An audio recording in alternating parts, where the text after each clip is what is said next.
Recording in progress.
Recording in progress.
fully committed to the value of equity and the simple truth that no one is safe until all are safe. The Access to COVID-19 Tools Accelerator is the fastest, most coordinated, and successful global collaboration in history to accelerate the development, production, and equitable access to COVID-19 tests, treatments, and vaccines. The COVAX facility has provided a much needed mechanism to secure equitable access to COVID-19 vaccines, a true embodiment of our principle to not leave anyone behind. I am inspired that the World Health Assembly vigorously supported equitable global access to COVID-19 medicines and vaccines. Global solidarity and cooperation are fundamental to all areas of the pandemic response and must continue to be strengthened. Excellencies, the time to act is now. This is a time when we all understand that there are going to be many urgent health challenges in the next 2 decades. All these challenges demand a shared response because these are shared threats requiring shared responsibility to act. And of course, this is also the core philosophy of WHO. I have been saying this time and again that the biggest need of the hour is a greater degree of shared idealism of nations. In such a dire global crisis, both risk management and mitigation require further strengthening of global partnerships to rekindle interest and investment in global public health. One most important task is to drive higher commitments in respect of diseases that have plagued humankind for centuries. We need to conquer the adversaries with collaborations and by supplementing each other by pooling our resources. Although WHO is already providing thought leadership to the entire world in the sphere of public health, there is always a scope as well as the need to catalyze further change. We have to be more aggressive in engaging in partnerships where joint action is needed, shaping the research agenda and stimulating the dissemination of valuable knowledge. At a critical time like the present pandemic, there is no scope for industry to stick to intellectual property rights. Sometimes we find that there is little willingness for collaborative research. Affordability too is a key driving factor to achieve our aim of health for all. WHO, along with others such as the World Trade Organization, must find ways to ensure affordable access to such key drugs in critical times. We believe in the principle that the enjoyment of the highest attainable standard of health is one of the fundamental rights of every human being, without distinction of race, religion, political belief, economic or social condition. In the present context of the pandemic, for us is the equitable distribution of vaccines. I believe that we at WHO must all rise to the occasion to save the powerless and the voiceless, to see hope in these darkest of hours. This is one chance, one moment to forge open collaborations and reaffirm that fundamental truth, that the world is one. I draw from the Indian philosophy of Vasudhaiva Kutumbakam, the world is one family. We must therefore commit to work with the member states, the organization, and the global community of partners for the efficient, effective, and responsive discharge of our public health obligations. It is that fundamental belief which will be our guiding principle.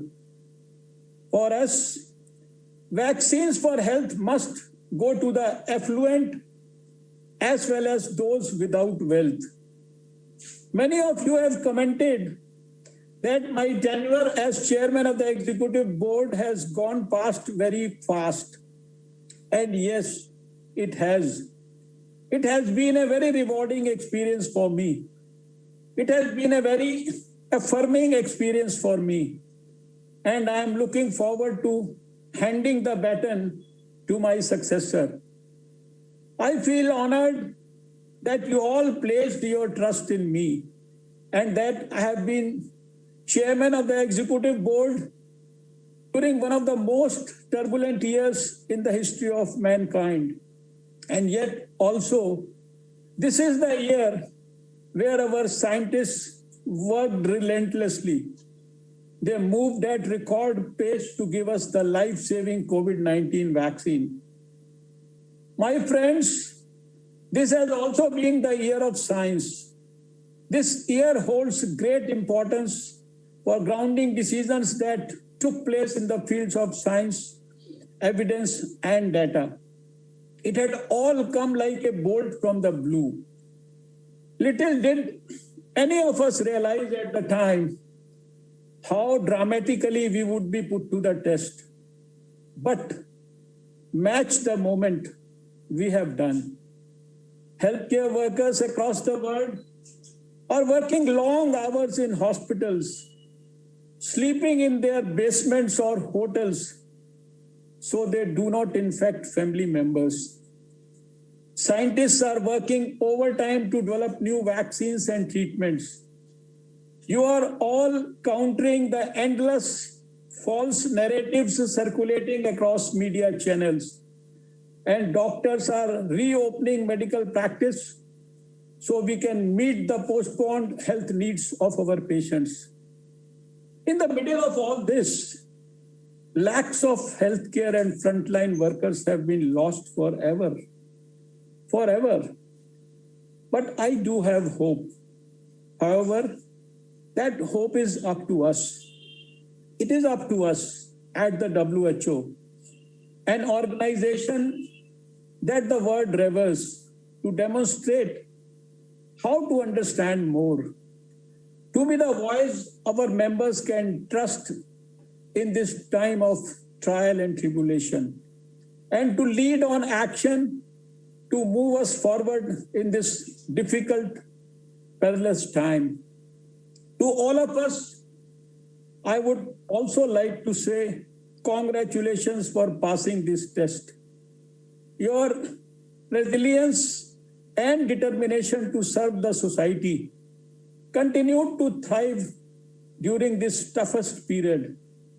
I want to thank you for your hard work and the sacrifices you all made to drive the decisions that we did.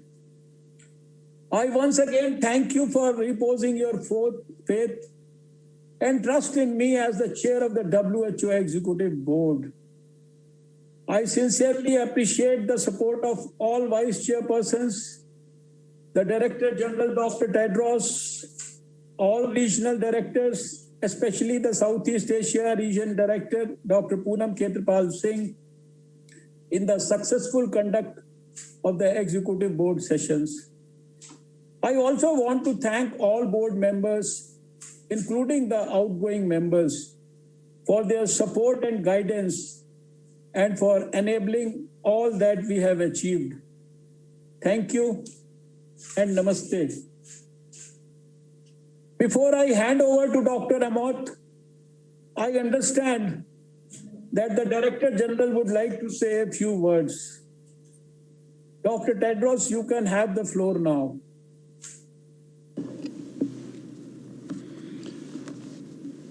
Thank you, Your Excellency. Your Excellency Harsh Vardhan, Minister of Health and Family Welfare of India and outgoing Chair of the Executive Board, First of all, I would like to thank Your Excellency for your leadership over the past year in what has been a pivotal period of time for global health, as well as for your own country, India. I very much appreciate not only your leadership of the Executive Board, but also your personal participation in many member state briefings that we host on a weekly basis. It's therefore my great honor to present you with a gavel as a mark of our respect and appreciation. I believe the gavel has been sent to you in India. It's also my great pleasure to announce that Dr. Vardhan is the recipient of a special recognition award for World No Tobacco Day. Dr. Vardhan has been a tobacco control champion for many years. In 2019, he was instrumental in developing a policy to ban e-cigarettes and heated tobacco products in India to protect current and future generations of young people. Given the very high consumption of oral and chewing tobacco in India, Dr. Vardhan has also taken steps to ban spitting in public to curb the spread of COVID-19. He has highlighted the importance of cessation programs, such as the National Tobacco Quit Line, to assist tobacco users to quit. This has boosted our World No Tobacco Day campaign called Commit to Quit, which we celebrated on Monday. So, Your Excellency, thank you once again for your stewardship of the board, for your leadership over the past year. And I think I speak for all of us when I say that we wish you, your government, and the people of India the very best in this difficult period. We stand with you in solidarity, and WHO will continue to support you in every way we can to suppress transmission, save lives, and to build a healthier, safer, fairer future together. Thank you so much, Your Excellency, and back to you.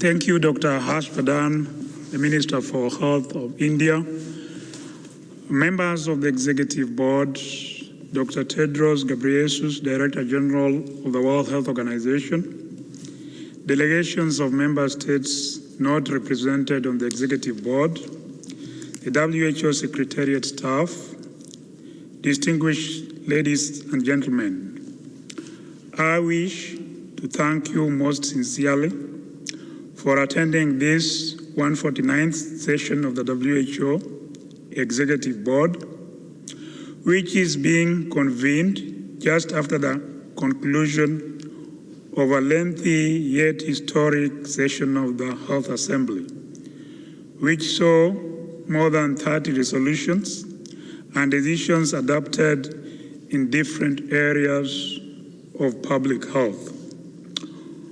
On behalf of the government of the Republic of Kenya, I wish to convey our deep appreciation and gratitude to the entire WHO membership for the faith and trust they have demonstrated in electing Kenya to serve as chairperson of the Executive Board.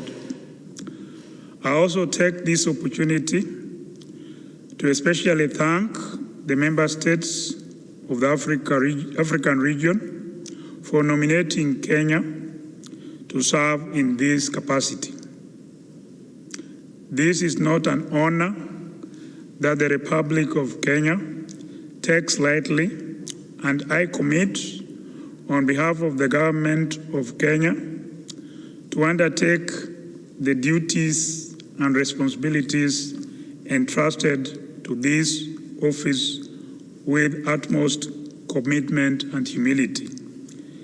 The opportunity to serve humanity in this way is also a deeply personal privilege, which I will cherish for many years to come. As I assume this role, I wish to congratulate the outgoing chair of the board, Dr. Vardhan, for his unparalleled leadership and steadfast dedication, which we can all attest to. Dr. Vardhan, please accept the appreciation of the board and the best wishes for success and good health in your future endeavors. Ladies and gentlemen, the COVID-19 pandemic strained health systems, which in turn has triggered a deep economic as well as a social crisis.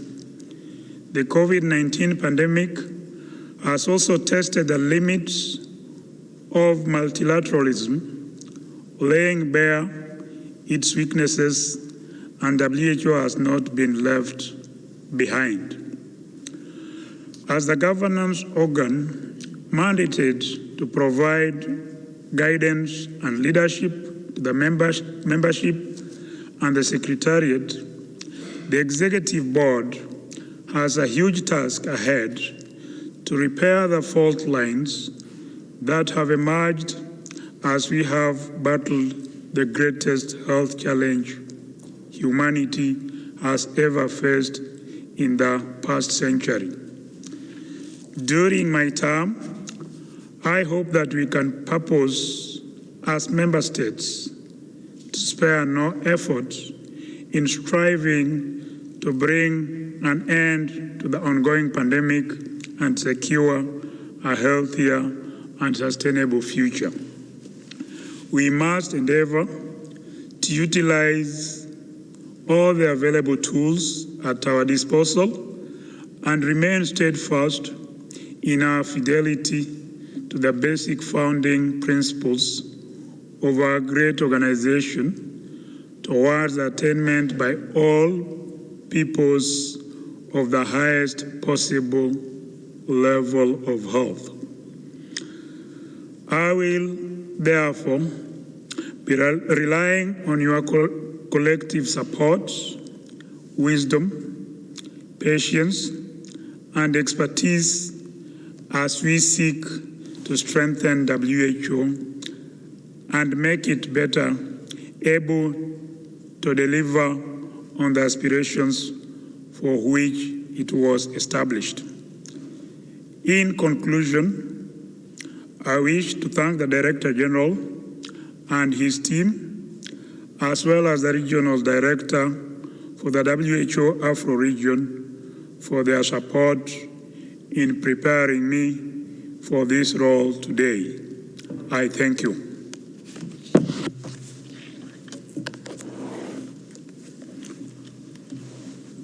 We will now continue our consideration of item 1, election of chair, vice chairs, and rapporteur. Following the principle of rotation, 4 vice chairs shall be elected from the following regions: the region of the Americas, the Eastern Mediterranean region, the European region, the Southeast Asia region, and the Western Pacific region. I understand that further to consultation in the respective regions, nominations for vice chairs of the Executive Board have been made as follows: Mrs. Carla Moretti of Argentina, Dr. Wahid Majru of Afghanistan, Dr. Clemens Martin of Austria, Mr. King Ganglip of the Republic of Korea. Are these nominations acceptable?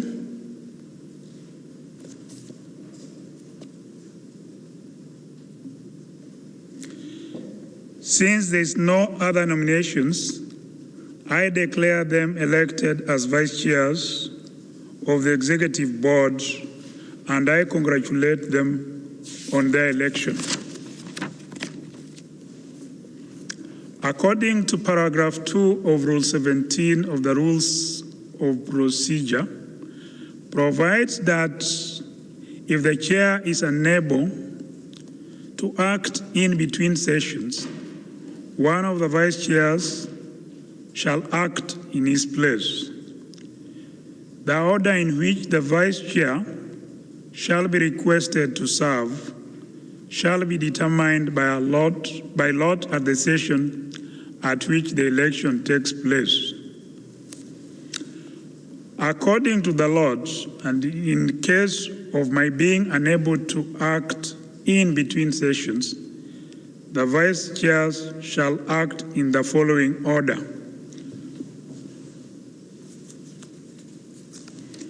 First Vice Chair, Dr. Wahid Majru of Afghanistan.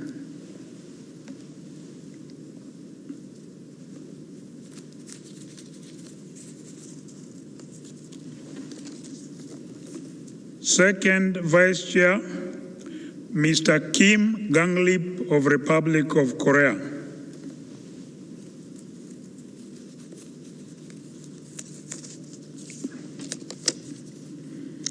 Third Vice Chair, Mrs. Carla Moretti of Argentina.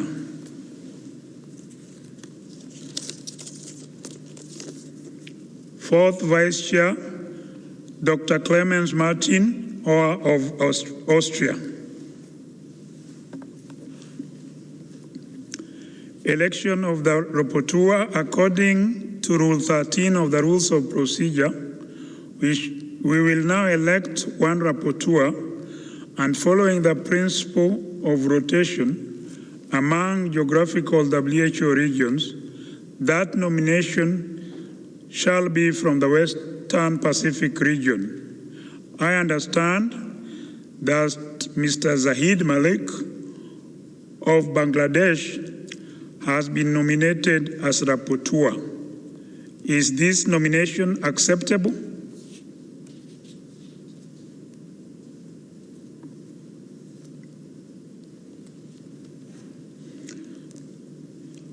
As there is only one nomination, I declare Mr. Zahid Malik elected as rapporteur.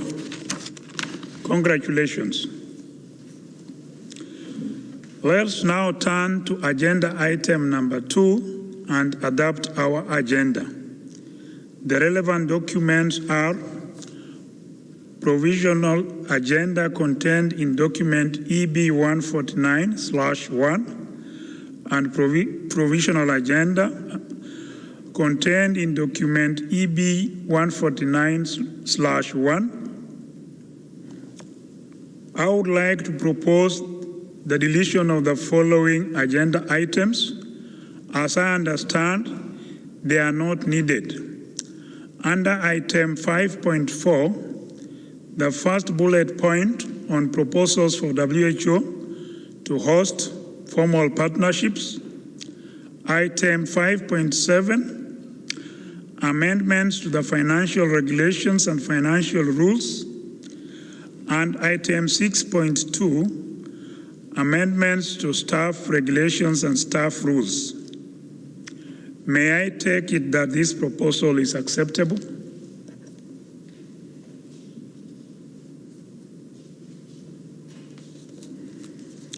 I see no objection. It is so decided.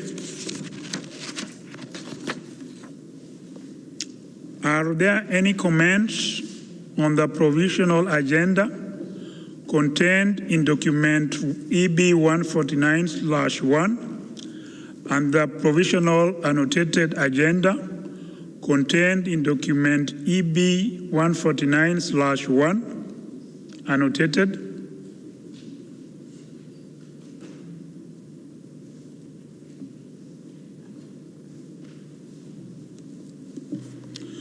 Do I take it that the board agrees with the provisional agenda as amended?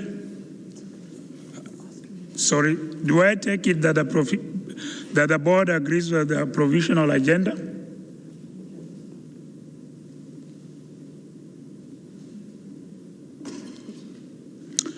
I see no objection. It is so decided. The agenda is therefore adopted. As you know, we have 14 agenda items. Austria would like to take the floor. When you give the floor to Austria.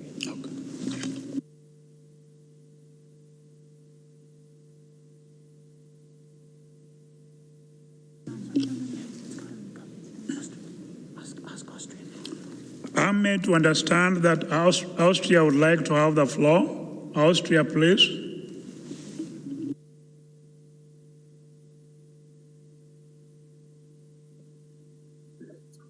Thank you, Mr. Chairman. And first of all, congratulations to yourself and your new Vice President on your election, and all the best for the coming year on your very important task.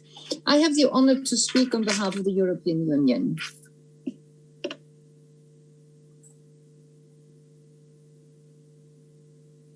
Can you hear me, Mr. Chairman? Yeah, I can hear you. Thank you.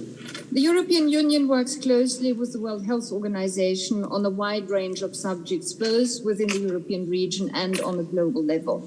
As agreed in the exchange of letters of 2000 between the WHO and the European Commission concerning the consolidation and intensification of cooperation, and without prejudice to any future conclusion of a general agreement between the WHO and the European Union, the European Union delegation attends the meetings of the Executive Board as observer.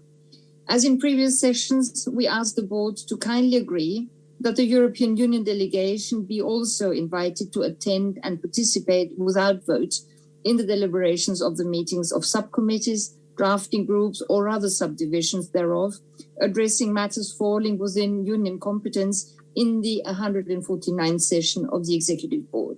Thank you very much, Mr. Chairman.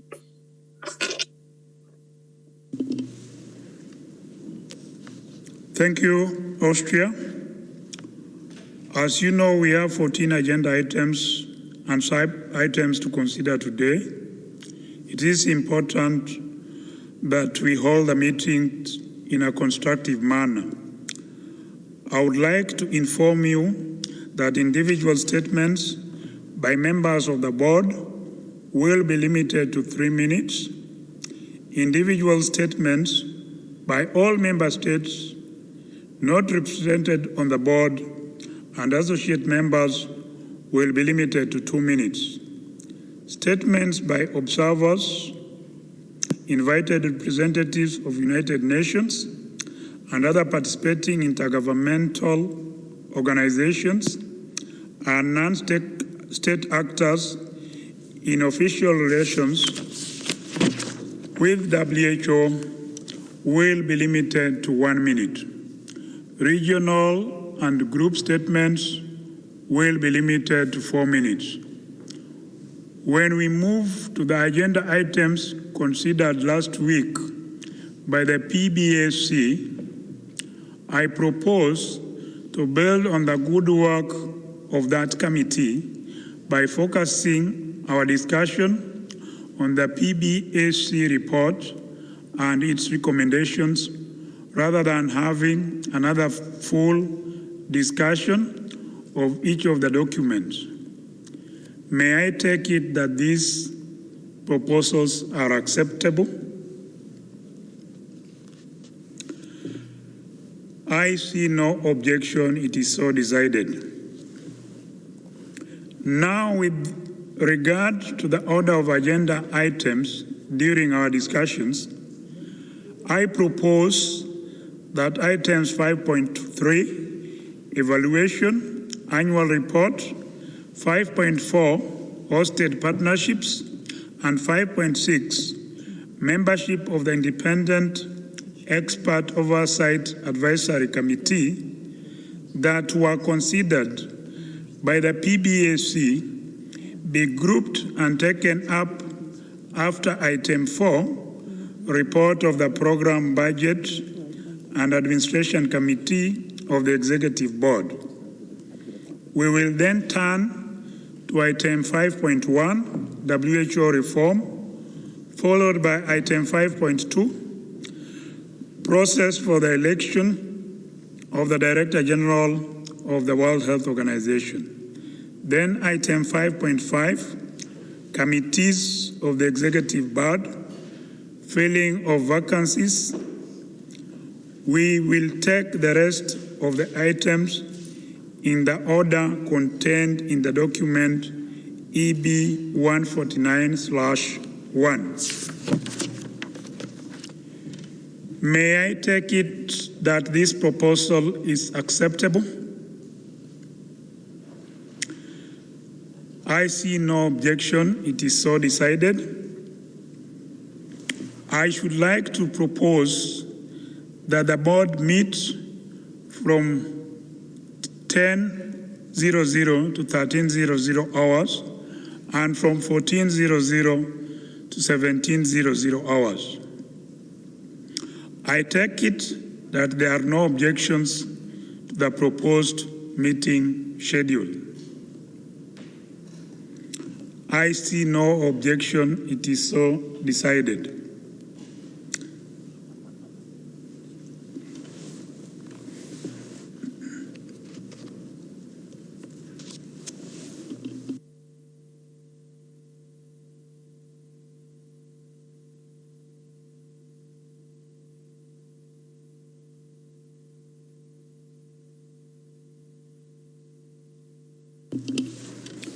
May I take it that there are no objections to the request by the EU regarding their participation in the EB 149?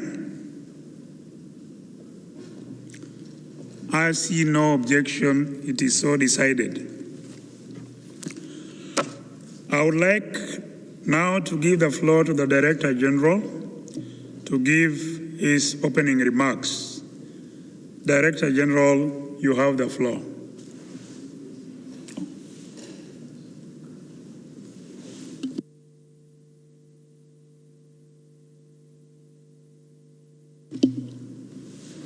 Director General, you have the floor. Thank you. Thank you, Dr. Patrick Amoth, Director General for Health of Kenya and Chair of the Executive Board, distinguished members of the board. First of all, I would like to welcome and congratulate you, Chair Dr. Amoth, on your election as a new chair, and I very much look forward to working with you in the year ahead. I also welcome and congratulate the 4 vice chairs and the rapporteur. I would also like to welcome the 12 new members of the board as elected by member states at the World Health Assembly: Afghanistan, Belarus, Denmark, France, Japan, Malaysia, Paraguay, Peru, Rwanda, Slovenia, the Syrian Arab Republic, and Timor-Leste.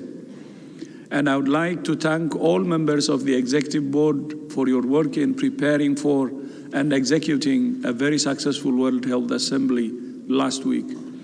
As you know, it was a very successful assembly with 35 resolutions and decisions adopted across a wide range of health issues. Member states also adopted an important resolution on strengthening WHO preparedness for and response to health emergencies. That resolution contains an extensive list of requests for member states, partners, and the Secretariat. Your work over the next year will be very important in guiding that agenda ahead of the 75th World Health Assembly. As you know, member states also adopted a decision to hold a special session of the World Health Assembly in November to consider developing a WHO convention, agreement, or other international instrument on pandemic preparedness and response. I said in my closing remarks to the Assembly on Monday that this is an idea whose time has come. There are many other recommendations for new mechanisms, facilities, and processes, but they will only be truly effective if they're underpinned by a generational commitment between member states to foster greater sharing, trust, and accountability. This board will play an important role in preparing for the special session. And of course, your work is also vitally important for the many administrative matters that get less media attention, but are no less important for the good functioning of our organization. Strengthening WHO and global health security includes strengthening our governance functions, including the executive board. I welcome the suggestion from Austria, Dr. Clemens, for a board retreat, which I have discussed with the chair, and I look forward to engaging with board members and all member states about ways to further strengthen the strategic role of the board. Thank you once again to all of you for your commitment and support, and I look forward to our discussion today. Chair, back to you. Thank you, Dr. Tedros.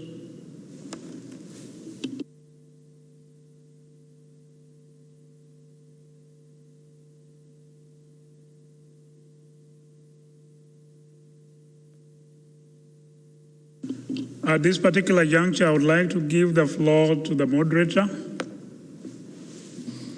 Thank you very much, Chair. We recognize a few member states who would like to take the floor. With your permission, we'll give first to France, to be followed by Paraguay. France, you have the floor, please.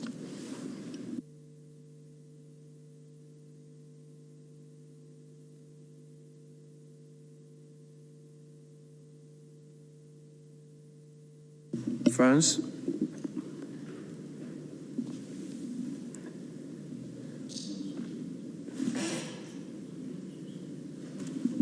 France, we are unable to hear you. Could you speak again if you can, please?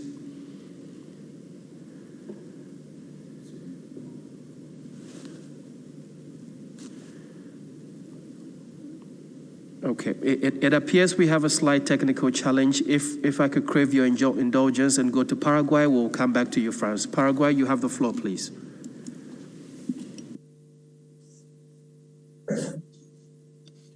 Buenos días. Good day, Chair, and to all delegates. Paraguay presented its candidacy to the EB, convinced that only by actively participating can we build a worldwide health architecture that is fair. We didn't choose an easy time to apply. However, we are convinced that we need to prepare ourselves together for upcoming emergencies. We need to strengthen the World Health Organization. We need to strengthen the international health regulations, emergency programs, but it's also extremely urgent for us to all agree on fair rules that guide our policies so that we can manage future pandemics better. Therefore, we've co-sponsored the decision on the extraordinary meeting in the World Health Assembly to look at developing an agreement, convention, or other international instrument under WHO to cover preparation of future pandemics. The access to vaccines and medical products should not be the privilege of the few. Nationalistic attitudes in the face of a pandemic are doomed to failure. And multilateral responses are not just an option, they are the only way to act effectively. This pandemic has also shown us that inequality is a public enemy to public health. Therefore, we consider that the social determinants of health need to occupy front and center in the goals of this organization. Last but not least, I want to express my gratitude for the vote of confidence made on behalf of member states supporting Paraguay's candidacy to join the EB for 2020-2024. Rest assured that we will take on this mission with full commitment. Thank you very much. Thank you very much, Paraguay. I understand the technicians are working with France to resolve the problem. I may now kindly move to Denmark, to be followed by Slovenia. Denmark, you have the floor, please.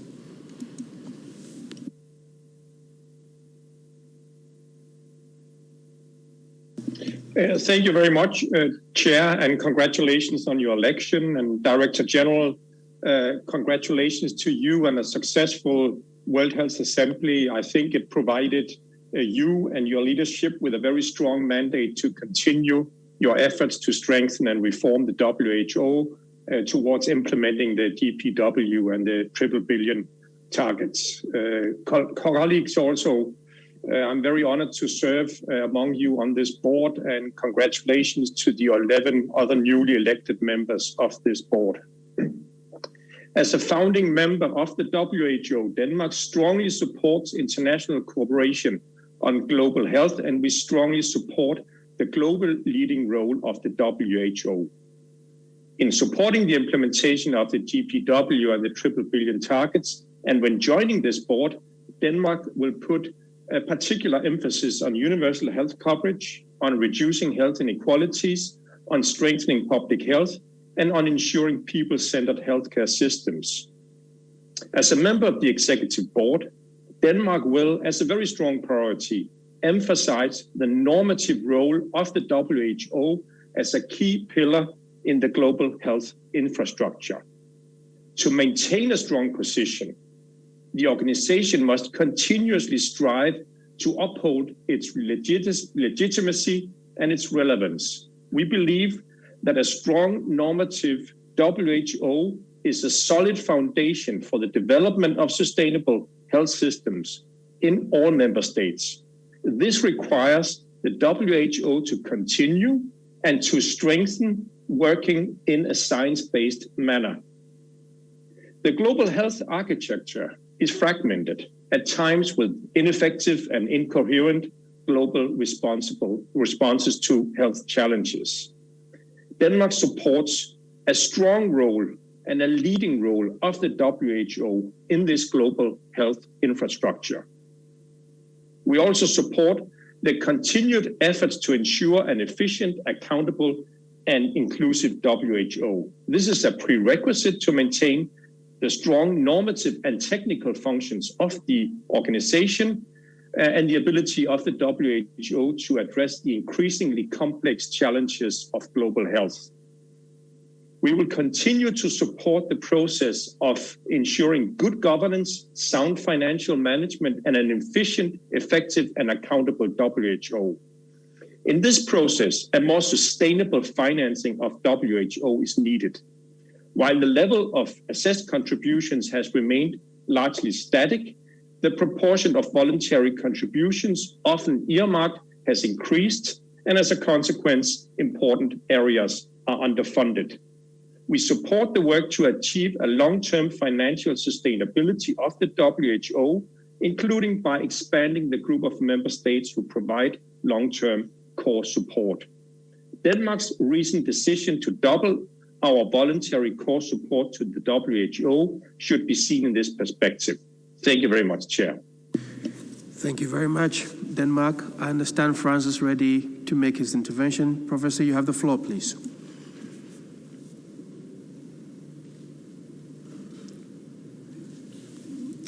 It appears we still have the same technical challenge. My apologies once again, France. We will come back to you.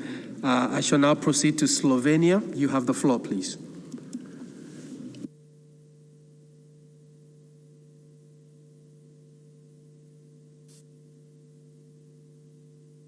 Thank you, Mr. Chairman. I'm honored to represent my country, Slovenia, in one of the most important governing bodies in the field of health.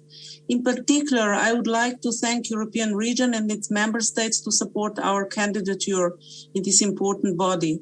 WHO has been the first international organization to recognize Slovenia as an independent state.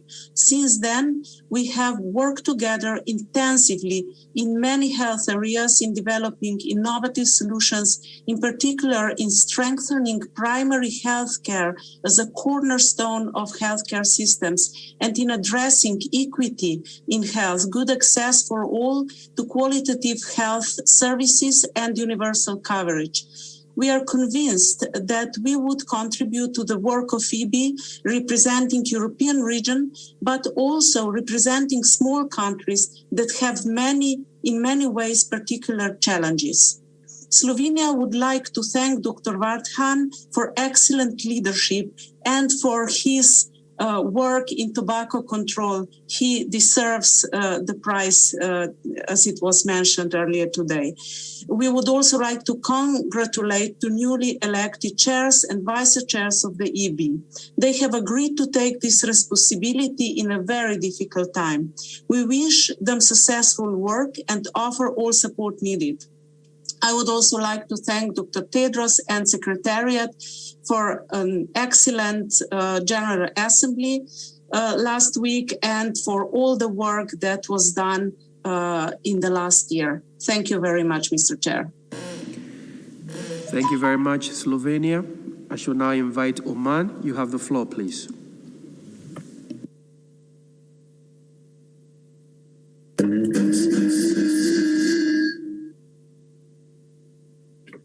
Thank you very much.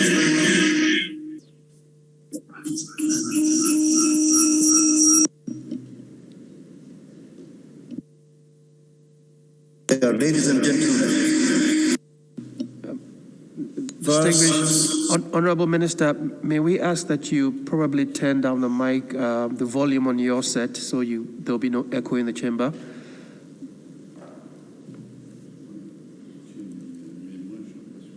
Okay, you may now take the floor. Your Excellencies, dear colleagues,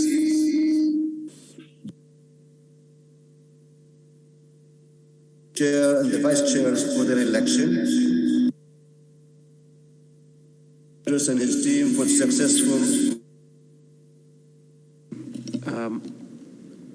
Oman, we will have to come back to you. We crave your kind indulgence. I will now move to France. Are you in the position to speak now?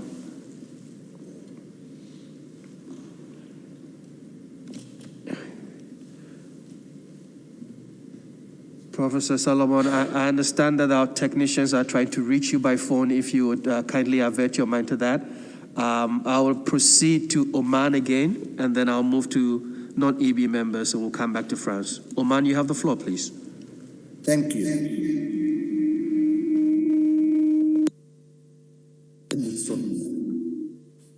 Your Excellencies, dear colleagues, first, they are allowed.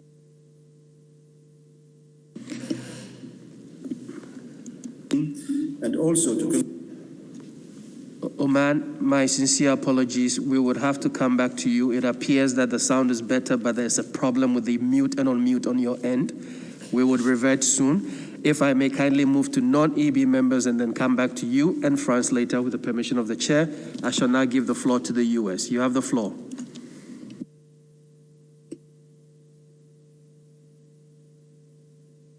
The United States thanks the government of India for its leadership as chair over the past year and warmly welcomes the government of Kenya in this new role. The United States had the honor of serving on the WHO Executive Board for the last 3 years. The United States affirms the important role of the Executive Board in leading the governance of the WHO and advancing global health. With these responsibilities, we note that members of the Executive Board are expected to uphold universal values and human rights. Unfortunately, we have grave concerns that the governments of 2 new board members, Belarus and Syria, do not share these values, as demonstrated by their respective human rights violations and abuses against their own citizens, as overwhelmingly condemned by the international community. In particular, we note Syria's track record of conducting chemical weapons attacks, harming civilians, and striking medical facilities, as well as first responders.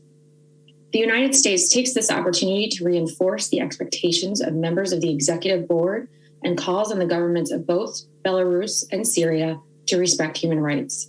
We also call on Syria to allow for the unimpeded access of life-saving humanitarian aid, including medical supplies, regardless of where those in need are located. Thank you, Chair. Thank you very much, United States. I shall now invite Australia. You have the floor, please.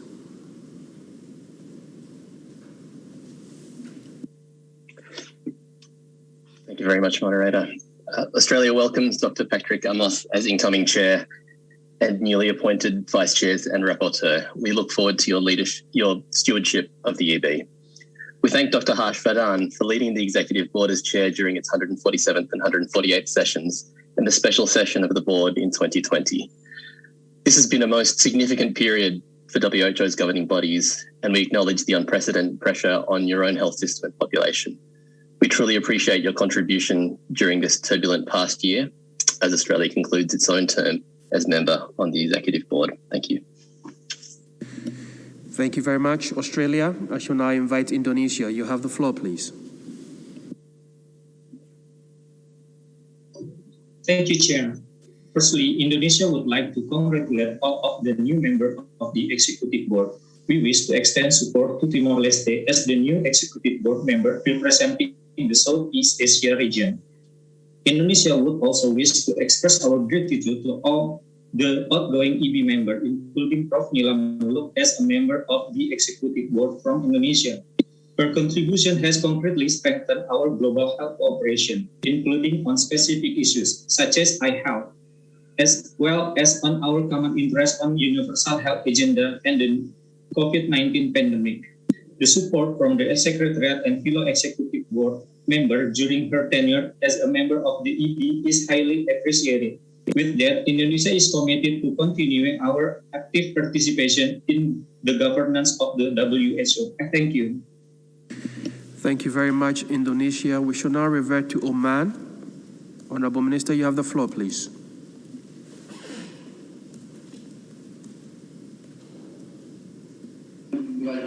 And Vice Chair.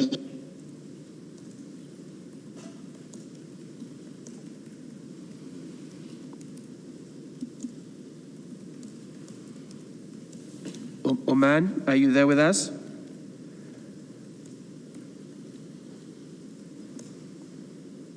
Okay. We will come back to you again, Oman. I believe France is now ready to take the floor. You have the floor, France. Bonjour, Monsieur le Président. Good morning, Chair.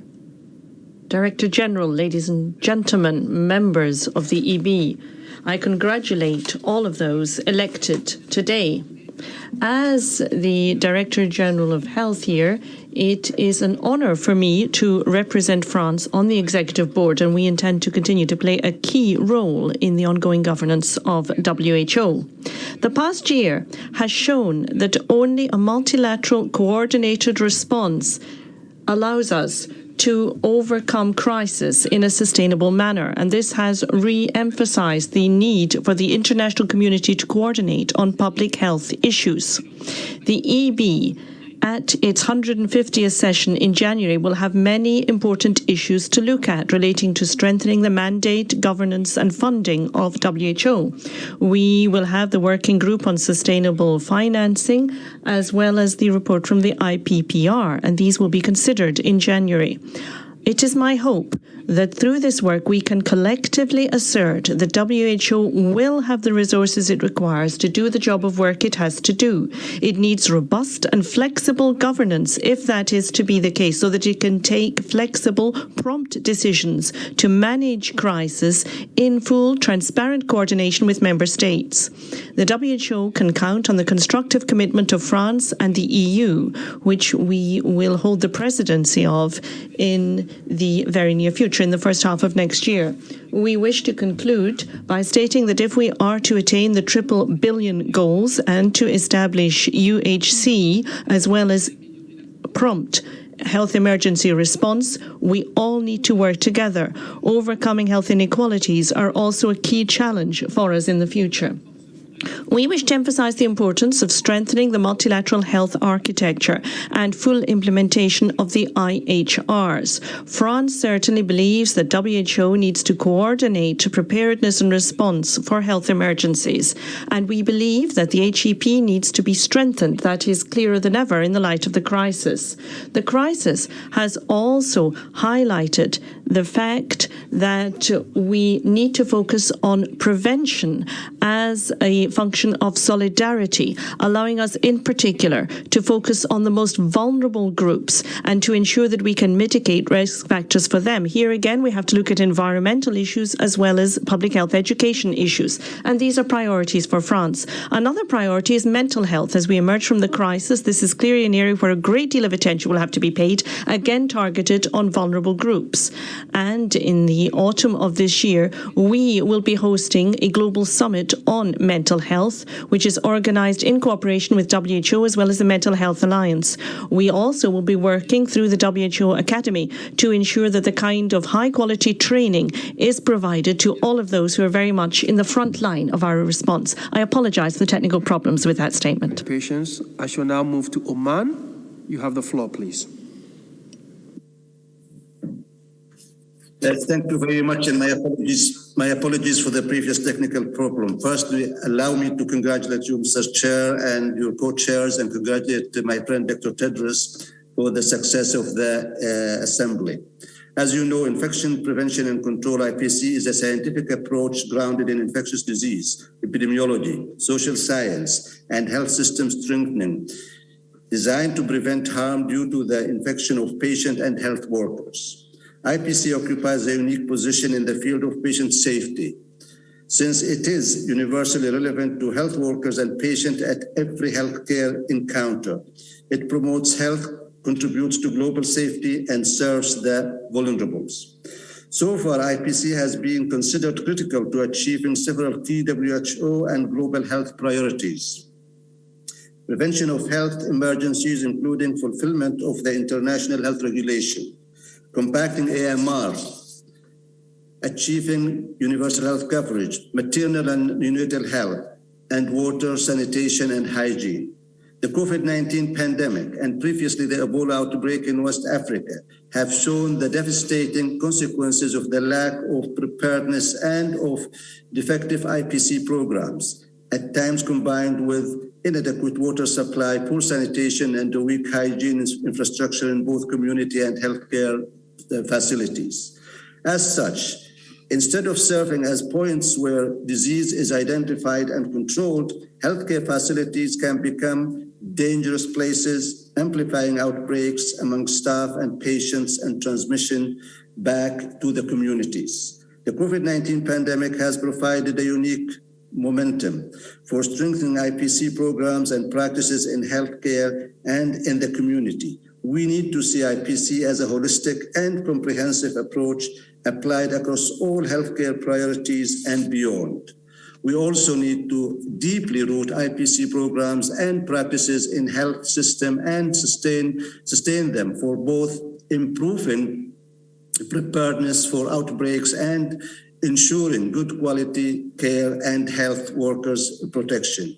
To achieve this, we need decisive and visible political commitment and leadership engagement at the highest level, including IPC requirement and policy enforcement through mechanisms for accountability agreed upon at international level and adopted regionally and locally.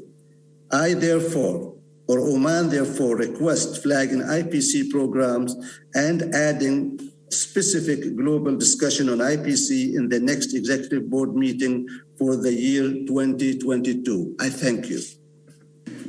Thank you very much, Oman. May I now invite the Syrian Arab Republic? You have the floor, please.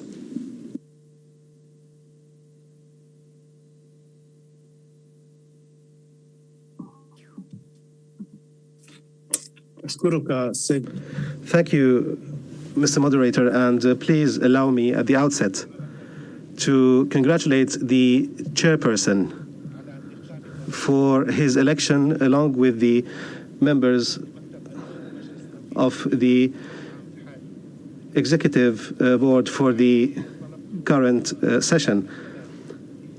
I asked for the floor, in fact, to have the right of reply to the comments made by the United States with regard to Syrian Arab Republic joining. The right of reply will be taken at the end of the meeting. Thank you. Then if you allow me, Mr. Chair,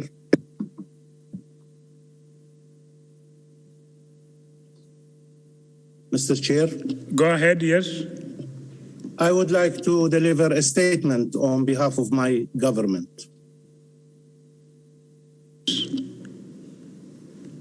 Please proceed with your statement. Shukran, Sayyid. Thank you, Mr. Chairperson. The Syrian Arab Republic would like to start by thanking the countries who granted us our confidence to work and serve in our membership of the Executive Board. We would also particularly like to thank the Near East, the Eastern Mediterranean group who we are privileged to represent here at this Executive Board. The Syrian Arab Republic is an effective member of the WHO, and we do look forward to playing an active role throughout our tenure at the Executive Board, especially in facing the challenges, the grave challenges that we are facing in the coming period. We trust and we believe that the main key of success for the Executive Board is to enshrine the spirit of cooperation and solidarity among our member states so as to permit the WHO to fulfill its task to the best way possible. Please also allow me to congratulate you and the members of the Executive Board and the Bureau for your election.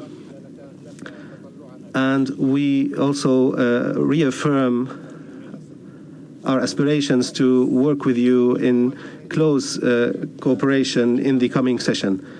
Mr. Chairperson, in facing the health emergencies and challenges that the world has seen in the past period, this requires reinforcing the spirit of solidarity and cooperation so as to permit our member states to play this role very actively.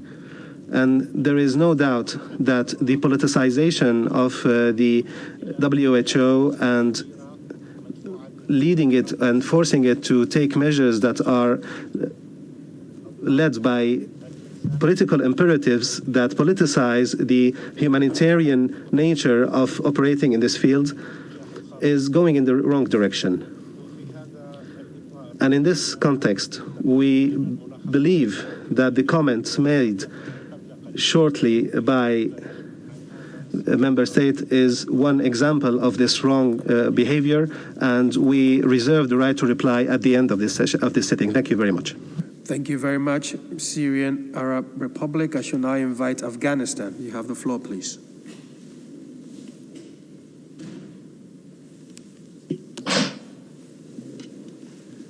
Bismillah ar-Rahman. I would like to take this opportunity to appreciate and thank all members.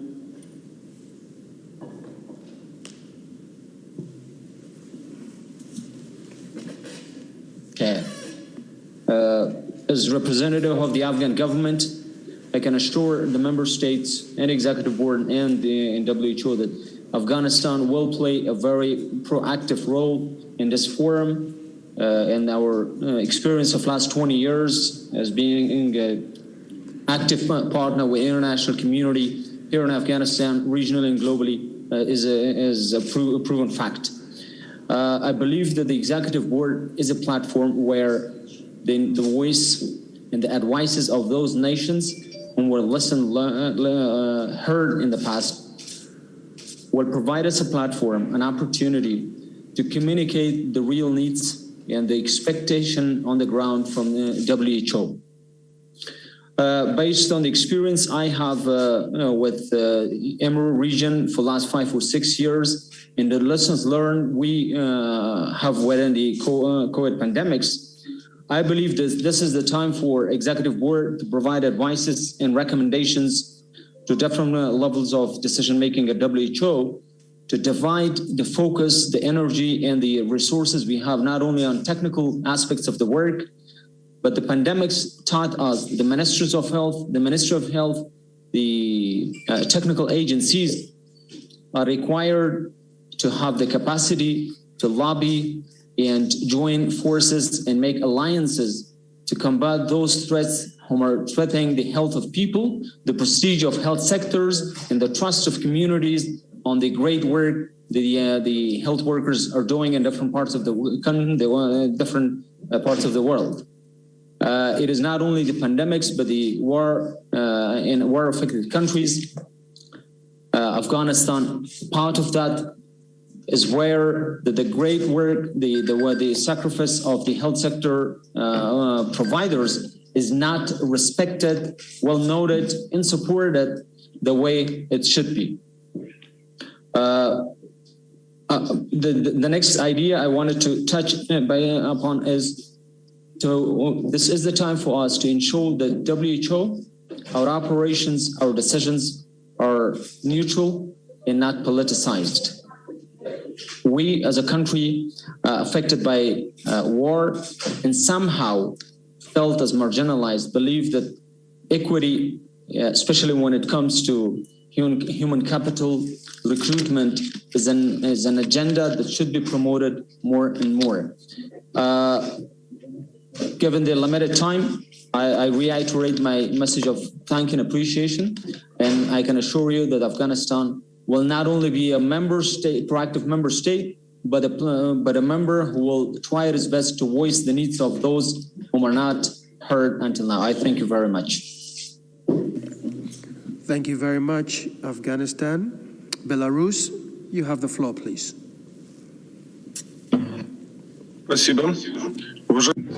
Thank you. Chair, distinguished colleagues, I would like most sincerely to thank you for the support shown to the Republic of Belarus in executing us to membership of the EB of the WHO. I can assure you, colleagues, that we will work in good faith to implement the mandate of this most important body in the most constructive manner possible. The election to the EB, for us, is something that will allow us to participate in forging global decisions, and we think it also reflects the achievements made in the Republic of Belarus in the area of health.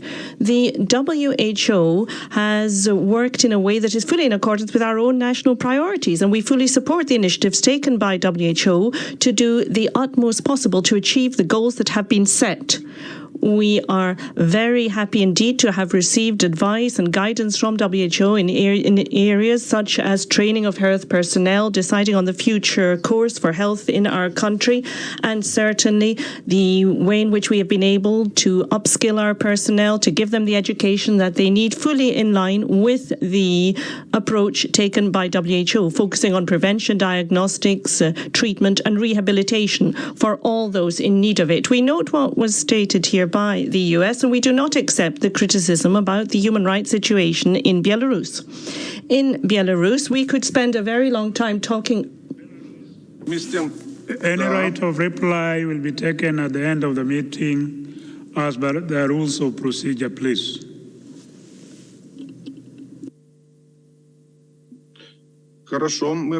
Fine. In that case, we can simply ensure that we believe that we should not politicize discussion within the EB of the work done there in any way. Thank you. Thank you very much, Belarus. I understand that an EB member, Rwanda, would like to take the floor, although they have a challenge raised in their hands. We'll give the floor to Rwanda, and then we'll come to the non-EB member state. Rwanda, you have the floor, please.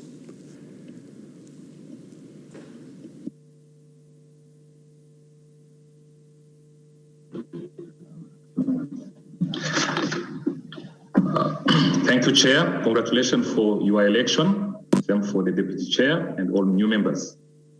The Director General of WHO, Excellencies, ladies and gentlemen, it is an honor and a privilege for me to serve on WHO Executive Board representing my country, Rwanda, and WHO African region for the next 3 years. Our terms coincide with the COVID-19 pandemic, which has proved that WHO role is extremely important. It's proved that a strong, agile, and responsive WHO is needed to overcome global threats such as COVID-19, but also support countries' health systems to be more resilient. As well as stated in this 74th World Health Assembly theme, ending the pandemic, preventing the next, building together a healthier, safer, fair world.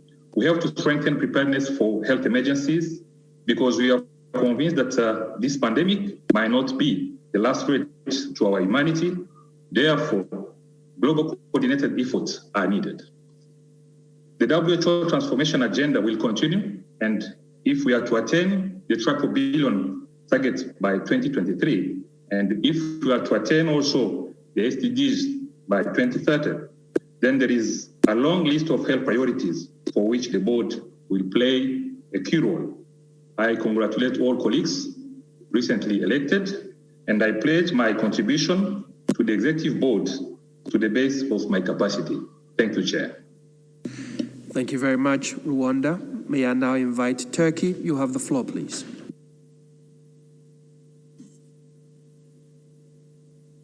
Thank you, Chair. Turkey would like to thank Dr. Vardhan for his leadership and contributions to the Executive Board, and we welcome Kenya's chairmanship and wish a successful term. Chair, Turkey would like to note its concern that in light of the Syrian regime's record in deliberately targeting civilians, healthcare facilities, and health workers, its representation at the board is regrettable. Thank you, Chair. Thank you, Turkey. I can see that the Syrian Arab Republic is asking for the floor again. Syrian Arab Republic, you have the floor.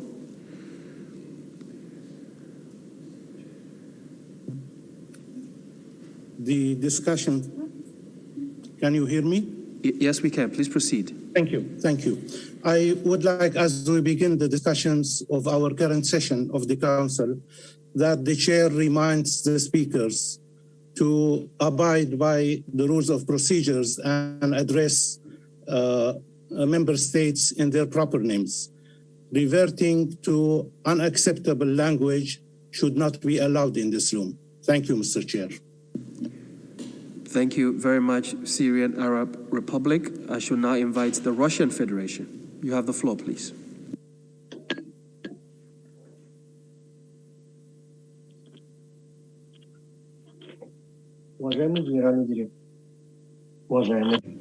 Thank you. Director General, colleagues. We would like, on behalf of the Russian Federation, to congratulate those newly elected to the Executive Board of the WHO. We hope for a constructive dialogue and mutually beneficial cooperation with all of them. Sadly, we note comments made by a number of countries which are seeking to politicize the process of work within the WHO and the EB. We call upon members of the EB not to politicize cooperation for the goals of health for all. Thank you for your kind attention. Thank you, Russian Federation. I do not see any further requests for the floor. Chair, I yield to you.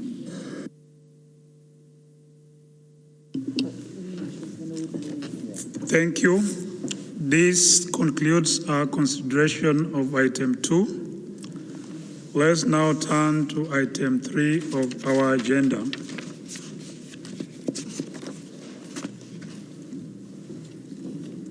We shall now move. Chair, my sincere apologies. An EB member has just raised their hands.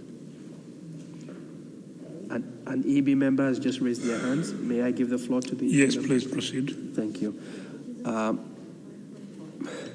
Botswana, would you still like to take the floor? I see you've lowered your hands.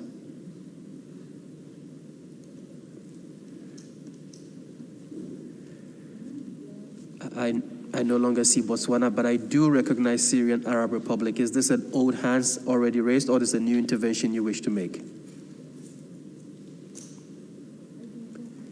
Syrian Arab Republic? Sayyid al-Rais. Thank you. Thank you, Chair. Chair, I would like to begin by, on behalf of my country, thanking you for the efforts that have been made to ensure that the work of the 74th World Health Assembly was successful. And I'm now happy to participate in this 149th session of the EB. On this agenda item has already been made by another delegation. May I just seek your indulgence that we revert to the chair, and then when it's time for this agenda item to be taken up, you would be given the floor to make your intervention. I thank you for your understanding.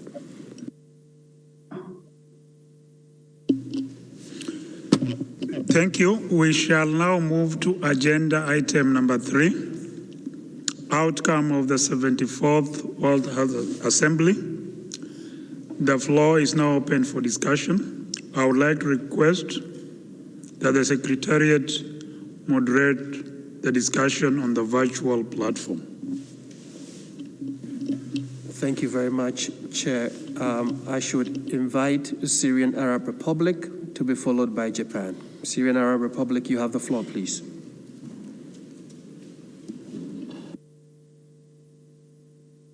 Shukran. Thank you, Moderator.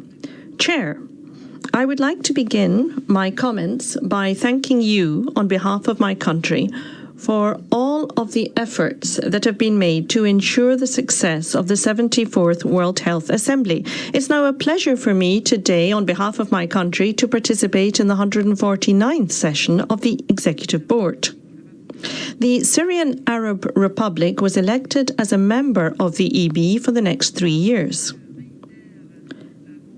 I wish to reiterate my country's confidence in and commitment to international law and the United Nations Charter. And I reaffirm that we stand fully committed to shoulder all of our responsibilities and to participate in all efforts made as part of the work of the EB within the framework of ongoing multilateral work. All of this seeking to advance the Sustainable Development Agenda. I wish to reiterate the importance of assistance to member states in order to allow them to develop their capacity to upgrade their health systems. This is essential if they are to be able to tackle pandemics like the one we are living through now.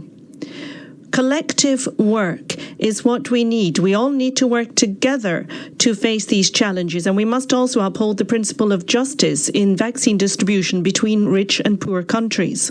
We wish to underscore the need for all member states to respect human rights in accordance with the UN Charter and in accordance with international law. As well as that, we must respect the independence of the peoples of the world. We wish to emphasize the importance of imposing unilateral measures of any kind, and we would encourage the international community to take steps to counter any unilateral decisions that run counter to freedom and independence of the peoples of the world. I wish this EB every success. Thank you. Invite Japan. You have the floor, please.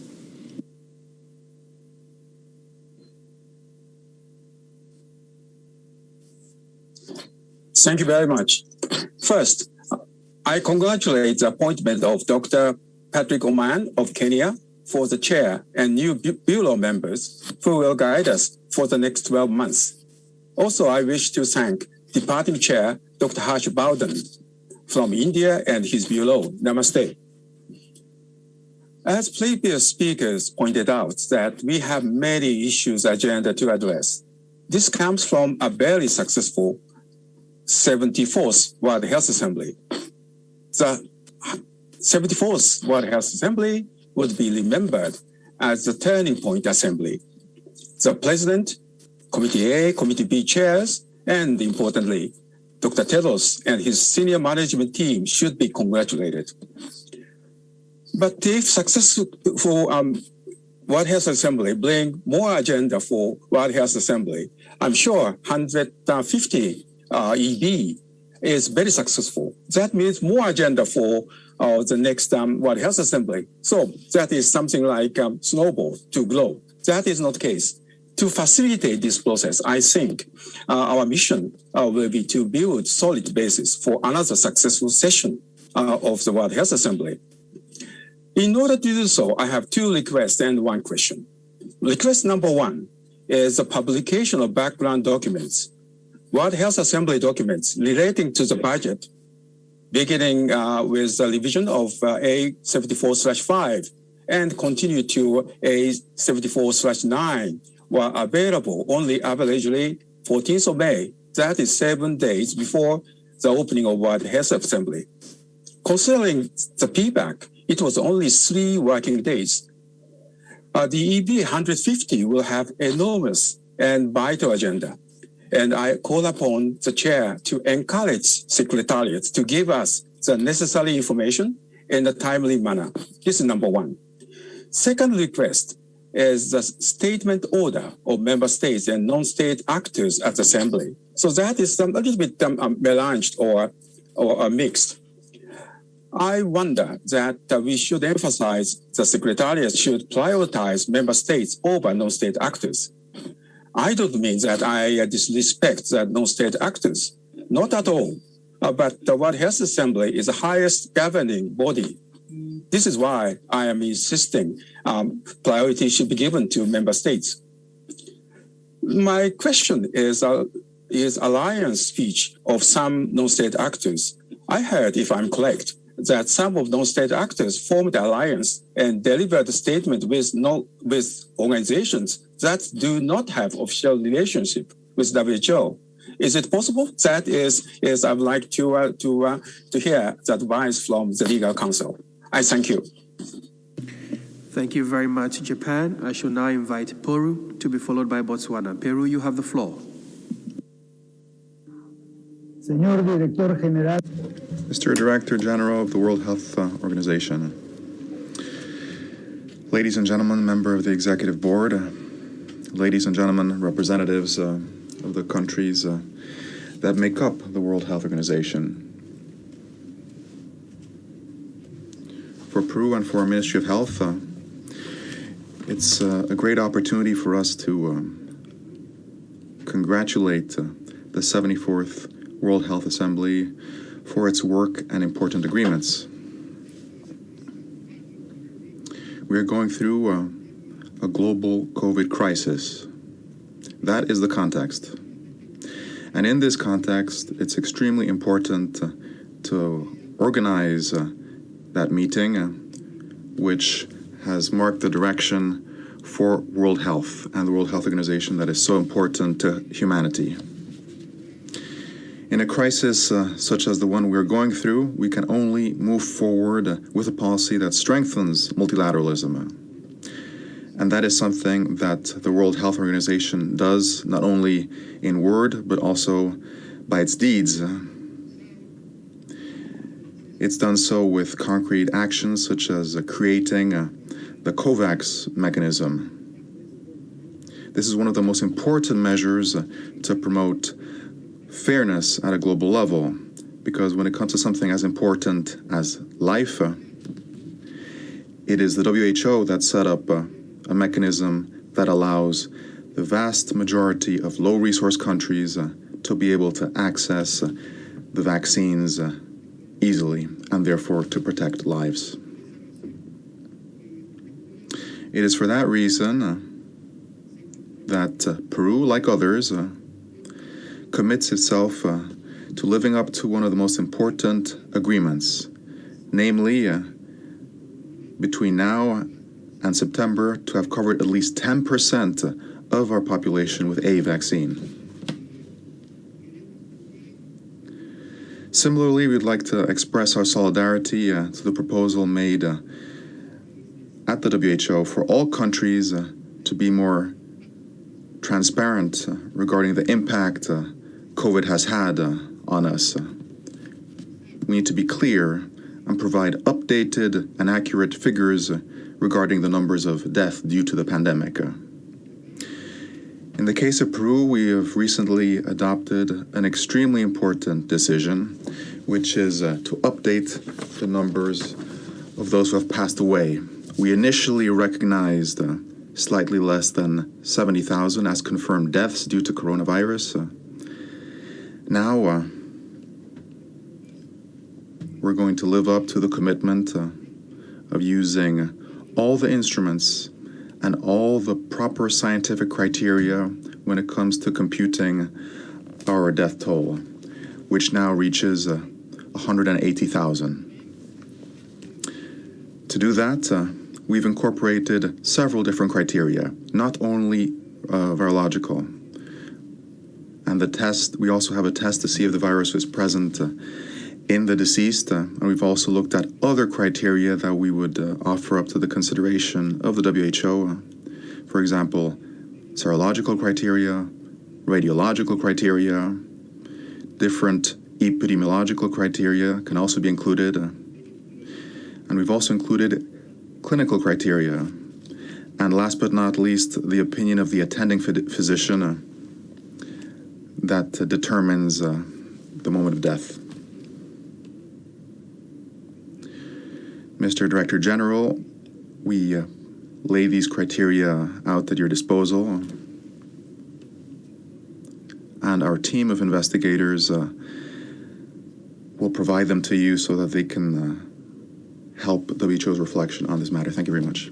Very much, Peru. May I now invite Botswana to be followed by Bangladesh. Botswana, you have the floor, please. Thank you, Chairperson. Botswana has the honor to deliver this statement on behalf of the 47 member states of the WHO Africa region. Allow me to begin by congratulating you, Dr. Amoth, and Kenya on your election as incoming chairperson of the board, as well as those elected as vice chairs and the rapporteur. We wish you great success in this regard and assure you of Botswana's full support and cooperation. We also congratulate incoming board members on their election and thank outgoing members for their contribution. Let me thank the outgoing former chairperson of the executive board, Dr. Vardhan, for his excellent stewardship of the EB, particularly during this challenging COVID-19 time. I thank and commend the WHO Secretariat for their hard work and coordination of a successful World Health Assembly. We also congratulate the member states for the constructive engagements and contributions, which will improve the organization's effectiveness and accountability in order to achieve the $2 billion target that's set out in the General Program of Work, or GPW 13. We extend our gratitude to the President of the World Health Assembly, Her Excellency Dasho Deshen Wangmo, and chairpersons of all the committees for their leadership that ensured the smooth conduct of the meeting. We are happy to note that even though the agenda was quite demanding, the Assembly worked efficiently and the various items were completed within time, as was agreed in the special procedures. The Africa Group welcomes the resolutions and decisions adopted, which address a wide range of key public health issues, including on accelerating progress towards malaria elimination, diabetes prevention and control, oral health, integrated people-centered eye care, HIV, hepatitis and sexually transmitted infections, neglected tropical diseases, local production of medicines, disabilities, ending violence against children, social determinants of health, strategic directions for the healthcare and workforce. We also welcome the resolution on strengthening WHO preparedness and response to emergencies. This is particularly important to our region as we tend to deal with more outbreaks and epidemics than any other WHO region. Chairperson, a historic milestone reached at the Assembly is the decision to have a special session of the World Health Assembly in November 2021 to consider developing a WHO convention or international instrument on pandemic preparedness and response. In our view, and as noted by the DG, an international instrument will ensure strengthening implementation of international health regulations, building of national capacities for preparedness and response to health emergencies, early warning systems, sharing of stockpiling and production of pandemic supplies, sharing of pathogens for research and innovation, equitable access to vaccines, diagnostics, and treatments, as well as sharing of technology for research and development, among others. We must, however, recognize that negotiating an international instrument is a major undertaking, and given the amount of time proposed for negotiations, this will be a major challenge. We also wish to underscore that a fully inclusive, representative, and transparent process will lead to a successful outcome and a document that will enjoy support of all member states. The Assembly also adopted an interim report of the Working Group on Sustainable Financing, and the central theme that was emphasized by several member states is ensuring that an element of equity is incorporated in the definition of sustainable finance. We look forward to discussing the final report of the Working Group at the Executive Board in January 2022.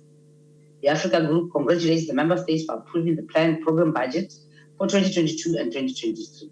The revised budget will take into account the recommendations from the various review committees, including those of the Independent Panel on Pandemic Preparedness and Response. Concerning polio transition, as the Africa Group highlighted in our interventions, the mainstreaming of polio essential functions in the region should not result in a downward deviation of the percentage share for the Africa region. Instead, the approach taken should be consistent with the WHA decision in 2016 on the strategic budget space allocation, which requested the DG to implement the model in a manner that minimizes any negative budgetary impact at regional and country level, particularly in the countries with greatest need. We therefore look forward to discussing the impact of the polio transition on the strategic budget space allocation at the January 2022 Executive Board.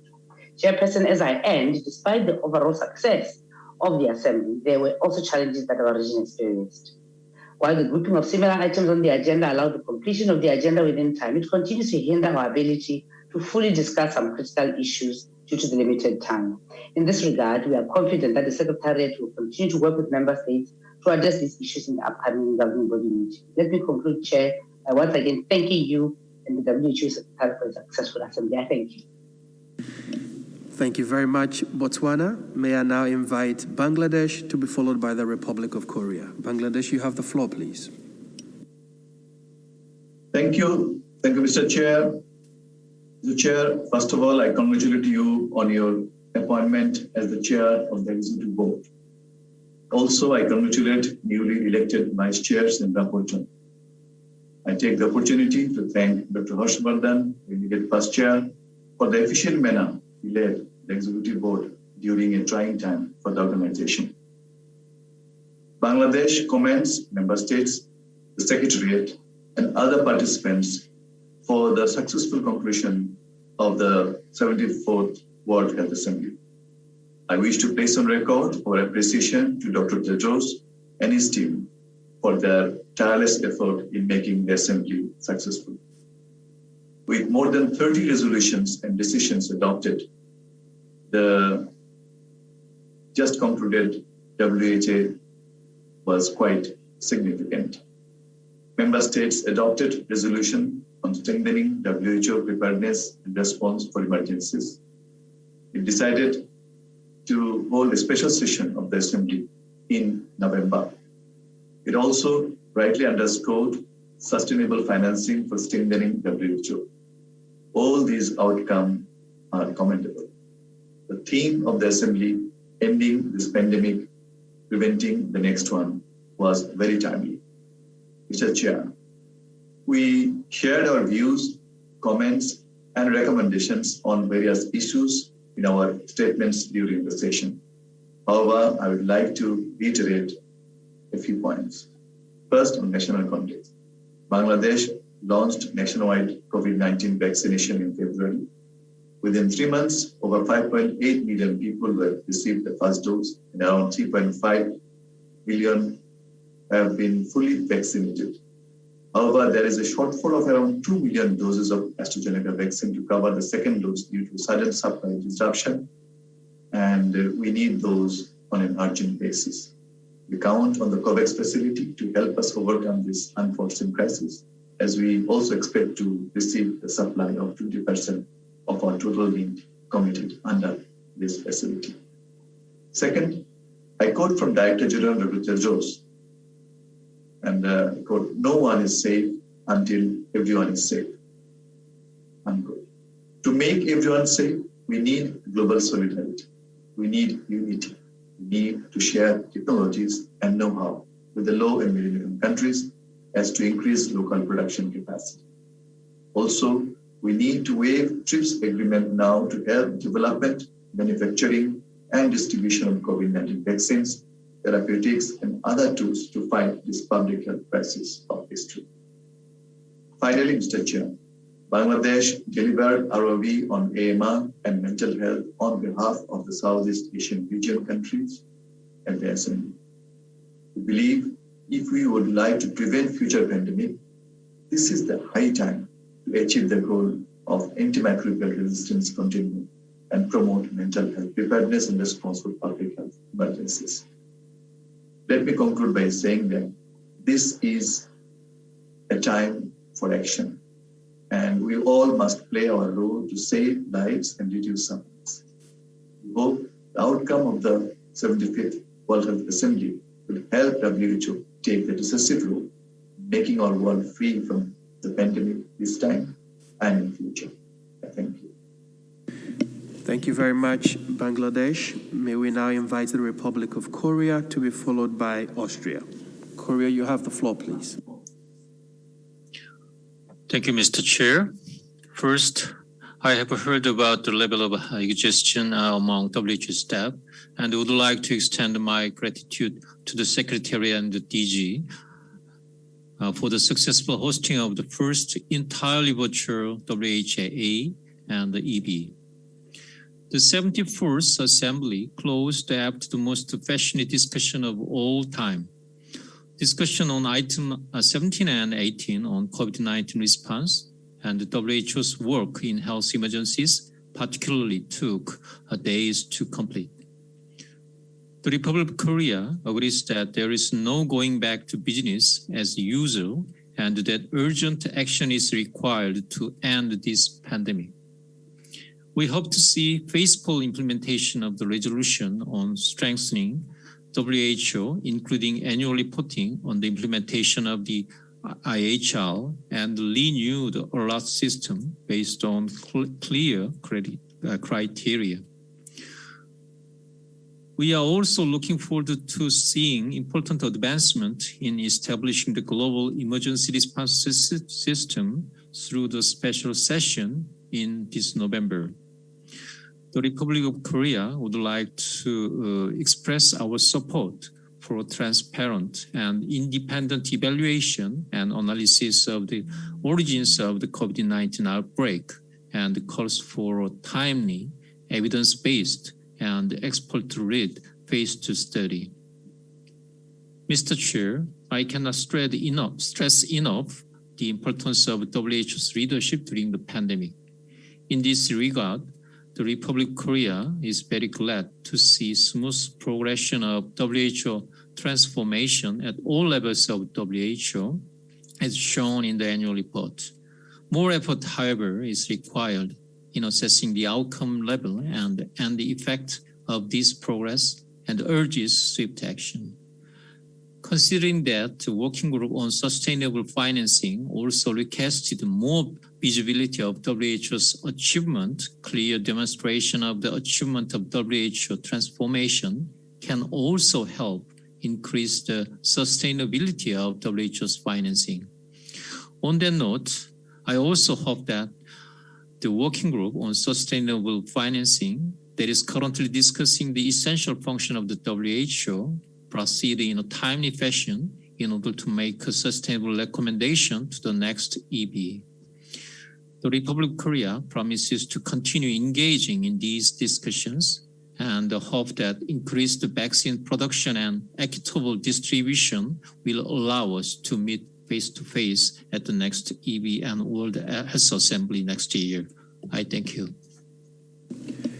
Thank you very much, Republic of Korea. I shall now invite the United Kingdom to be followed by Timor-Leste. United Kingdom, you have the floor, please.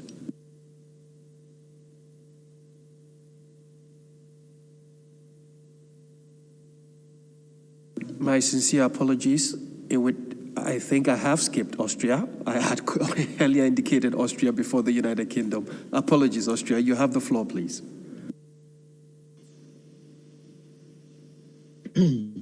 Thank you, moderator. No problem. And thank you also, Chair, for giving me the floor. First of all, let me congratulate you on your election as Chair of the Executive Board, and I'm confident that with your guidance, we will have fruitful meetings, and I assure you of Austria's and my personal full support. Furthermore, I would like to take this opportunity to express our deepest appreciation to our fellow EB members for this strong sign of trust by electing Austria to serve as Vice Chair of the EB. I also hope that this EB will prove the importance of this governing body and will contribute to good and strong governance of WHO. I personally would like to stress the importance of multilateral cooperation, and we, the member states, have to act accordingly to strengthen the governance of this most valuable organization. Regarding the outcomes of the World Health Assembly, once again, I think we have outcome ourselves by successfully finishing the longest World Health Assembly agenda in documented history. And I think that we also can learn from the experiences we have now made by virtual sessions of this magnitude. And I think some technical points were already raised by member states during the World Health Assembly, how to improve. The first major lesson is probably in Committee A that we have really clear indication which agenda items are also of relevant. And then second, that we always should consider that the regional statements are delivered first so that the member states can orient themselves accordingly. And third, this is, I think, made many times, that we should also start the sessions on time, since we are all spread around the world in different time zones, so that we can stay healthy during these long health assemblies. My fourth, but the important point is, since the World Health Assembly has agreed to have a special session on the pandemic treaty end of November, early December, I would like to suggest that that in preparing this important session, also the executive board has to convene prior to that in autumn. As a governing body, we have to be in a position to prepare accordingly. May I ask for a deliberation later on how we can proceed on this? And on this, I yield back to you. Thank you. Thank you very much, Austria. May I now invite the United Kingdom to be followed by Timor-Leste. United Kingdom, you have the floor, please. Thank you, Chair. The UK would like to thank the WHO, the DG and the governing body team on a successful World Health Assembly and for all hard work which went into organising the virtual forum. It was right that the second May Assembly during the pandemic focused on global health security and the COVID-19 response. And we are pleased the member states were given the space to respond to the items under the emergencies pillar to share best practice, lessons learned and reflections. It was also important to discuss preparing for future threats to our discussion on WHO's strengthening, proposed framework convention and the reports of the independent reviews. This World Health Assembly has also shown that we have not and should not stop thinking about other health issues, including the continued importance of tackling antimicrobial resistance, patient safety, including infection prevention and control, and the health and social care workers' safety. Health inequalities and the social determinants of health, particularly climate change, and non-communicable diseases, including oral health, eye care, and diabetes. However, with over 60 agenda items and 30 decisions and resolutions, we all still have more work to do in collaboration with the Secretariat to control agendas to ensure the Assembly can discuss all the topics fully in the way they deserve. We look forward to working with our fellow EB members and other member states in making progress on the important topics discussed, including through the WHO's strengthening working groups and the special session in November. Thank you very much. Thank you very much, United Kingdom. May I now invite Timor-Leste to be followed by France. Timor-Leste, you have the floor, please.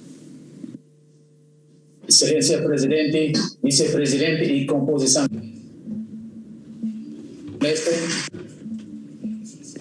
Thank you, Chairman. I would like to... Presidente, Vice-Presidente eleito da Comitê. The interpreter speaking Portuguese is not provided for in this meeting. Apologies.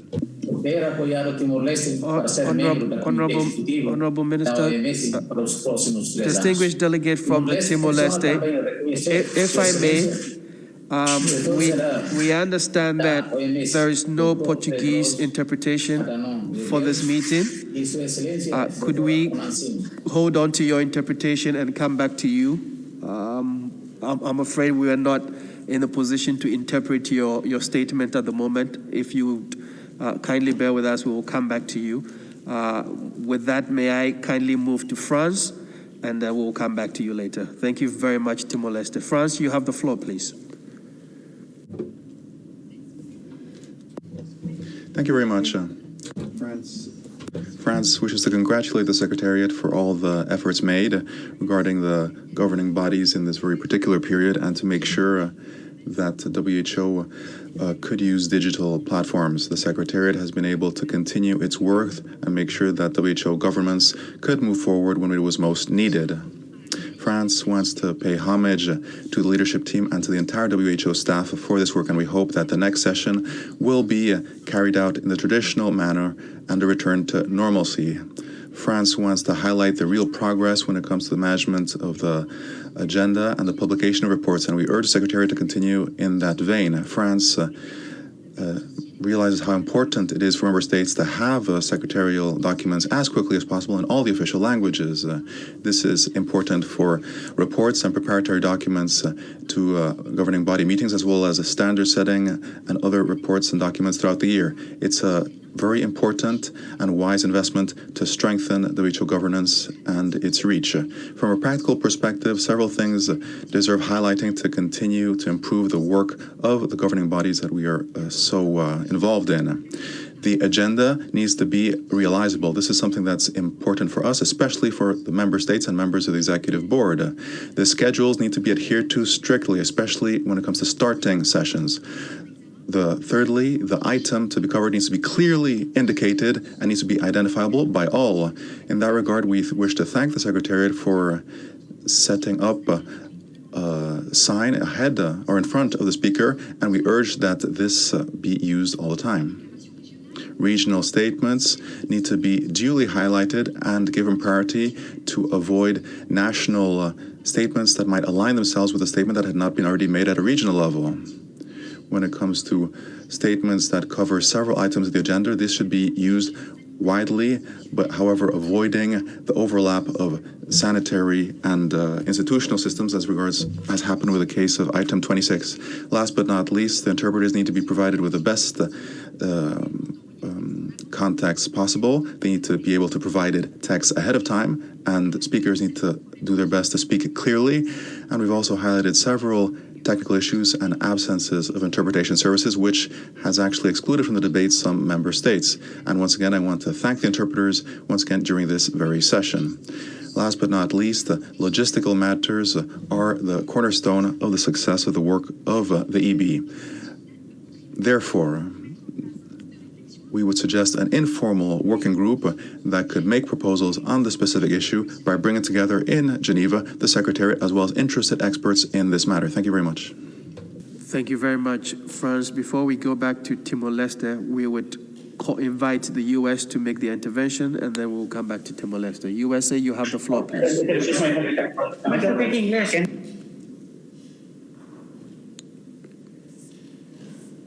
Thank you. Thank you, moderator.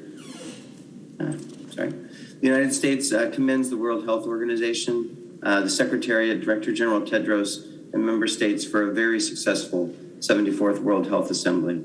Indeed, it's remarkable to think about what we've achieved together through this virtual platform with all of us dispersed around the world, and agree with many of the points that our colleague from Austria has just said in his reflections. I would just want to note that the grouping of items in particular for this assembly was very interesting, not only for COVID, but for other items, as it was very helpful for thinking outside of policy and programmatic silos. We greatly appreciate the broad consensus achieved on WHO strengthening and the creation of the member state working group to put forward recommendations to the special session of the WHO in November 21. Although there's great enthusiasm to move forward on WHO strengthening, and in considering whether an agreement, convention, or other international instrument would best serve to address issues that could result in strengthening WHO and improving preparedness and response, we should not prejudge the outcome of the member state working group. WHO member states must consider what tool or mechanism is best suited to implement the strengthening recommendations from the member state working group, rather than allow political pressure to dictate the outcome. The United States is committed to a strong WHO and acting on the recommendations received, and looks forward to helping lead with other WHO member states. Throughout the Assembly, member states and stakeholders discussed other critical disruptions beyond COVID, such as to food systems and social safety nets, which threaten health, nutrition, and well-being in communities across the world. As we look ahead to the Nutrition for Growth Summit, the high-level meeting on HIV/AIDS next week, and more, the United States continues to urge WHO and member states to engage a wide range of actors at local, national, regional, and global levels using a health in all policies approach. I thank you. Thank you very much, US. May we now invite Slovakia and then Timor-Leste. Slovakia, you have the floor, please. Thank you. Dear Mr. Chair, Slovakia aligns itself to the EU and its member state statements delivered on discussed issues. We would like to echo our distinguished colleagues and join this thanks for the successful 74th Assembly in dynamic virtual format. Slovakia would like to draw your attention to several points of the WHO regarding cross-regional aspects of member states' participation in WHO governance for your consideration. First, Slovakia appreciates the country-centric strategic approach and the interoperability efforts to strengthen the unity and cooperation at all WHO levels. We believe that the fair and systematic participation of the member states in the WHO governance matters is and should stay an integral part of the WHO strengthening and transformation process. We are strongly convinced that meaningful involvement of the member states in the governance matters is a collective ownership. Slovakia is pleased to emphasize its cross-regional survey of the candidate procedures, which has been supported by our WHO Euro Regional Director and his team by establishing an expert subgroup. The survey has showed a wide prevalence of constituted candidate coordination in all other WHO regions.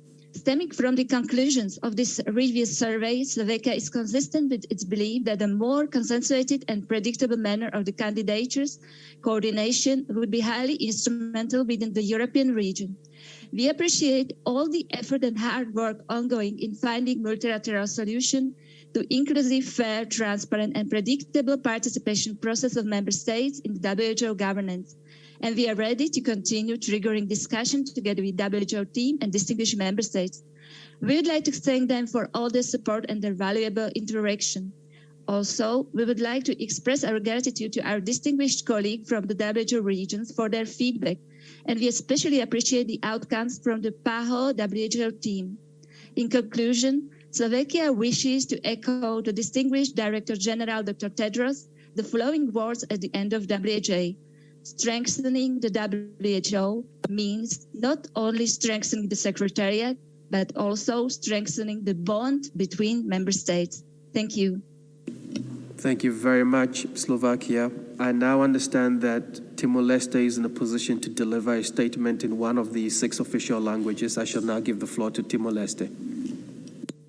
Excellency, we will take the floor after 10 or 15 minutes later.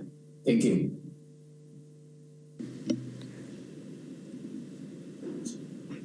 Timor-Leste, could you kindly repeat that? We will take the floor after 10 or 15 minutes later. Thank you. Very well.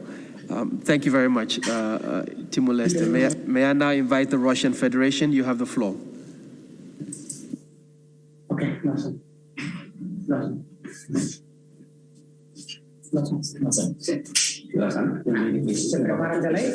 Russian Federation, you have the floor.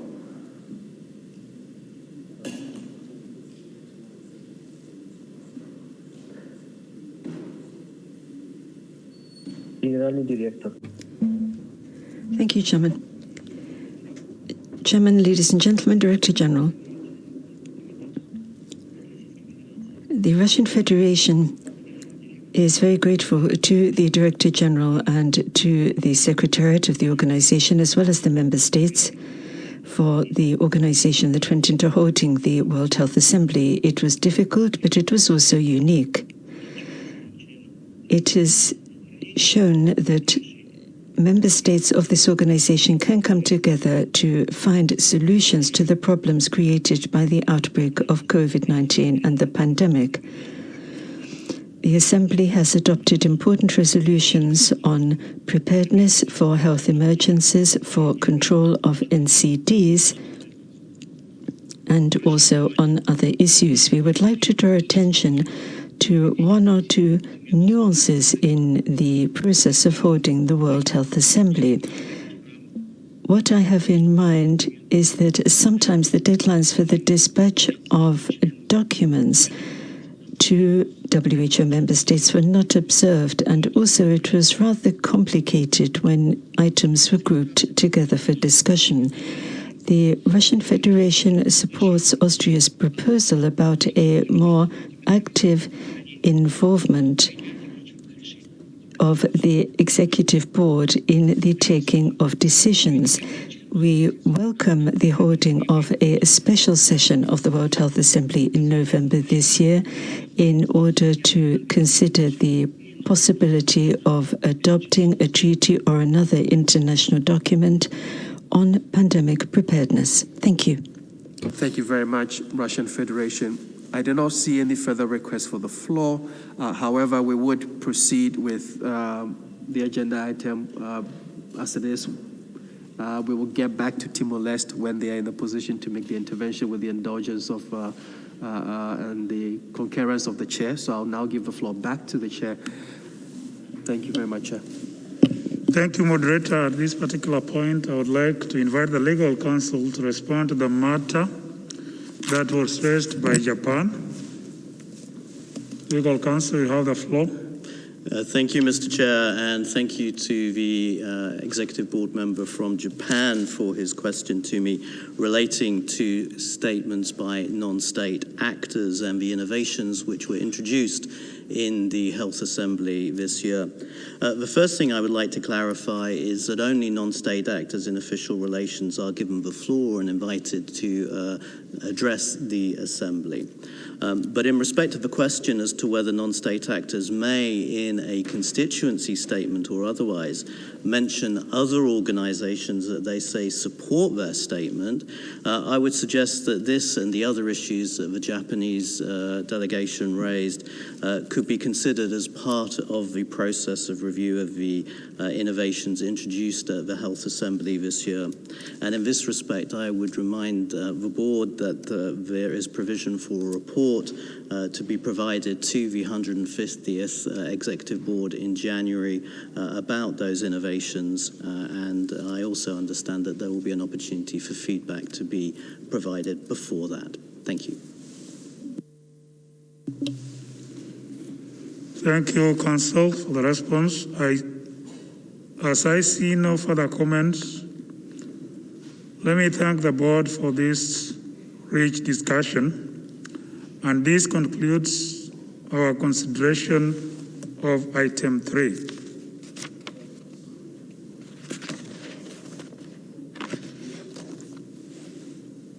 We shall now take up item 4 of our agenda, the report of the Program Budget and Administration Committee of the Executive Board. The 34th meeting of the Program Budget and Administration of the Executive Board was held virtually from 19th to 21st May 2021. Document EB 149/2 before you contains a report on items related to matters on which the committee should report to the Executive Board. I shall ask Dr. Faisal Bensala, Chair of the committee, to brief the board on the committee's work. Dr. Bensala, you have the floor. Thank you.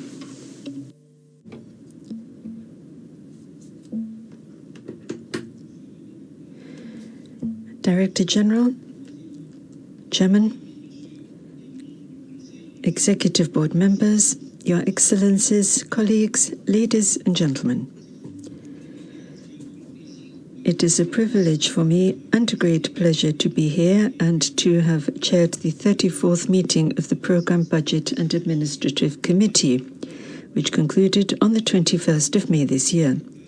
Today, I would like to share some of the highlights of our report with you. At the opening of the meeting, the Director General presented an update on the response of the organization to recent allegations of sexual abuse and exploitation. He said that a number of measures had been introduced already for reporting and investing allegations and for protecting those served by WHO. The organization is also working towards establishing a new model of transparency and accountability. When we turned to the substantive items on our agenda, we first took up the report of the Independent Expert Oversight Advisory Committee. That was presented by the committee's chairman. The Program Budget and Administration Committee welcomed the report, noting both the level of exhaustion among WHO staff and WHO's positive performance during 2020 despite the unforeseen challenges caused by the COVID-19 pandemic.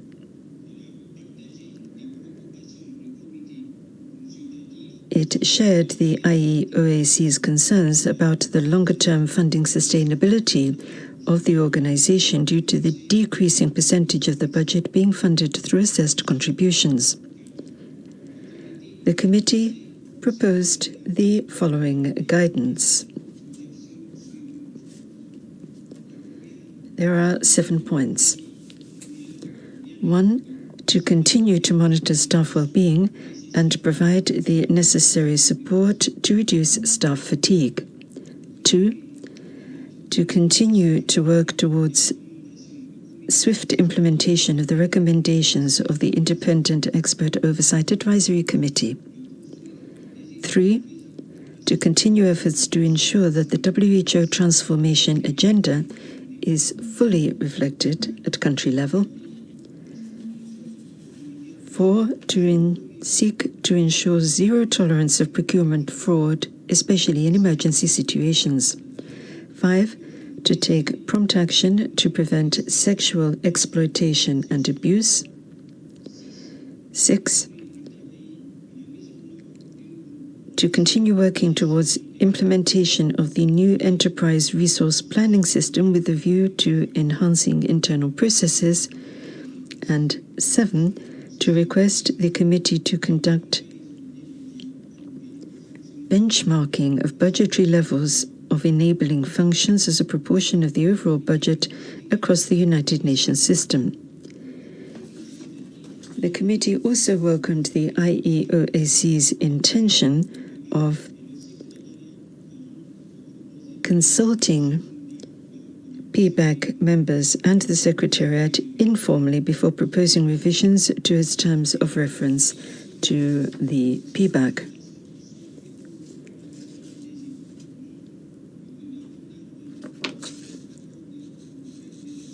It requested that this be extended to all member states and that more time be given for feedback.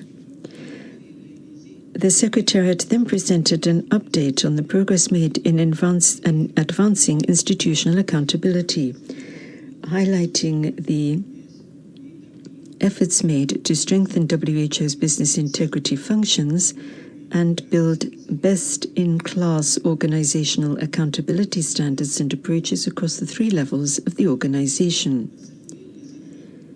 The committee welcomed the Secretariat's efforts to review systematically all of WHO's business integrity functions and to develop an enhanced risk management approach.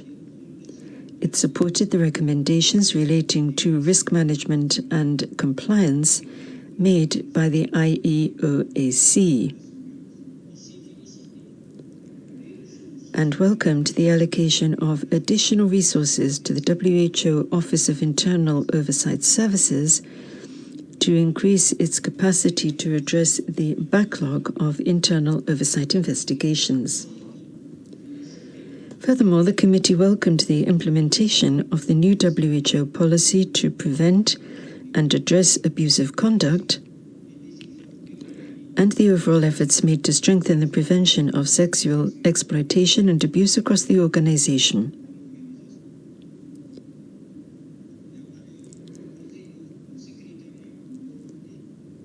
It further proposed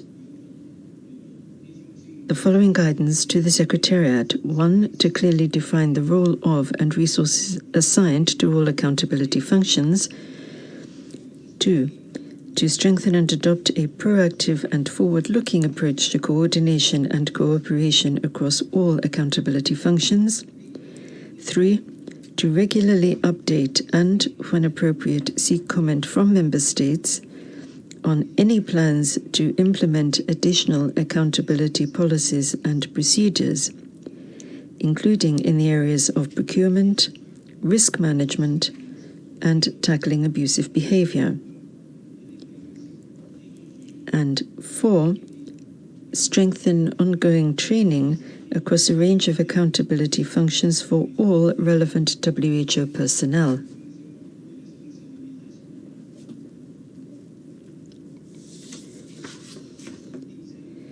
The committee then had a report from the Secretariat on compliance, risk management, and ethics. It emphasized the importance for WHO to maintain strong and up-to-date internal controls and systems against fraud and corruption at all levels of the organization. It further requested that the functions of compliance, risk management, and ethics be fully resourced at all levels of the organization. The committee welcomed the review being undertaken of risk management approaches throughout the organization and noted that there would also be a review of the complaints procedure.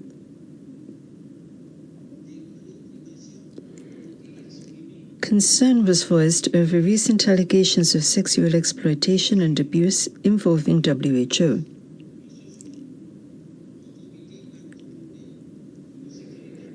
The committee recommended that the Secretariat keep Member States updated on implementation of the policy to prevent abusive conduct. It further recommended that the Secretariat should make efforts not only to improve policies but also to improve the implementation of such policies, including through appropriate staff training, with an appropriate risk appetite framework to be developed and shared with Member States as a matter of priority.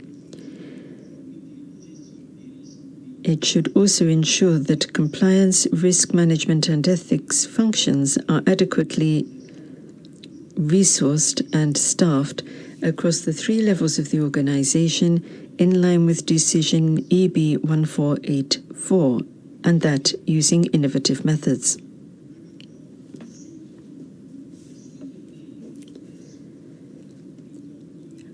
Following this, the committee received a report on WHO's response to reports of the Joint Inspection Unit in the United Nations.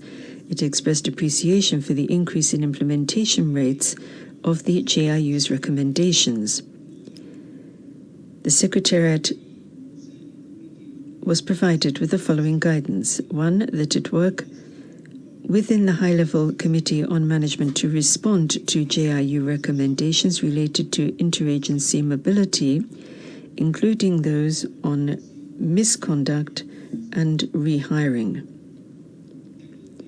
2, to pay special attention to implementing the recommendations of JIU reports, including, but not limited, to those on investigative functions and enterprise risk management, and to ensure that progress is made and reported on by the next meeting of the Executive Board and the PBAC.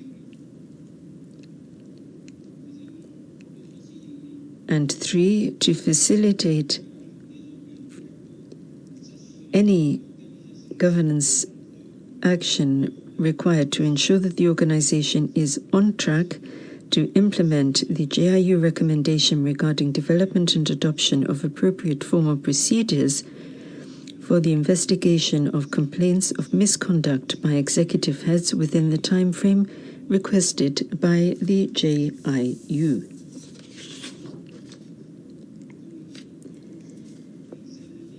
The committee then considered the annual report on evaluation and proposed to the Secretariat the following guidance. 1, to implement the recommendations of the evaluation of WHO transformation.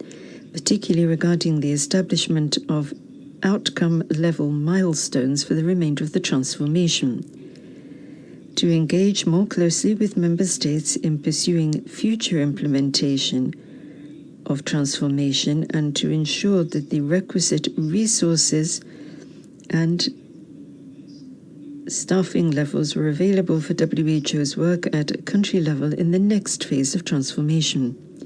3. To provide regular updates on progress made in the implementation of transformation at all levels of the organization, and especially at country level. 4. To provide a mission briefing on the evaluation of WHO transformation. 5. To consider using cross-regional focus group discussions for future evaluations. And 6. To update Member States on the evaluation of the WHO response to the COVID-19 pandemic in the organization's work plan at the next meeting of the Programme, Budget and Administration Committee.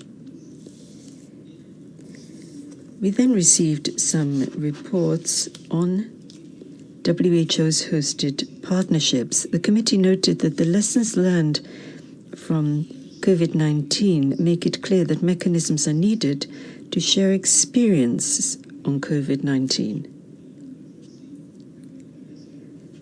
and to strengthen global preparedness and response. The importance of multi-stakeholder partnerships has become more obvious during the pandemic, and the work that WHO and its hosted partnerships have achieved shows that partnerships make substantial contributions to health outcomes. It was suggested that the possibility of establishing 2 additional partnerships be considered on digital health and on pandemic management. The Secretariat noted that there are several ways for WHO to engage with partners and proposed to continue informal discussions on the most appropriate mechanisms to advance the work on digital health and on pandemic management.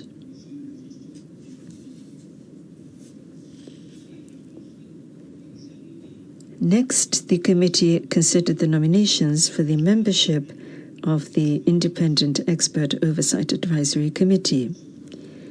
It recommended that the Executive Board appoint 4 new members to the Independent Expert Oversight Advisory Committee in accordance with the proposed calendar. Finally, we turned to the statement by the representative of the staff associations and welcomed the engagement of the staff associations and their good working relationship with senior management.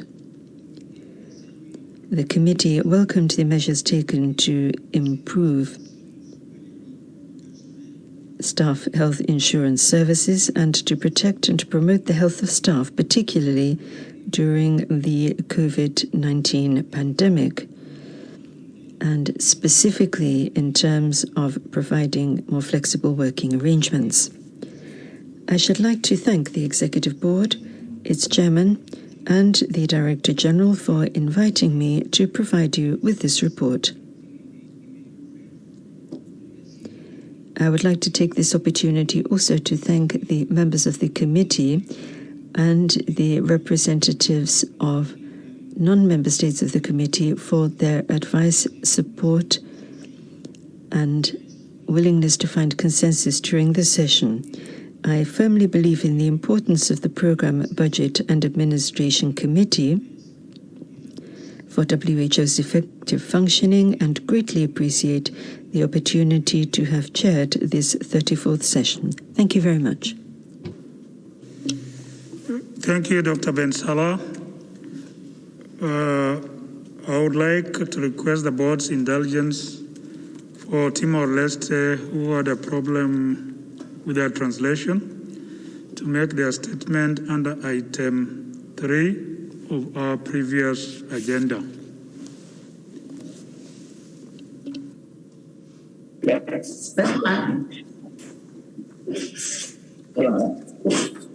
Mr. President and distinguished guests, on behalf of Timor-Leste, I wish to congratulate His Excellency, the President-elect, and His Excellency Vice President-elect of the Executive Committee and their respective members.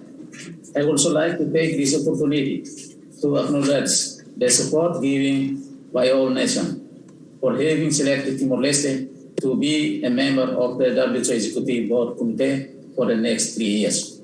Timor-Leste would also like to recognize and thank His Excellency, Director General of WHO, Dr. Tedros Adhanom Ghebreyesus, and His Excellency Dr. Ponan Singh, Director of the Southeast Asia region, for their assistance and leadership to other nations and to Timor-Leste through WHO in Timor-Leste, especially to fight against the COVID-19 pandemic.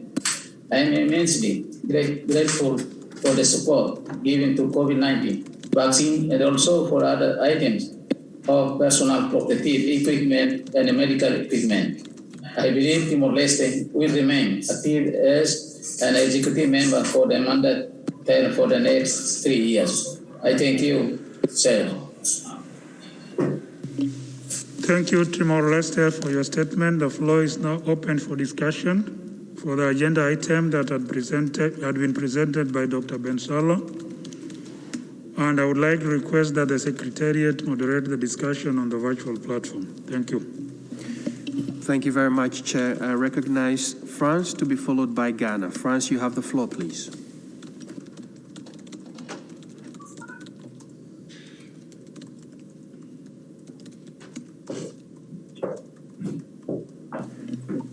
France, you have the floor. Merci, Monsieur. Thank you very much indeed, Chair. Chairman, I welcome the adoption of the WHO budget for 2022-2023, following the discussions that took place within PBAC, and we've been focusing on the discussions of the review committees, and we've taken on board their suggestions, which might have an impact in May 2022. We've had a discussion on the sustainable financing of WHO, and will participate actively in the working group on this issue. A sustainable and entirely financed budget is essential for implementing the organization's activities. I'd also like to draw the attention of the board to the conclusions of the audit report, which has just been submitted by the external auditor. And we read in the report something of particular interest, and that was in the selection and engagement of a consultancy firm. The firm was assisting WHO in procurement of personal protective equipment, PPE, without due approval. Post-facto approval was obtained after 4 months. The firm's role in procurement constituted a conflict of interest, as the firm provided assistance to both WHO and the supplier. Dans les remarques... So those comments were made in the audit report, and we agree that that is a serious issue, and we'd like to come back to it. Thank you. Thank you very much, France. May I now invite Ghana to be followed by Singapore. Ghana, you have the floor, please. Thank you, Chair. Ghana is honored to make the statement on behalf of the 47 member states of the WHO Africa region.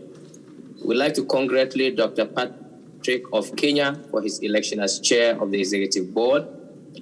And same congratulations goes to all the newly elected members of the board. We wish them all success in their new role and look forward to having a productive engagement with them in the board. We also express our sincere appreciation to Dr. Vardhan, Minister of Health and Family Welfare of India, for competently steering the affairs of the board during the past year. We thank the PBAC for a concise report and endorse the specific recommendations made to guide follow-up actions on accountability, compliance on oversight, staff well-being, and the transformation agenda at country level.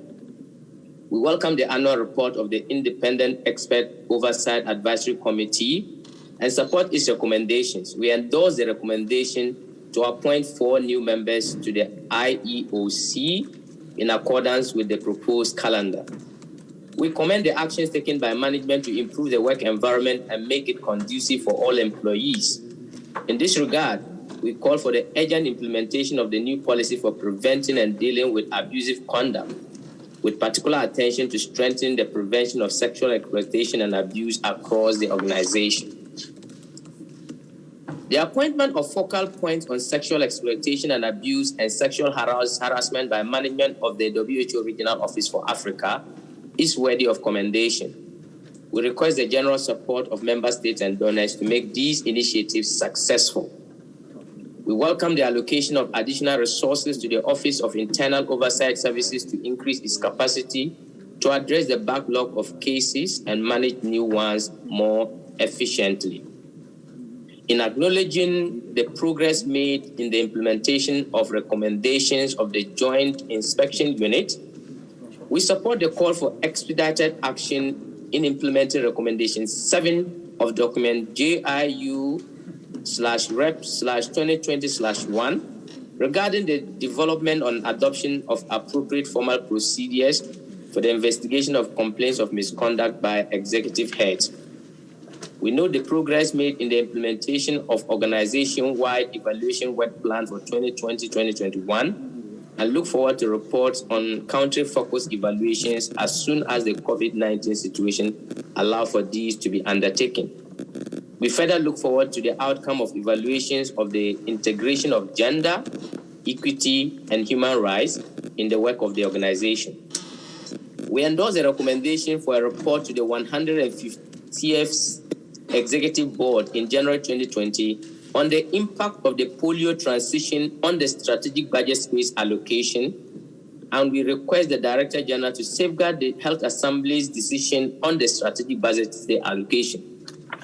This is to prevent any negative budgetary impact of the polio transition in regions and countries with the greatest need. We know the reports on hosted partnership and support recommendations for the establishment of 2 partnerships on digital health and pandemic management to promote the sharing of experience in this regard.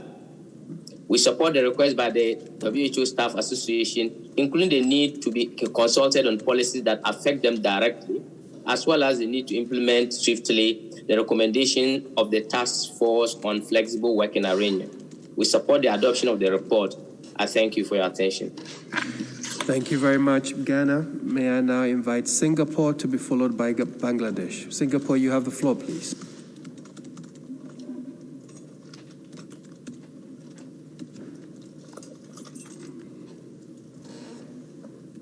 Thank you, Chair. Singapore echoes the thanks and congratulations offered by Ghana to outgoing and incoming members of the Executive Board, as well as the organization for conduct meetings thus far. Thank you for the opportunity to contribute a few points to the discussion. COVID-19 has magnified the need to urgently reform WHO's financing structure, especially given increasing global expectations to strengthen international preparedness and response. Member states would need to ensure that requisite resources are provided in line with our shared expectations regarding WHO's role and obligations in the global health system. As a member of both the PBAC and the Executive Board, Singapore stands ready to contribute to further discussions. My second point, we would like to emphasize that funding needs to be sustainable, which means that there should also be a focus on efficiency measures and cost savings. Sustainability is a key feature in Singapore's healthcare system philosophy. Confronted with competing resources, priorities, and increasing demands, we have continued working on measures to improve our healthcare system's cost effectiveness and efficiency to ensure long-term financial sustainability. Singapore welcomes the progress made in transforming WHO into a more agile and impact-focused organization and look forward to working with the Secretariat and member states on further future reforms. Lastly, there is a need to focus on WHO's business-as-usual work, as there's a likelihood that the pandemic will result in an endemic end state. We must continue to be ready to respond to health emergencies by ensuring we have the right systems and capabilities in place.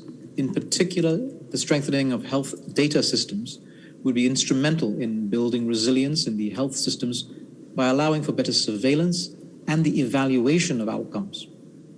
We are supportive of the proposal to establish additional partnerships for digital health initiatives to leverage the potential of new digital technologies in developing data-driven insights.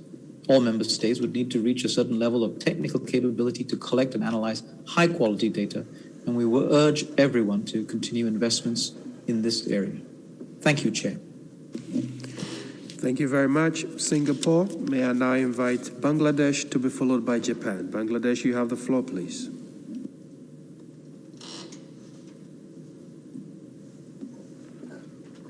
Thank you, Mr. Moderator.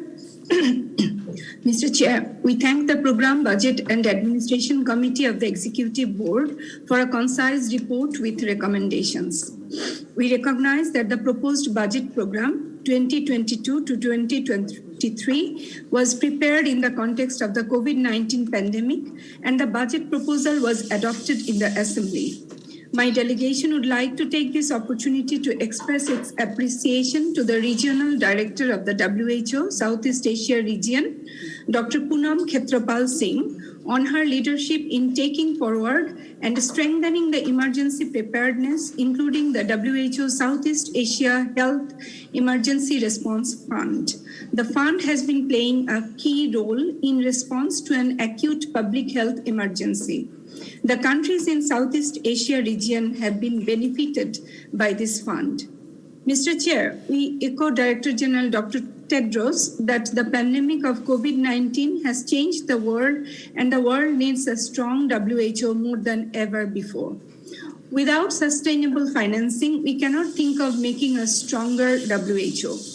We would like to highlight that equity should be made a part of sustainable financing, along with predictability, medium to long-term availability, and flexibility.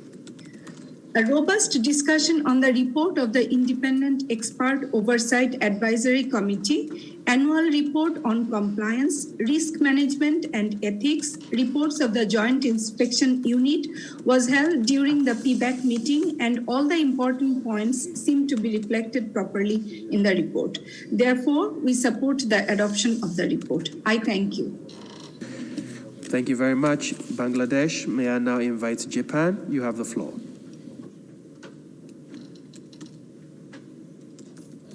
Thank you very much, Mr. Moderator. Japan welcomes the complete report from the PBAC and appreciate the PBAC chair and members. I have 2 points. First, revising terms of reference of the PBAC, which is proposed under paragraph 9. I agree that the work and budget are expanding in WHO, and as PBAC member from Singapore mentioned that quality and the work characters of work is changing. Therefore, revisiting the term of reference is much needed. In this regard, I heard from the gallery that PBAC chair presentation at the PBAC included that the WHO's budget increase. I took it as an expression of risk for this organization. That is important. At the same time, Japan expects the IEOSC to strengthen its oversight function when considering the revision of the TOR. Also, the new membership of IEOSC is included. I think good gender and geographical balance are essential. It seems that we may not have any IEOSC member from Western Pacific region in 2022, and none from American region in 2023. I'm wondering if we change the sequence of appointment, that absence can be avoided, not full, but can be avoided. So I'd like to turn to Secretariat, how you are going to handle these issues, and also a possibility of expansion of membership after 2023 might be considered when discussing the new TOR, because I think the change of work of WHO, that implies that change of requirement or competency or experience for new IOSC member need to be considered. Second part is paragraph 30 with regards to two new partnerships. Japan would be careful to accept new partnership, since it's not an easy thing. WHO should be deliberate in hosting a partnership, which means WHO agree with a body with separate governance and budget, while also being an employer of those staffs. So I'm wondering, and the PBAC chair is right, very correct, that to consider variety options, because I look at ACTA, that works well. We are looking at COVAX facilities, that works well. That is not hosted partnership. So we would like to ask Secretariat to take complete and necessary consideration before preparing the documents for our consideration in January. Thank you very much, sir. Thank you very much, Japan. I shall now move to non-EB member states, and I invite Finland. You have the floor. Chair, we would like to congratulate you on your election as a new chair of the executive board, as well as all the newly elected EP members. Finland wishes to thank the Evaluation Office for their comprehensive reports. The evaluation function is an invaluable part of the organization's accountability function. We would like to make some comments on the evaluation of the WHO transformation. This evaluation comes at a rather late stage of the process, but is all the more crucial. Transparency and dialogue are important for the member states. We would like to thank the Evaluation Office and the Secretariat for the significant amount of work conducted to date. We are particularly pleased to learn about the clear indications that the staff is knowledgeable and engaged in the process. However, we note the signs of reform fatigue. The two main shortcomings identified, the lack of an actionable theory of change and late-stage dialogue with the member states, require further and immediate attention. We stand ready to do our part of the latter, and in fact, Finland took part in the transformation survey earlier this year. Given the strategic significance, cross-cutting nature, and budgetary implications of the transformation, exchange with member states remains essential. One of the reasons for an incomplete picture of the transformation is the focus largely on internal change and country-level action. We repeat our request to have a strategic discussion at the governing bodies on WHO's work in countries. We strongly support recommendations for the remainder of the process on setting clear outcome-based milestones and associated management and reporting tools, strengthening member states' communication and accelerating implementation at country level. Thank you. Thank you very much, Finland. I see no further requests for the floor, Chair. Thank you. Thank you, Secretariat.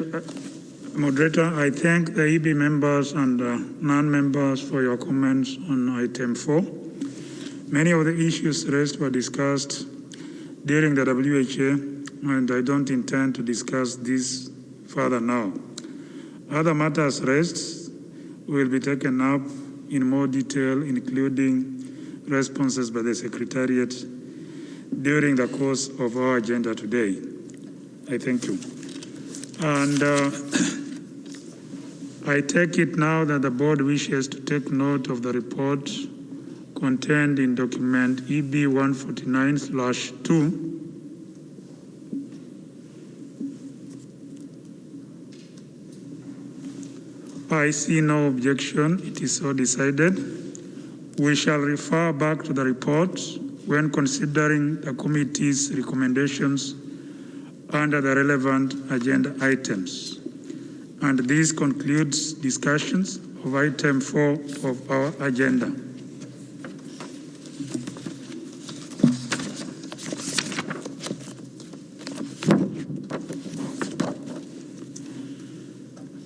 We shall now take up together sub-item 5.3, Evaluation Annual Report, 5.4, Hosted Partnerships, and 5.6, Membership of the Independent Expert Oversight Advisory Committee. The relevant reports are contained in documents EB 149/5 and EB 149/5, add 1, EB 149/6, EB 149/7, EB 149/9, and EB 149/9, add 1.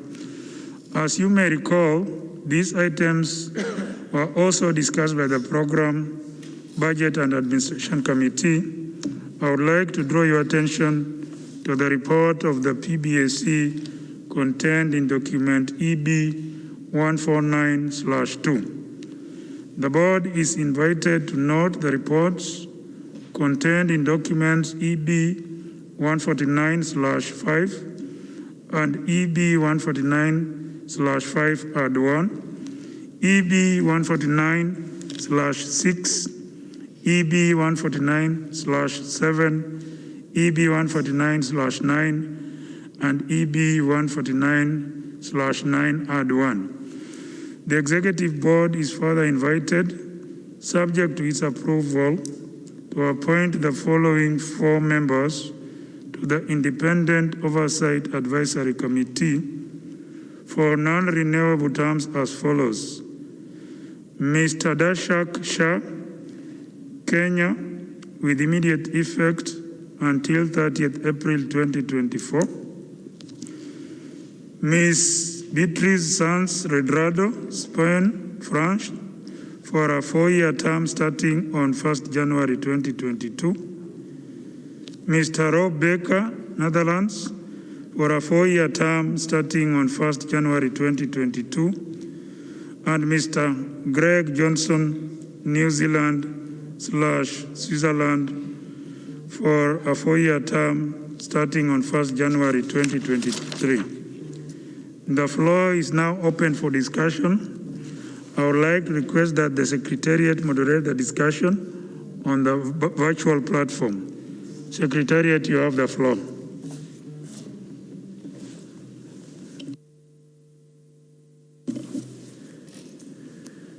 Thank you very much, Chair. I recognize Japan. You have the floor, please.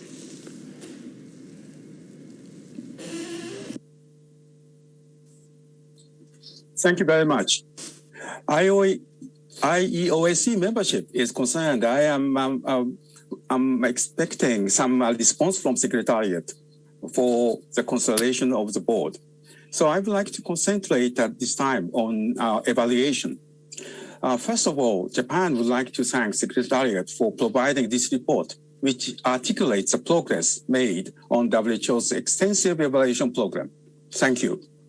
I have 3 points.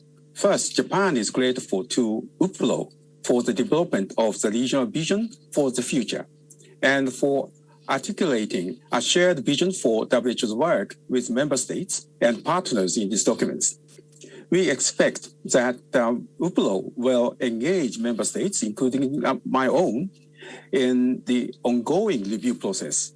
We are committed to working hand in hand with other countries in the region to address issues to be highlighted in the review.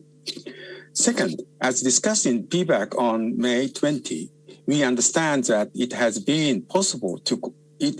not been possible to conduct country program evaluations as planned this biennium due to the travel restrictions as a result of the COVID-19 pandemic. We want to reiterate that the evaluation plan and time frame should be updated as soon as possible. Lastly, in accordance with the pre-establishment of the framework of engagement with non-state actors proposal review panels, we would like to reiterate that the framework should be implemented in a corporate and streamlined approach at WHO's 3 levels. And we look forward to the future evaluation on this segment. Thank you very much. Thank you very much, Japan. May I now invite India to be followed by the United Kingdom. India, you have the floor, please. Thank you, Chair. The COVID-19 pandemic is an unprecedented challenge confronting the global health community for over a year and has led to deep socio-economic repercussions going beyond the health sector across the globe. It also, however, has afforded us with a historic opportunity to build and strengthen global preparedness and partnership in the arena of health and to create a reformed global health architecture. India notes the progress made by WHO in providing these hosted partnerships as a multi-stakeholder platform that have the ability to make integral contribution in terms of improved health outcomes and sustainable impact, especially in various developing nations. Chair, there has been a paradigm shift in policy formulation with the emergence of data and technology as a central aspect of public health response strategy, and COVID-19 pandemic has brought forth the importance of digital health agenda as a new normal for health service delivery. India firmly believes that hosted partnership can play a pivotal role in this area, and by working towards and fast-tracking a hosted partnership on digital health by WHO, the implementation of digital health agenda to add healthcare service delivery and achieving universal health coverage can be fast-tracked. It can also add early adoption of cutting-edge digital technology. Utilization of latest technological solution and healthcare information system augmentation is no longer a choice, but a necessity, and India would propose focus on digital technologies to ensure efficiency, effectiveness, and transparency of health service delivery. Chair, pandemic has led to grave ramifications not only for healthcare, but also triggered a global mental health crisis, impacted incomes and livelihood, and disrupted global supply chain. India believes that there is an urgent need to focus on augmenting capacities for global pandemic prevention, preparedness, and response, and strengthening our ability to fight back any such pandemic in future. This highlights a critical need for an integrated and dynamic institutional platform to focus on pandemic management through a hosted partnership on pandemic management by WHO. Through an effective integration of data-driven insight for pandemic management coupled with support on diagnostic, therapeutics, and vaccine coordinated under the aegis of WHO, we may be able to manage the present and future pandemics better. Thank you. Thank you very much, India. May I now invite the United Kingdom to be followed by Bangladesh. UK, you have the floor, please. Thank you, Chair. Evaluation is a vital oversight and enabling pillar of the organisation. We acknowledge the WHO's important work over the past year and recognise the major pressures placed on the organisation by the pandemic. We recognise the initiatives to improve visibility and communication, whilst we welcome the focus placed on organisational learning. Learning lessons in silos is not conducive to good public health. We welcome the executive summary of the evaluation of WHO transformation, and we're pleased to have an opportunity to input into the process through the member state focus groups and surveys. The transformation agenda is a key delivery vehicle for the GPW 13. It is a broad and ambitious programme with 7 work streams and 40 separate initiatives falling under the transformation umbrella. The opportunity to review at this stage and course correct as needed is therefore vital. The focus given to staff engagement in the transformation process, something the paper notes was lacking from previous reform programmes, is to be applauded. We emphasise the findings and recommendation on increasing member state engagement and welcome these alongside the recently launched transformation tracker, which will go some way to keeping all stakeholders up to date to the varying elements. We also note the recommendation for revising the theory of change model and having clear milestones to report against. We would urge the Secretariat to take forward the 5 recommendations in the report. This will enable Member States and the Secretariat to work together with transparent, shared objectives and ultimately be better able to demonstrate the results on the ground at country level. We would be interested to hear the Secretariat's reflections on the report and their plans for taking the recommendations forward, particularly in the context of other strengthening processes underway, most notably through the response to the independent reviews and sustainable financing working group. Thank you, Chair.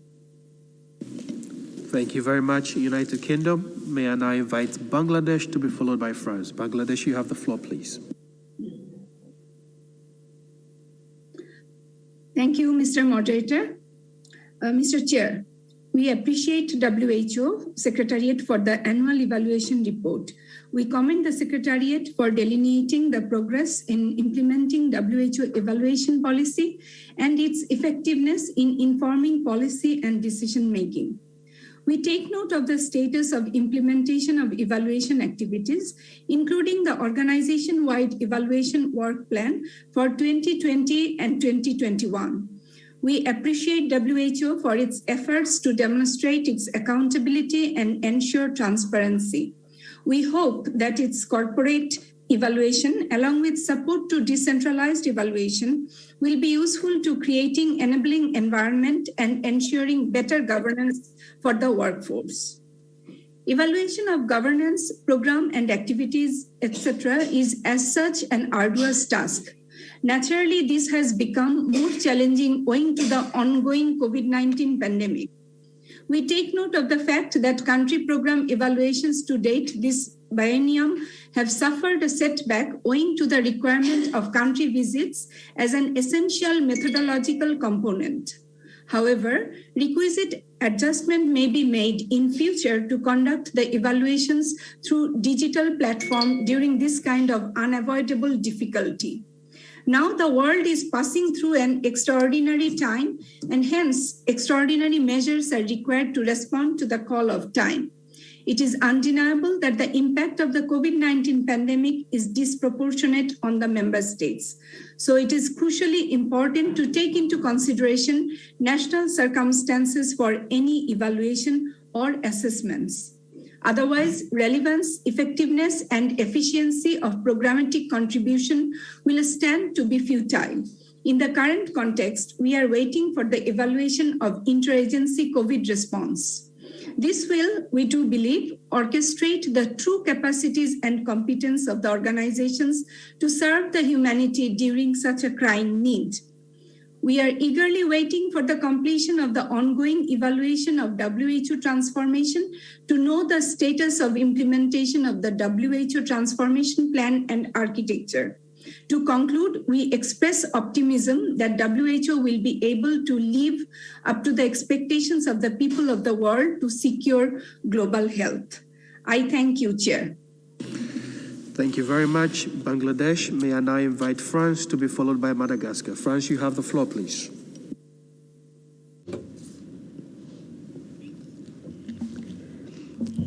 Thank you, Chairman. France would like to thank the evaluation of his forest report, and we support the recommendations contained therein. We would like to turn particularly to one of the recommendations which has been mentioned by others as well in exchanges with the Secretariat. And I mean how to act to transform the organization at country level. We're grateful to the Secretariat and particularly Dr. Tedros for his specific action and proposals on this matter, but we would like it not be necessary to note again next year that posts have been created at headquarters level rather than regional and local level, and their mobility is still not sufficient. Progress which has been made is laudable, but we still need to make progress on optimizing the use of resources and making sure that the organization can discharge its mission in a world that is changing very, very quickly. Since my arrival here, we have in France been supporting Dr. Tedros' reforms and will continue to do so. We note inter alia the establishment of evaluation being done in line with the work program. A lot has been attained despite the complications caused not only by the COVID-19 pandemic, but because of the decentralized structure of WHO. We urge the Secretariat to improve communication and do more awareness building among member states on what it is doing in order to achieve the general objectives which the Evaluation Office still considers are not sufficiently well defined. We'd like to know more about progress made and obstacles in the way and the cost of what is being done. Exchanges between the Secretariat and Member States could, for example, be structured around each of the major recommendations, 5 of them I think there are, in exchanges which need to take place at a time that gives Member States sufficient time to prepare for them.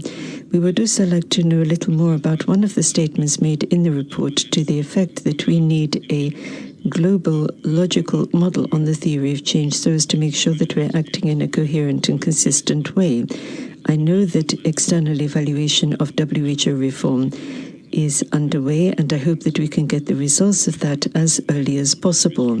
We would also like to ask management exactly what is expected from an external evaluation and the cost of the external evaluation. In conclusion, we know that WHO is facing a major problem in terms of adapting and adjusting to new situations, and we are grateful for what they are doing to make sure the organization can continue to operate properly in the 21st century. Thank you. Thank you. Thank you very much, Franz. May I now invite Madagascar? You have the floor, please. Thank you, Moderator. Chairman, distinguished members of the Executive Board, ladies and gentlemen, Madagascar is honored to be speaking on behalf of the 47 member states of the African region on point 5.3 on the evaluation annual report and 5.1 on WHO transformation.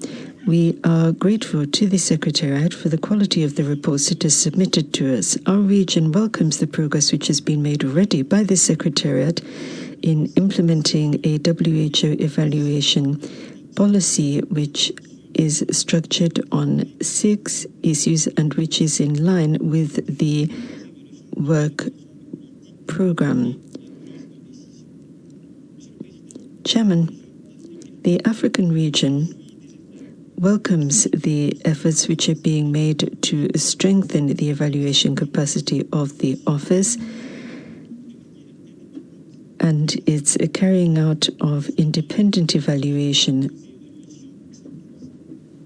as well.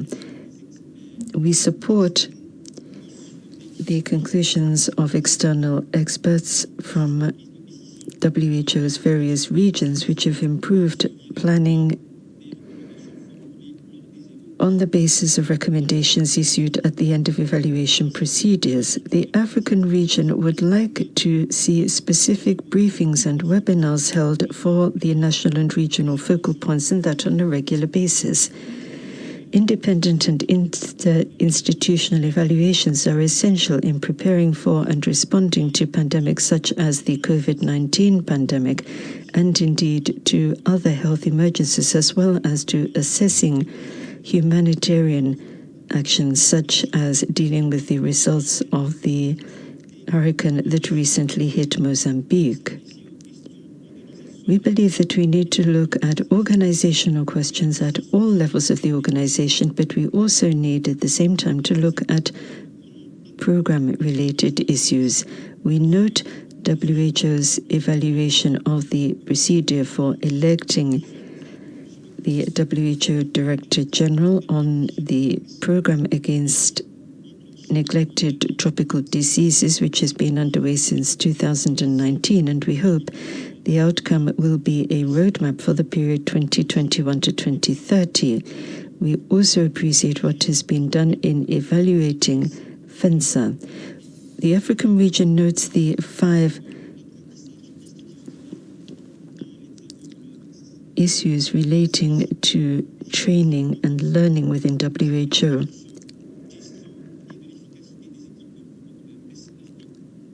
Management and effectiveness within the WHO African Regional Office has also been looked at, which we welcome, and we appreciate the forthcoming inauguration of the WHO Academy.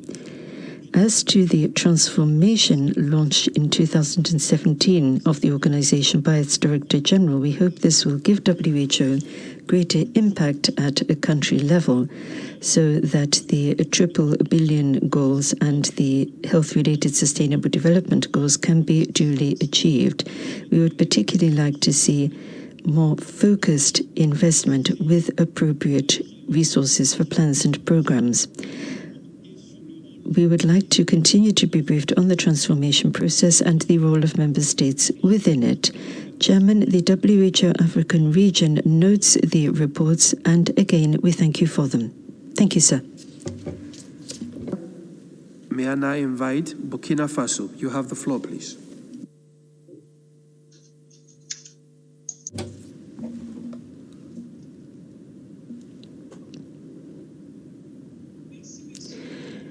Thank you very much, moderator.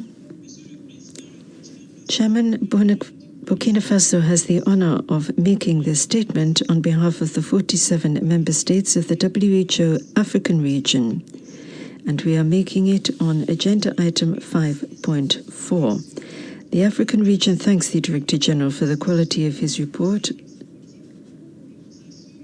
and we would like to assure you, sir, of our full support. We would also like to thank you for the quality of the report you have submitted on hosted partnerships and that on the Alliance for Health Policy and Systems Research. We would also like to congratulate the Secretariat for the enormous amount of hard work its staff members have been doing despite the reduction in meetings and activities imposed by the current pandemic.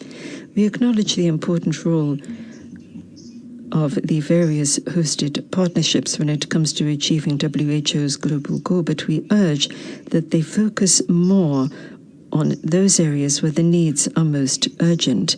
It is essential that we ensure that the various partnerships actually can meet the needs of people on the ground in countries.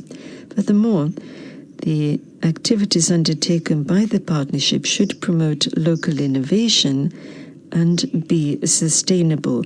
These are sine qua non for improving universal health coverage.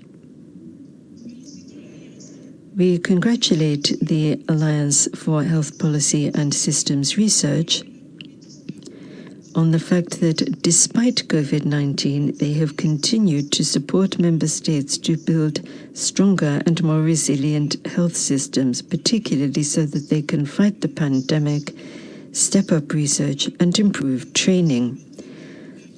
On the European Health Systems Observatory and Health Policy, the African region would like to underscore the importance of close cooperation with the African Health Observatory as part of an exchange of experience and good practice.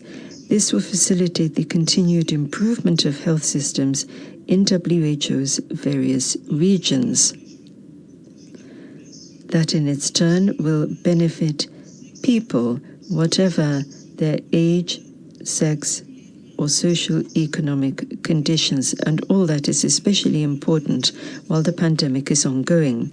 We note with satisfaction that the Partnership for the Health of Mothers, Newborns, and Children has engaged in awareness building and has mobilized resources, including financial resources, so as to contain the COVID-19 pandemic and the consequences of it on the health of mothers, newborns, and young people.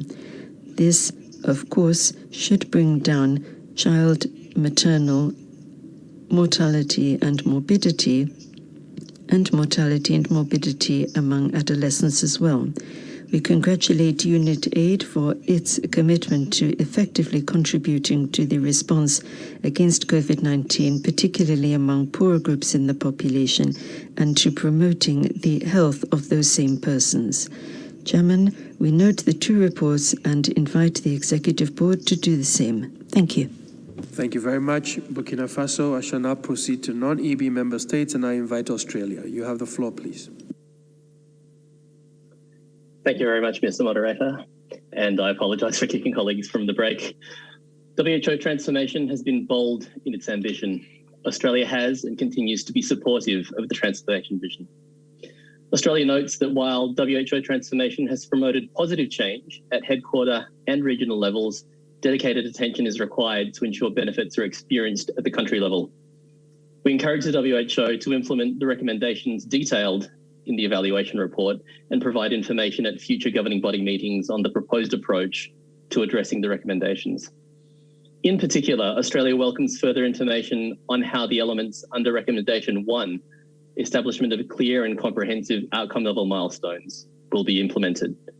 We would appreciate information on the proposed timeframe for the revised theory of change, as well as details on how member states will be consulted and what the anticipated products of this process will be. Recommendation 5 requests that WHO Secretariat take action to embed desired cultural shifts throughout the organisation. While we agree with the broad objective, we encourage the establishment of clear links between proposed day-to-day action and how they will lead to enhanced organisational change. We also request further information on whether Recommendation 5C will include alignment of procedures with the new model of transparency and accountability announced by the Director General at PBAC last month in relation to allegations of sexual abuse and exploitation.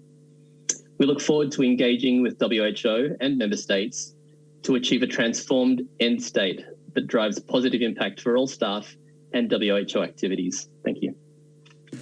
Thank you very much, Australia. I recognize the Netherlands. However, I understand that the chair would like to take the floor. Thank you, moderator, for moderating that particular session. And I also want to thank the interpreters for their indulgence of additional 12, 13 minutes. We are beyond our allotted time. At this particular juncture, I want to propose that we take a 1-hour health break, and we shall resume the afternoon session with the member states to continuing to make their statements. I thank you.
Good morning, good afternoon, and good evening. Your Excellencies, colleagues, ladies and gentlemen, it is with pleasure that I declare the 149th session of the Executive Board open. In the context of the restrictions imposed in response to the COVID-19 pandemic,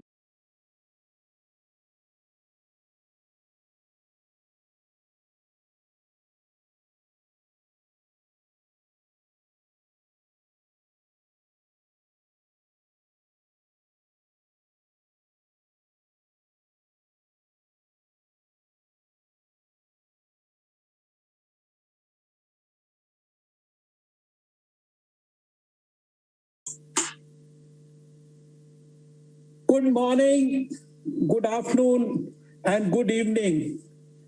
Your Excellencies, colleagues, ladies and gentlemen, it is with pleasure that I declare the 149th session of the Executive Board open. In the context of the restrictions imposed in response to the COVID-19 pandemic, the Executive Board has approved the arrangements for a virtual session of the Executive Board to be held using video conferencing technology. Before we turn to the first item on election of chair, vice chairs, and rapporteur, we shall take up the draft decision contained in document EB 149/12 concerning the special procedures to regulate the conduct of this virtual session of the Executive Board. As you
Good afternoon once again, and welcome back after the health break. I would like again to hand over the chair to the moderator to take us through the next interventions, the statements from the partner states or member states.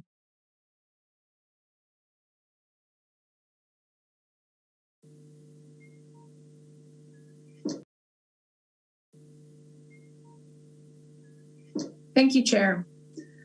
And as this is the first time that we take the floor, we want to also join others in congratulating you for this new role and to thank India for having chaired us greatly in the last year. The Netherlands thanks the Evaluation Office for their reports. The work is crucial for the growth and learning capabilities of the organization, and which is necessary to improve the impact of WHO and achieve the Triple Billion Agenda. We want to zoom in specifically on the evaluation of the WHO transformation that was kicked off to support the implementation of the General Program of Work.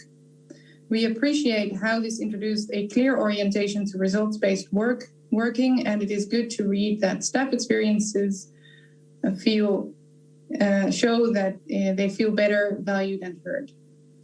We do note, however, that many of the concerns the member states have expressed from the beginning of the transformation program are still being raised in this report. We reiterate our concern for the lack of clear metrics for measuring and reporting on the outcome level results and perceived cumbersome monitoring reports and on outputs of little practical use. While we warmly welcome the 5 recommendations and would support the introduction of a theory of change, even retroactively, we would in addition appreciate your views on a possible simplification of monitoring methods and metrics. We look forward to the Secretariat's response and suggestions for follow-up. Thank you, Chair. Thank you, the Netherlands. I see no further requests for the floor, Chair. Thank you.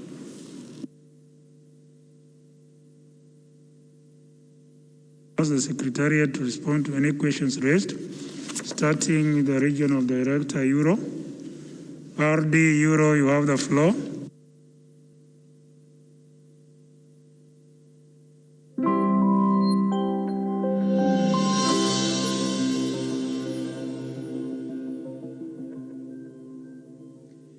Dear Chair, ladies and gentlemen, colleagues and friends, WHO's hosted partnership model symbolizes the vision and principles underpinning the European Programme of Work 2020-2025, United Action for Better Health, promoting and developing joint collaboration across organizations and disciplines to assist member states in achieving better health outcomes and better performing health systems. Today, I am particularly proud to bring your attention to the invaluable work of the European Observatory on Health Systems and Policies located in Brussels. It's the only regionally hosted partnership globally. The Observatory provides scientifically sound and open access evidence to inform and support policymakers in over 53 member states. Through a broad international network of policy experts and researchers, the Observatory analyzes health system dynamics and the impact of health policies. As a trusted knowledge broker, it bridges between science and policy, directly engaging decision makers and tailoring evidence to their needs contextually. This is reflected in its governance structure, where WHO and the European Commission, national and regional health authorities, as well as academia, jointly agree on research priorities and action. The Observatory's agile model made it possible to swiftly revise priorities when COVID-19 hit in early 2020. And I'll give you 2 examples. At our request, joined by the European Commission, the Observatory started to collect evidence on country responses, both in terms of containing the spread and mitigating the impact on health systems. The findings were immediately shared on an online platform, the COVID-19 Health Systems Response Monitor, of which I'm very proud. Supporting the Pan-European Commission on Health and Sustainable Development, the Monti Commission, tasked with rethinking policy priorities in the light of pandemics, the observatory collects, collates and analyzes scientific evidence through a scientific advisory board. Since its creation in 1998, the observatory has inspired similar initiatives in other regions, with the Asia-Pacific Observatory on Health Systems and Policies in India and the North American Observatory on Health Systems and Policy in Canada. The African region is currently exploring establishing an African observatory. That speaks volumes and is a strong recognition of the model and a testimony to the pioneering work and successes of the observatory. My special appreciation to its director, Dr. Josep Figueras, with his right hand, Suzy Leshoff, as well as the co-directors, Professor Martin McKee of the London School of Hygiene and Tropical Medicine, Professor Elias Mosialos from the London School of Economics and Political Science, and Professor Reinhard Busse from the Technical University in Berlin. Thank you. Thanks, RD Euro. I will now give the floor to Dr. Elil Ranganathan. Dr. Elil, you have the floor. Chair, thank you very much for. Thank you very much for.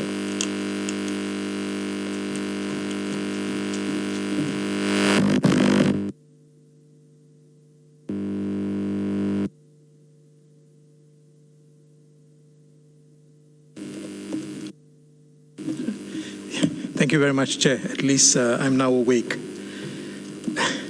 Thank you very much for the floor, and thank you very much, Member States who provided your comments, and thanks a lot for your broad support to the work of the Evaluation Office and evaluation in general in WHO. We take note of your comments and suggestions. I have 5 points that I want to address. The first one is in relation to some of the comments and suggestions in relation to evaluations with a country focus. As we had noted in our report, there are delays in this because of the travel restrictions and also the nature of work that is necessary in order for us to do those kind of evaluations.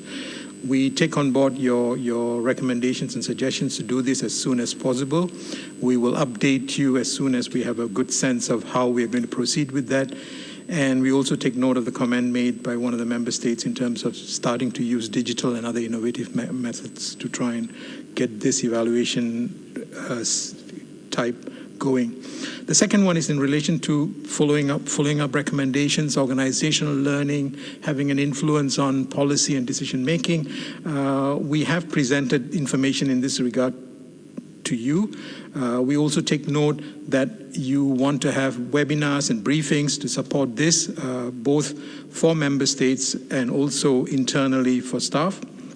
The third one is in relation to transformation. Once again, thanks for recognizing the work that was done in the transformation evaluation.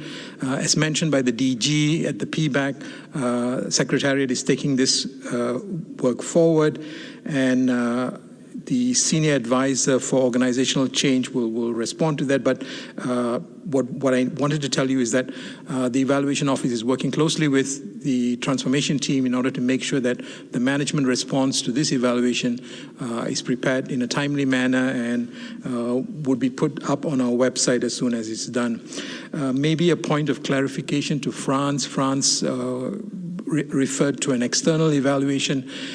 In fact, this is the evaluation. It's an independent evaluation which we commissioned to an external team. So there is no additional evaluation that's going to come up.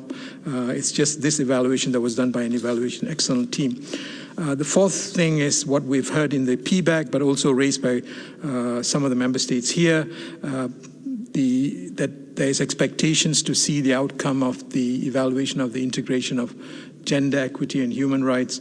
We expect that evaluation to be completed in the next 2-3 months, and it'll be made public on our website. And finally, a comment from Japan today, and we heard that during the PBAC as well, the request from member states to be consulted as the WIPRO region does its review of the regional vision, and we'll make sure that our colleagues in WIPRO are made aware of that. Chair, I hope I've responded to the questions and comments. Thank you very much. Thank you, Dr. Elil. I now give the floor to Dr. Bruce Elwood. Dr. Bruce, you have the floor.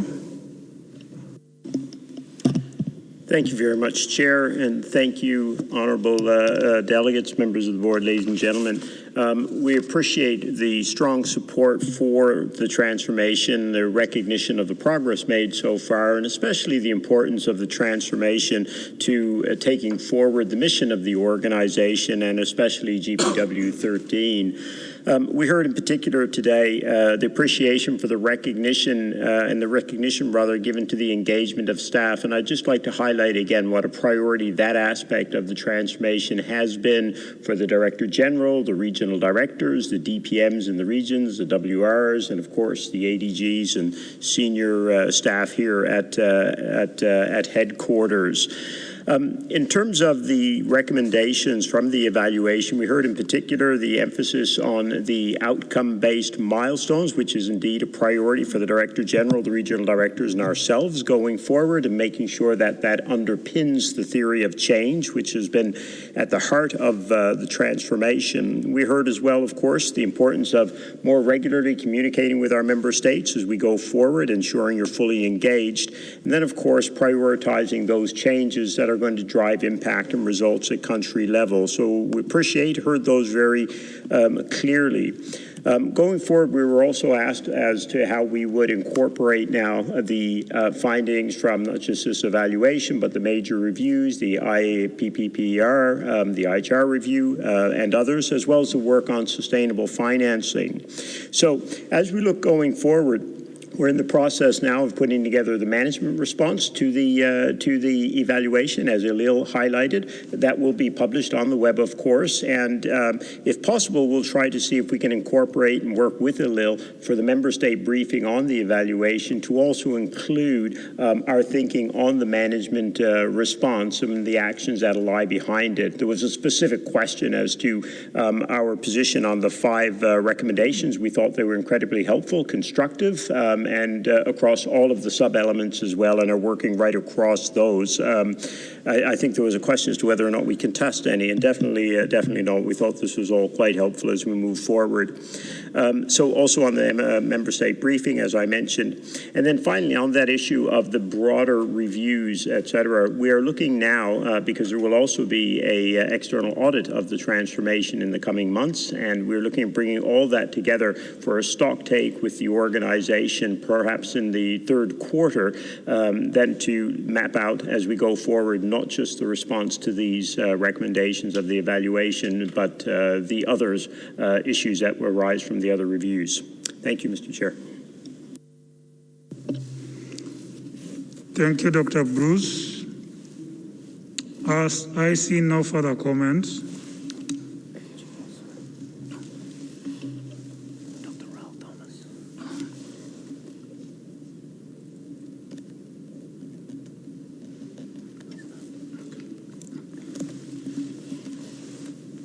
thank you. I would now give the floor to Mr. Raul Thomas to make his intervention.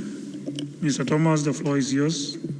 Thank you, Chair. I just wanted to respond to a question from Japan about the geographic and the gender in terms of the IUAC membership. And they specifically asked about the sequencing of the appointments to the IUAC to address the geographical.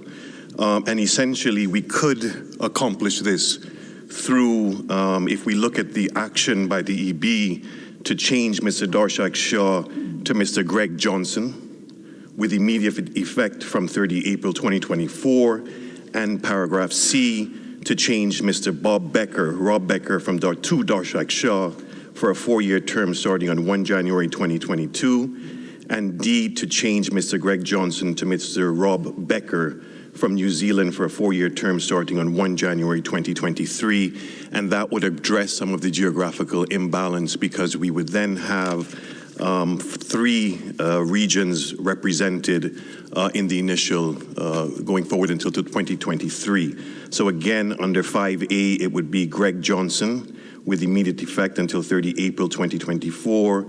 B would remain the same, Ms. Beatriz Sanz Rodrado from Spain, France, starting on 1 January 2022. C, Mr. Darshak Shah from Kenya for a 4-year term starting on 1 January 2022. And D, Mr. Rob Becker from Netherlands for a 4-year term.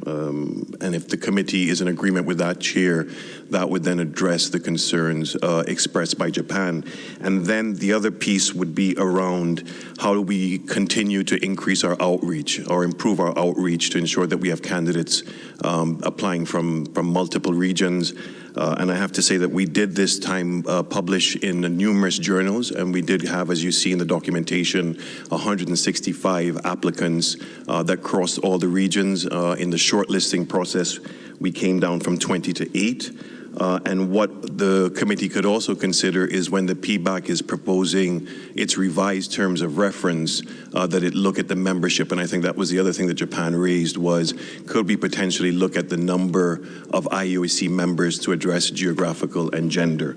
And as you can see, with this proposal that's going forward, if the EB approves it, we would have 1 female member of the IUAC, and we would hope that in subsequent rounds we would increase the number of female representation there. Thank you, Chair.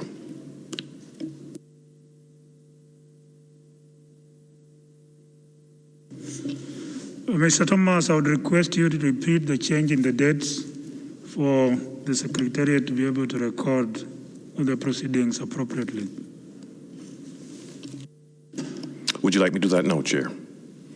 Yes, you have the floor. Thank you, Chair. So under 5A, it would be Mr. Greg Johnson from New Zealand/Switzerland with immediate effect until 30 April 2024. B would remain the same, Ms. Beatriz Sanz Redrado from Spain, France, for a 4-year term starting on 1 January 2022. C would be Mr. Darshak Shah from Kenya for a 4-year term starting on 1 January 2022. And D would be Mr. Rob Becker from Netherlands for a 4-year term starting on 1 January 2023. Is that over to you, Chair? Thank you, Mr. Thomas, for that clarification. As I see no further comments, I take it that the board wishes to appoint the 4 members of the Independent Expert Oversight Advisory Committee as recommended by the PBAC.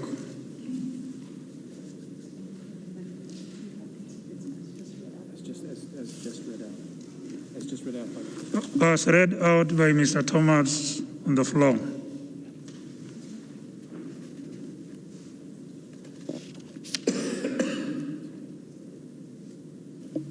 Is it something for me, Chair? I didn't hear, sorry. No. I see no objection. It is so decided. May I take it that the board wishes to note the report as recommended by the PBAC and concurs with the proposed guidance?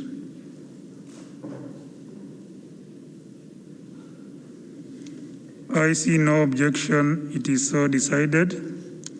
And this concludes the board's consideration of agenda sub-items 5.3, 5.4, and 5.6.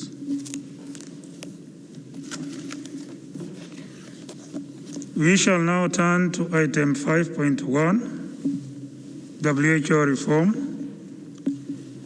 The report by the Director General on written statements, guidelines for member states is contained in document EB 149/3. Paragraph 3 of the report contains a draft decision for consideration by the Executive Board. The Board may wish to consider that the said guidelines be henceforth applied to written statements relating to sessions of the EB submitted by Member States. Furthermore, with a view to ensuring a consistent approach between the governing bodies, the Board may wish to consider recommending to the Health Assembly the adoption of the same decision with respect to written statements submitted by Member States in connection with Health Assembly sessions. The floor is now open for discussion. I would like to request that the Secretariat moderate the discussion on the virtual platform. Secretariat, you have the floor. Thank you very much, Chair. We understand that the delegation of Kenya would be making a statement on behalf of the African region, although we don't have Kenya raising their hand in the platform. We'll respectfully ask the delegate who will be making the statement to do so, so we may proceed to give them the floor. Kenya, you have the floor, please.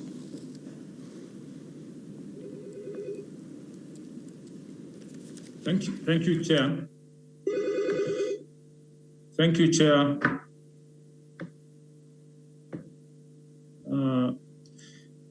Kenya is making a statement on item 5.1 and on behalf of the 47 member states of the WHO African region.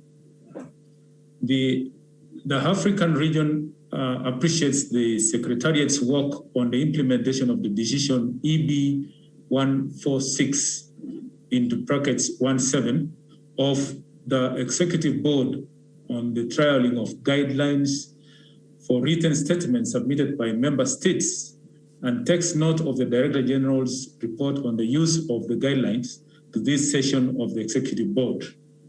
We further appreciate the dedicated WHO website for posting of written statements for sessions of the World Health Assembly and Executive Board, as well as the separation of written statements from oral interventions during governance body meetings, which provides a platform for enhanced dialogue and sharing of country and regional experience on agenda items.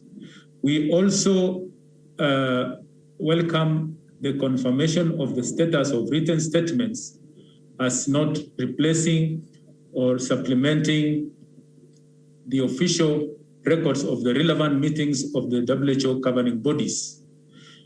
We take note of the guidance on the content of written statements and strongly support the call for the respect to other member states and exclusion of any offensive language in drafting of the written statements.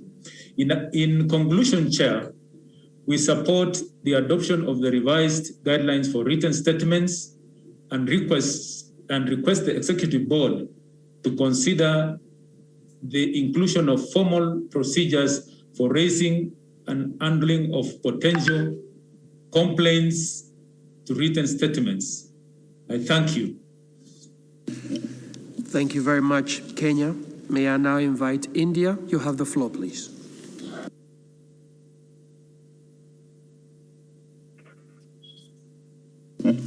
India, you have the floor, please.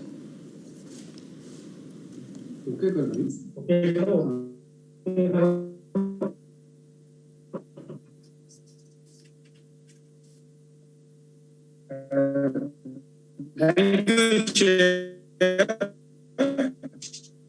The word is currently collectively engaged in India, if I may. Could I kindly ask you to position yourself well so we may hear your intervention, please?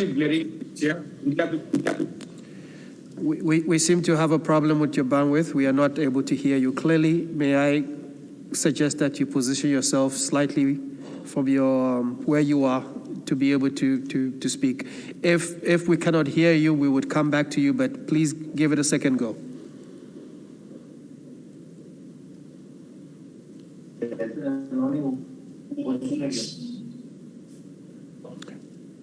Thank you, Chair. The world is currently collectively engaged in managing COVID-19 pandemic for last more than 1 year. COVID-19 has made the need for a robust and adaptable pandemic management system and global governance pandemic partnership layer obviously. Here, India believes that it is important to... The distinguished delegate of India, my sincere apologies once again. I think we will have to come back to you. If you would indulge me, I'll move to the next speaker and then we'll come back to you. Thank you very much for your cooperation. Canada, you have the floor, please.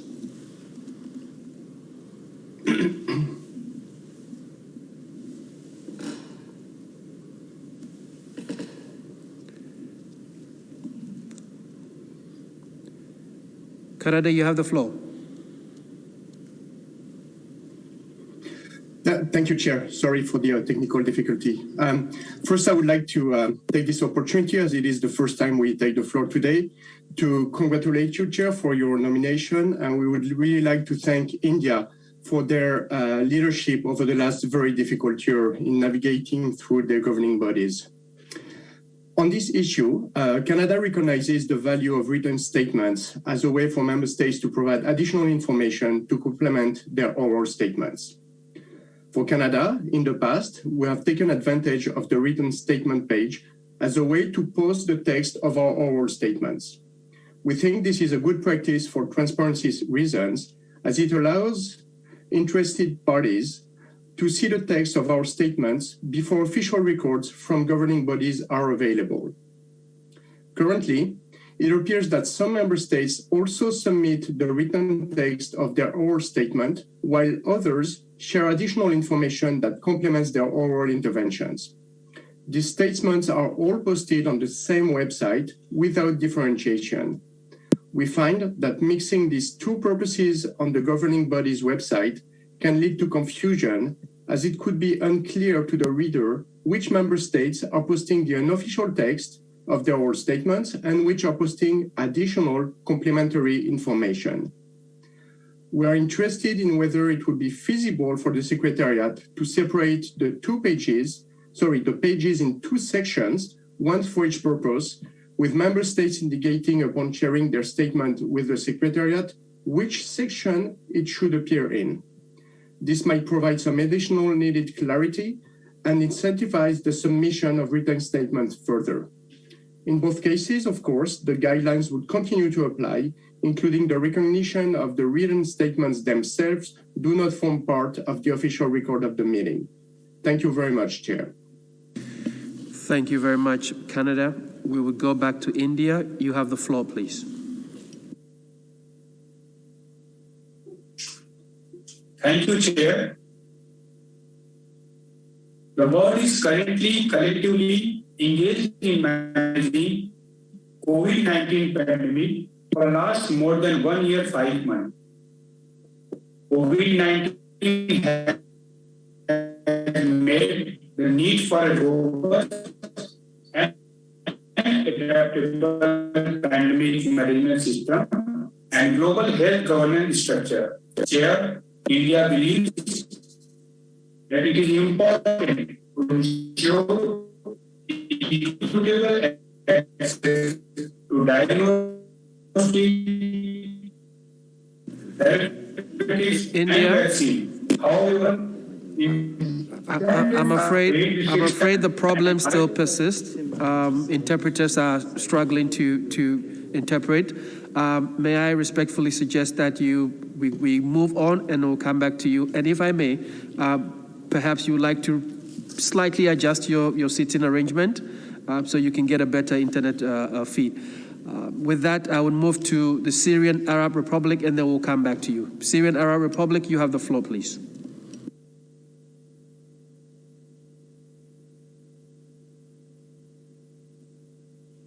شكرا سيد الميسر. Thank you, moderator. Can you hear me okay? Yes, we can. Please proceed. Thank you. نحن نقدر الجهود التي Chairman, we are grateful for the opportunity to discuss this issue, and we discussed it at the 146th session of the EB. We also have some comments and questions about the guidelines. We see that the guidelines don't refer to the right of reply. For instance, a written right of reply, and that was mentioned in a previous draft, which we had seen. We believe that the Director General submitted that draft, and I do think that that is an aspect that should be contained in the revised guidelines. We should take into account the fact that there isn't a standard mechanism throughout international organizations that were referred to in the examples. And it would be a good idea to have standard language that could be used in that respect. Chairman, we've also read that statements cannot be accepted after closure of the Assembly or the EB. And I think that that is extremely strict. I would like to see more flexibility in that regard, so that delegations could have, for instance, 2 working days after closure during which they could submit the written text. I also have a question, and that is, would it be possible to send documents in that could be considered as official submissions that we do as we do in other conferences? Thank you. The go with India and hope we have a better outcome this time. India, please, you have the floor.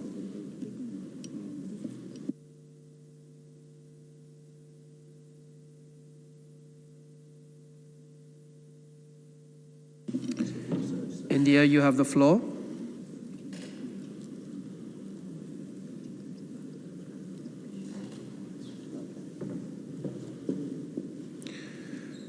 Unfortunately, we are unable to connect with India. I see no further request for the floor. Chair, I yield to you. Thank you.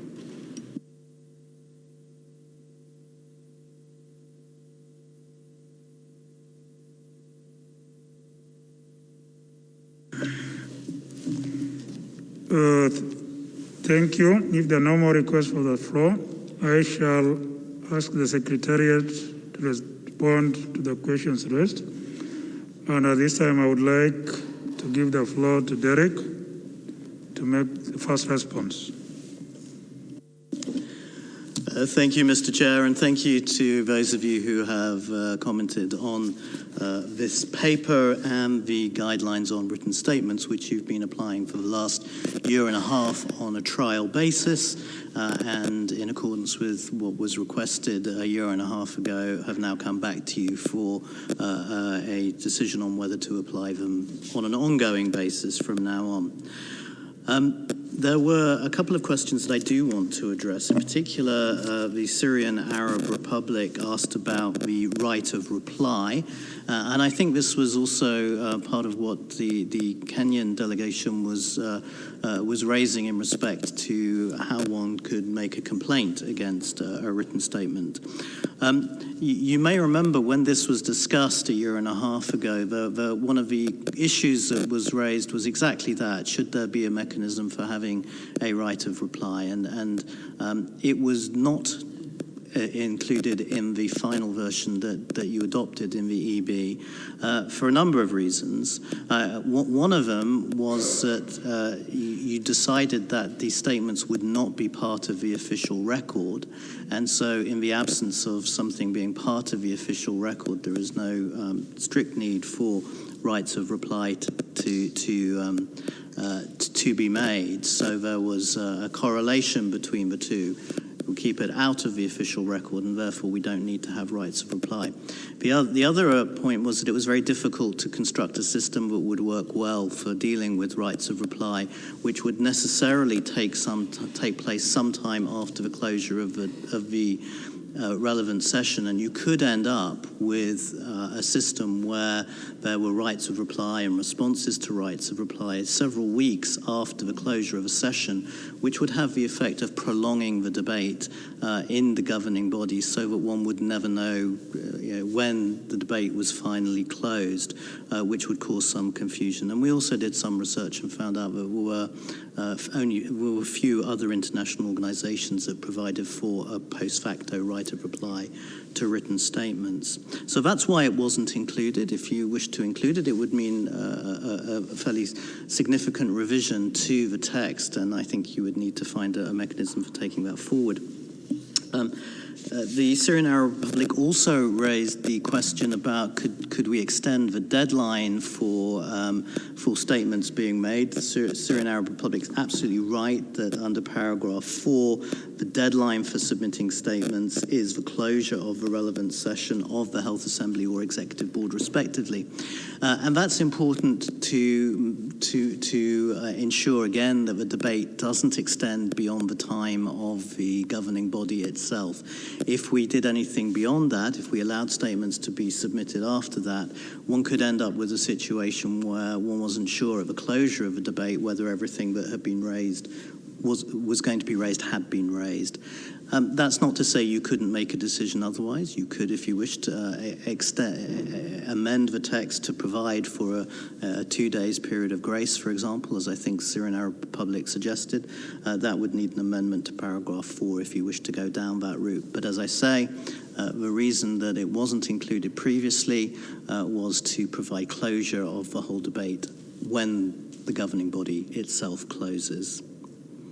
With that, I think those are the questions that I'm in a position to ask. Perhaps, Mr. Chair, I might suggest that we ask the Secretary of the meeting to supplement with some additional items. Thank you. Thank you, Derek, for your intervention. I would like now to give the floor to Tim, the Secretary of the meeting, to be able to provide further clarity. Thank you, Chair. Thanks to Member States for those questions and suggestions in relationship to written statements. I'd like to pick up the suggestion that Canada made in relationship to the potential for differentiating between those statements which Member States submit, which are a reflection of the oral statement which is being delivered as part of the meeting, and those statements which contain additional information. I certainly think we can be very happy to look at that. I think it can make some sense in regards of being create a greater understanding for Member States and frankly the Secretariat as well in relationship to the nature of the materials being submitted. You know, I recall that one of the reasons that Member States indicated that there would be a preference for providing additional documentation was in response to speaking times being reduced through some of our processes where we were managing very heavy agendas and very short timelines. So with that, Canada, I'd like to come back and say, yes, we will certainly look at that, look at what is feasible from a logistical point of view, discuss with our legal colleagues any legal implications, and she'll come back to you at a further meeting. With that, I hand the floor back to you, Chair. Thank you. Thank you. As I see no more comments, I take it that the board wishes to take note of the report.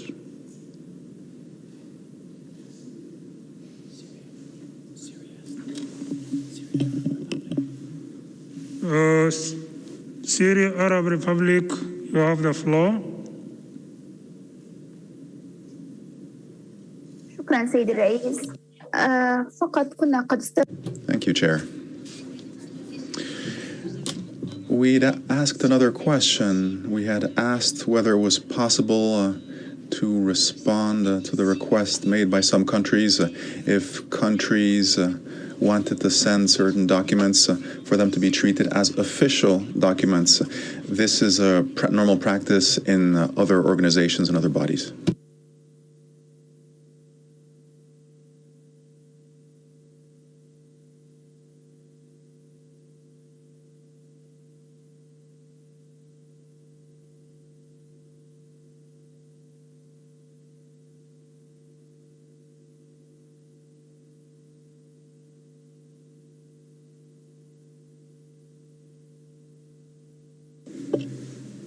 Derek, please have the floor to respond to that particular intervention.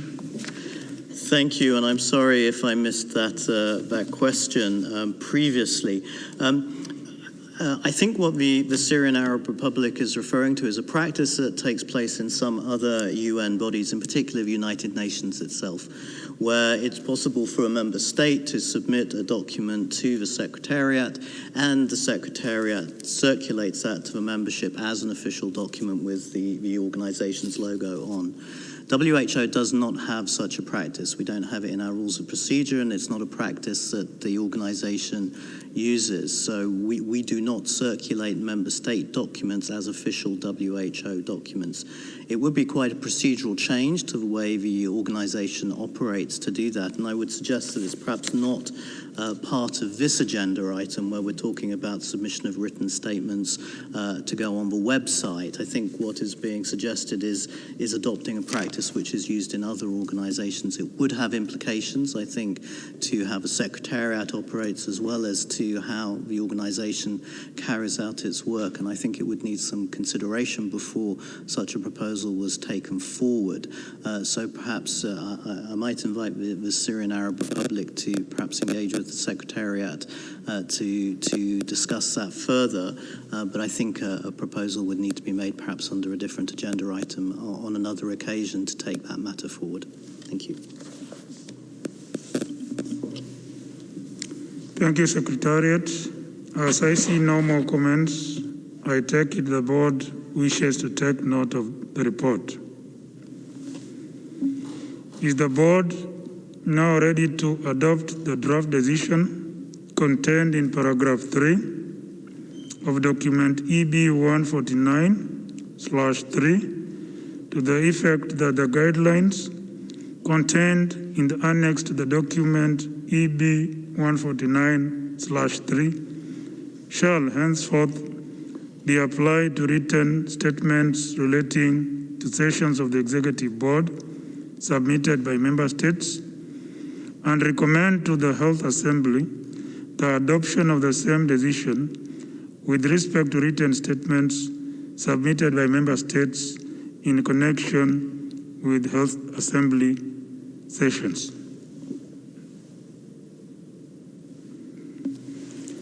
I see no objection. The decision is therefore adopted. This concludes our consideration of sub-item 5.1.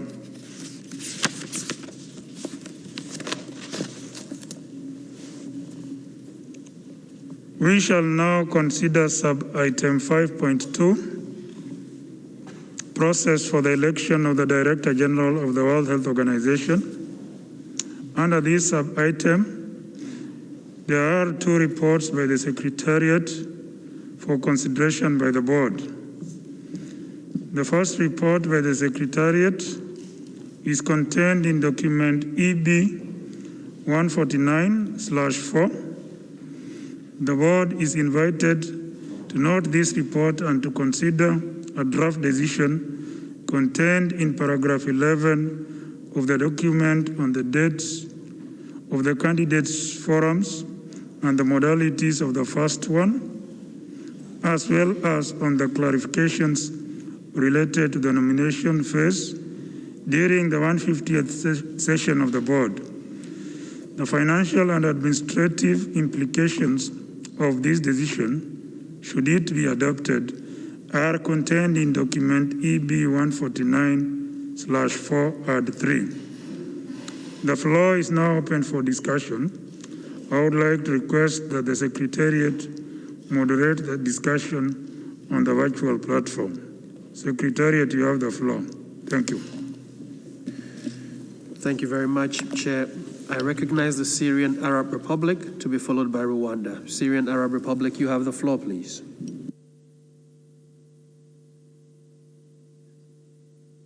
شكرا حضرة الميسر أعتذر عن أخذ Thanks once again, Chair. Please forgive me for asking for the floor again. But our connection was interrupted, and we're not sure whether the document on 5.1 has been adopted or not. Our connection was interrupted, so we don't know what the result was there. If I may, the Chair, the board adopted the document on 5.1, and we've now moved to 5.2. أعتذر إذن نحن لا يزال لدينا مناقشات في خصوص هذه الوثيقة. Please forgive me, but we did have some comments to make regarding the previous document and written statements and the right of reply. All that subject matter. We had further comments to make on that item. Very well.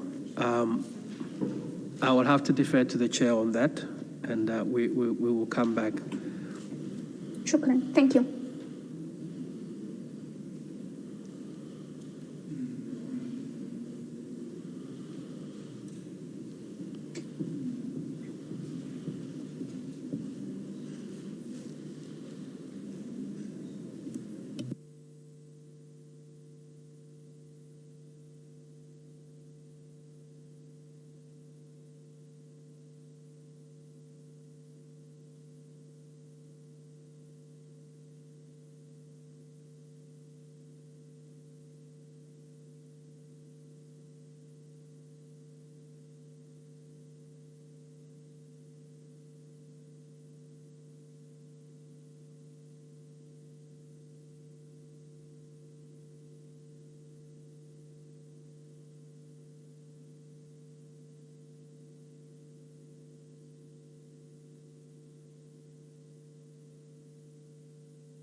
Thank you, Syria Arab Republic. I want to assure you that the comments you had already made will be included in the final report, but you could also send written comments or statements if you have anything in addition to what was discussed in the agenda item. And finally, the floor is still open in future meetings. You could be able to submit any other information that is required. But as for now, that agenda item has been adopted and the matter is closed. Thank you. شكرا سيد الرئيس ولكن كنا نرغب ب Thank you, Chair.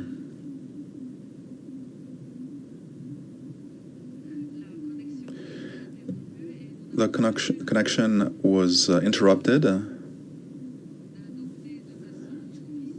However, the connection was interrupted and we couldn't adopt this decision officially, just as the extension of the guiding principles until the next session. So to be able to debate over this matter would be a good thing, after which the proper decision could be made.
Thank you. Given the unusual circumstances with Syria Arab Republic connection drop down, I'll give you 1 minute to make additional points, but I'll not be ready to open up a closed decision that we have already adopted.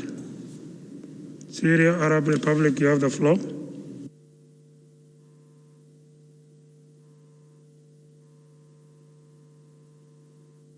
شكرا سيد الرئيس.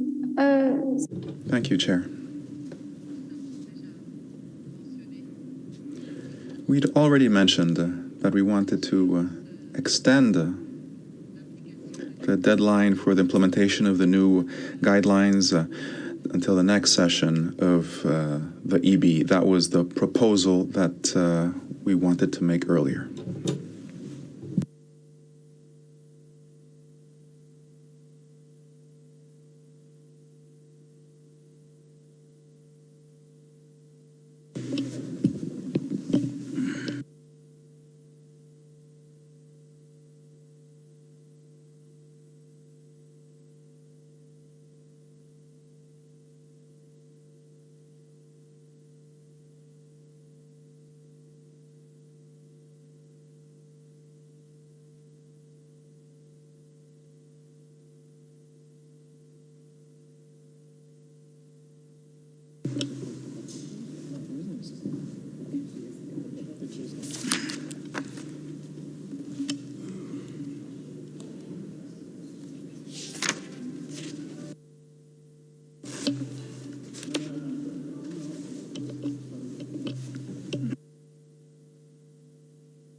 Thank you very much, Syria Arab Republic, for your comments, which will be reflected in the summary report.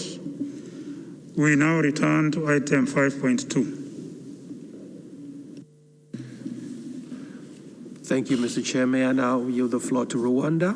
You have the floor, please.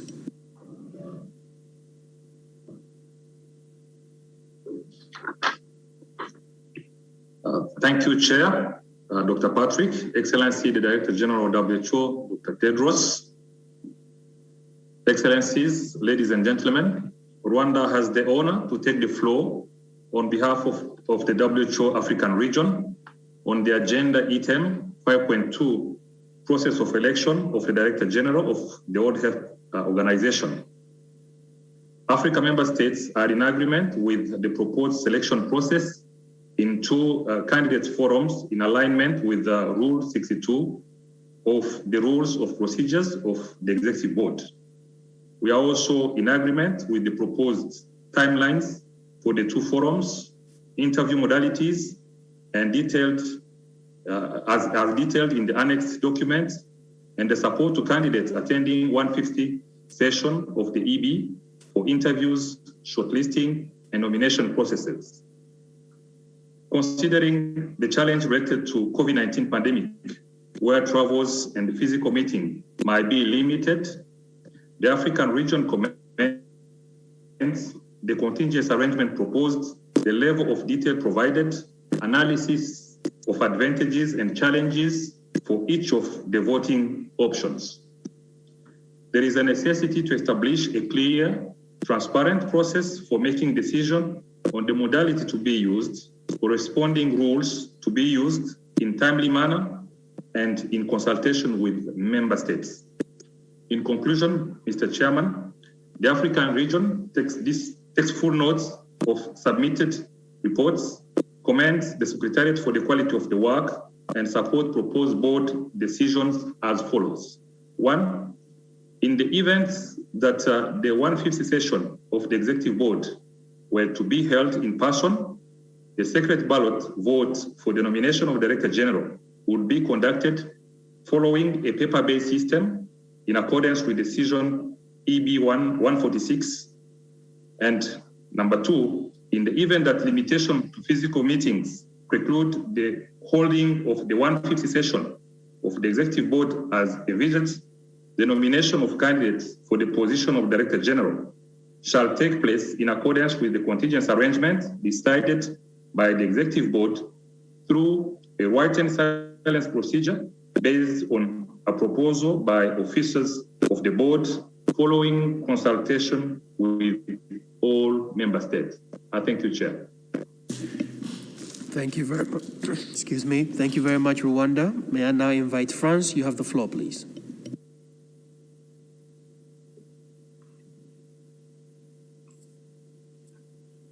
Merci, Thank you, Mr. Moderator.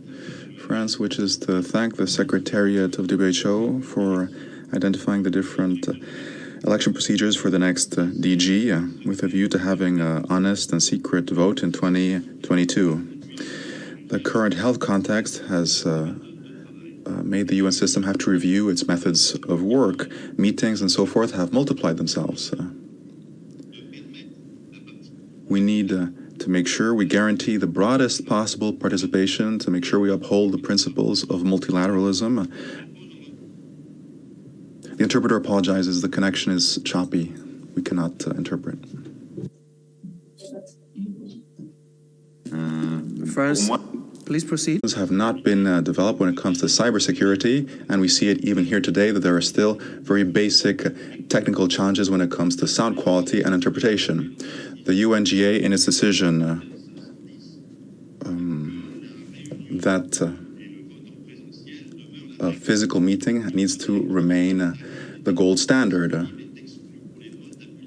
The current technology does not allow for secret ballots because we need to make sure we preserve confidentiality and the financial consequences are worth mentioning as well. And the current setup does not guarantee confidentiality in our vote. However, thankfully, there are other solutions, and we've seen them in other settings. We've respected health recommendations when it came to a nominal vote, and we can do this on different in different time zones, as took place in Montreal and New York, among other places. To make sure we have a system that is protected from fraud, a physical meeting is the best way forward. France shares the opinion of the Bureau, as the Bureau indicated, that a digital solution is unlikely to be fruitful and complicated. Therefore, we would urge for a physical meeting and a secret ballot. Thank you. Thank you very much, France. I see no further requests for the floor. Thank you, Chair.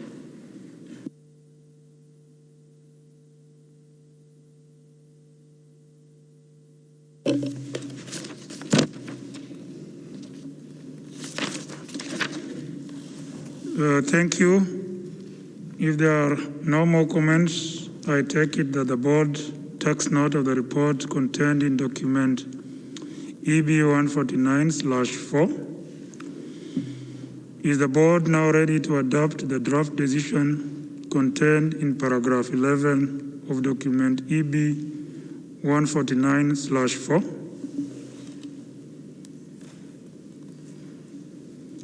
I see no objection. The decision is therefore adopted.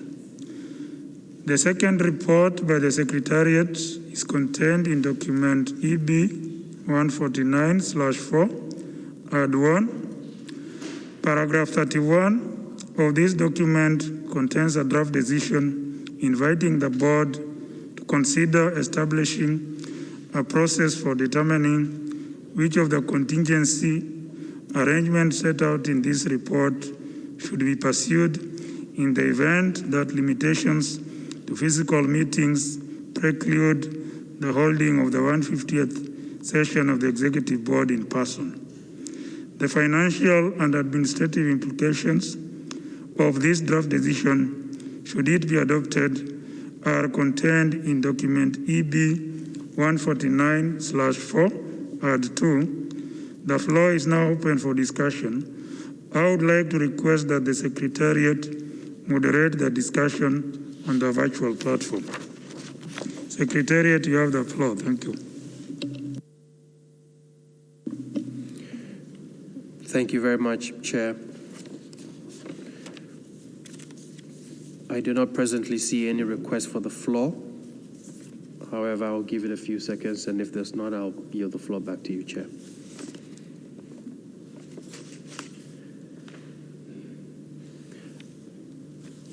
I understand Malaysia will be speaking under this agenda item. It's a 5.5.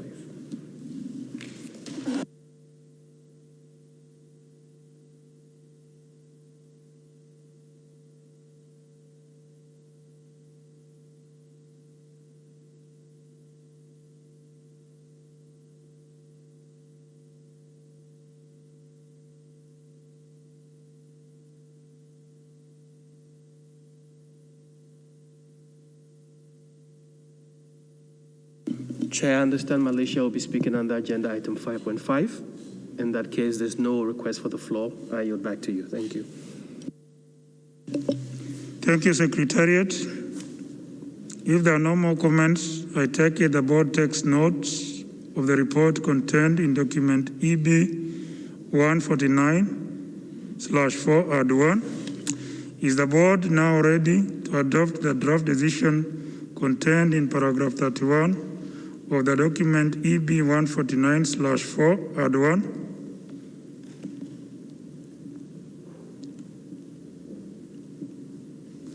I see no objection. The decision is therefore adopted.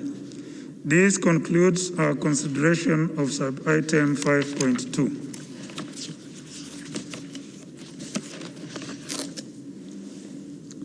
Let us now turn to sub-item 5.5. Committees of the Executive Board, filling of vacancies. A report by the Secretariat contained in document EB 149/8 presents a table showing the members who will remain on the Executive Board following the 74th World Health Assembly in May 2021 and the vacancies to be filled on each committee.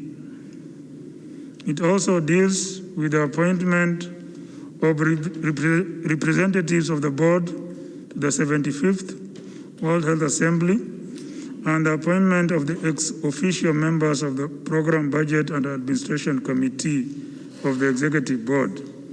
Document EB 149/8 add 1 shows my proposals for filling these vacancies. Let us consider each committee separately. There are 7 vacancies to be filled on the Program Budget and Administration Committee, which is composed of 14 members, 2 from each region, and selected from among board members, plus the chairman and vice chairman of the board ex officio. Does the board agree with my proposals as contained in paragraph 2 of document EB 149/8 add 1?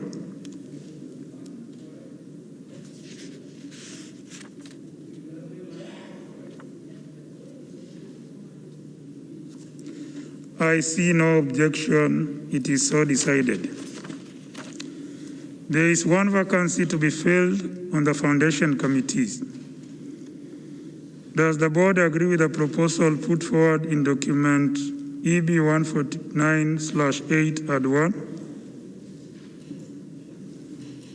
I see no objection. It is so decided.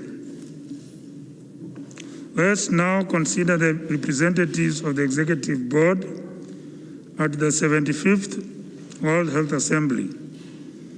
I should like to propose that the board be represented by the chair and the first 3 chairs.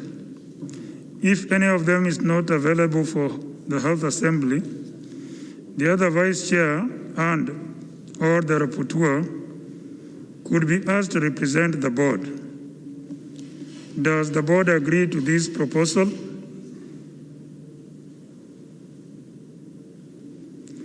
I see no objection. It is so decided. This concludes our consideration.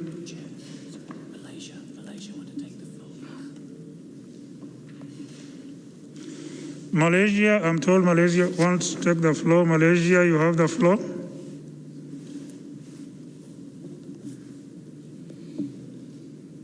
Honorable Dr. Tedros, Director General of WHO, Member of Executive Board, Member States and Observers, ladies and gentlemen. It is indeed an honor for Malaysia to serve the Executive Board member for the Western Pacific region and attending the 149th Executive Board session. I take this opportunity to extend my deepest gratitude to all the leaders and people of the member states for their support. We aspire to be the voice of the Western Pacific regions in championing regional priorities and agenda for the greater well-being. Malaysia previously served as an executive board member thrice. With boundless gratitude for the confidence placed in us, Malaysia shall do its very best for the region to ensure the health plan envisioned by our regional director, Dr. Takashi Kasai, become a success. Malaysia, as an advocate for safe surgery, call upon WHO to prioritize on the global effort toward making safe and affordable surgery part of global health agenda. I truly believe this action gives rise to member states of the region to move forward in strengthening and redesigning surgical system through a broader prospect tailored to each nation in order to face the health challenges tomorrow. In managing pandemic, Malaysia has always strongly advocated public health measures in curbing the spread of COVID-19.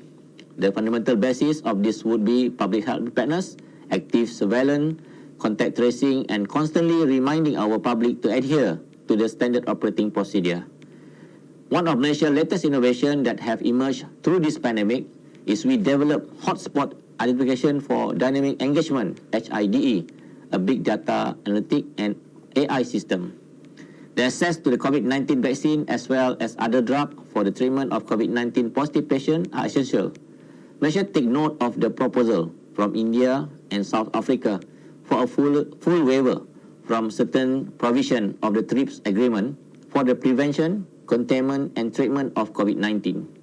Alternatively, if this is not possible, government should be allowed to exercise utilizing compulsory license for any public health concerns under the TRIPS agreement. It will be beneficial since it will create competitive market pricing and hence can lower the price for all related products, including medicines. I believe as a region, we can be driven together to focus on addressing this issue through strategic partnerships in health sector as guided by the operational shift of the GPW13 to achieve the well-set target, including the Sustainable Development Goal. With that note, I thank you. Thank you very much, Malaysia. Chair, there are no further requests for the floor. Thank you, Secretariat. Therefore, does the board agree to this proposal?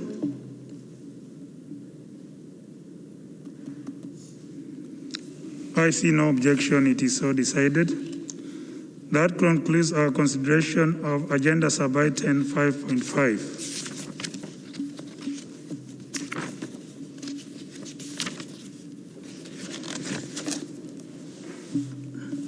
Let us now proceed to item 6.1 of our agenda, statement by the representative of the WHO staff associations. We shall hear the statement by the representative of the WHO staff associations, which is contained in document EB 149/INF/1 before you.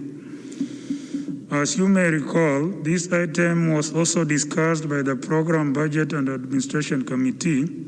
I would like to draw your attention to the report of the PBAC contained in document EB 149/2, paragraphs 33 to 37.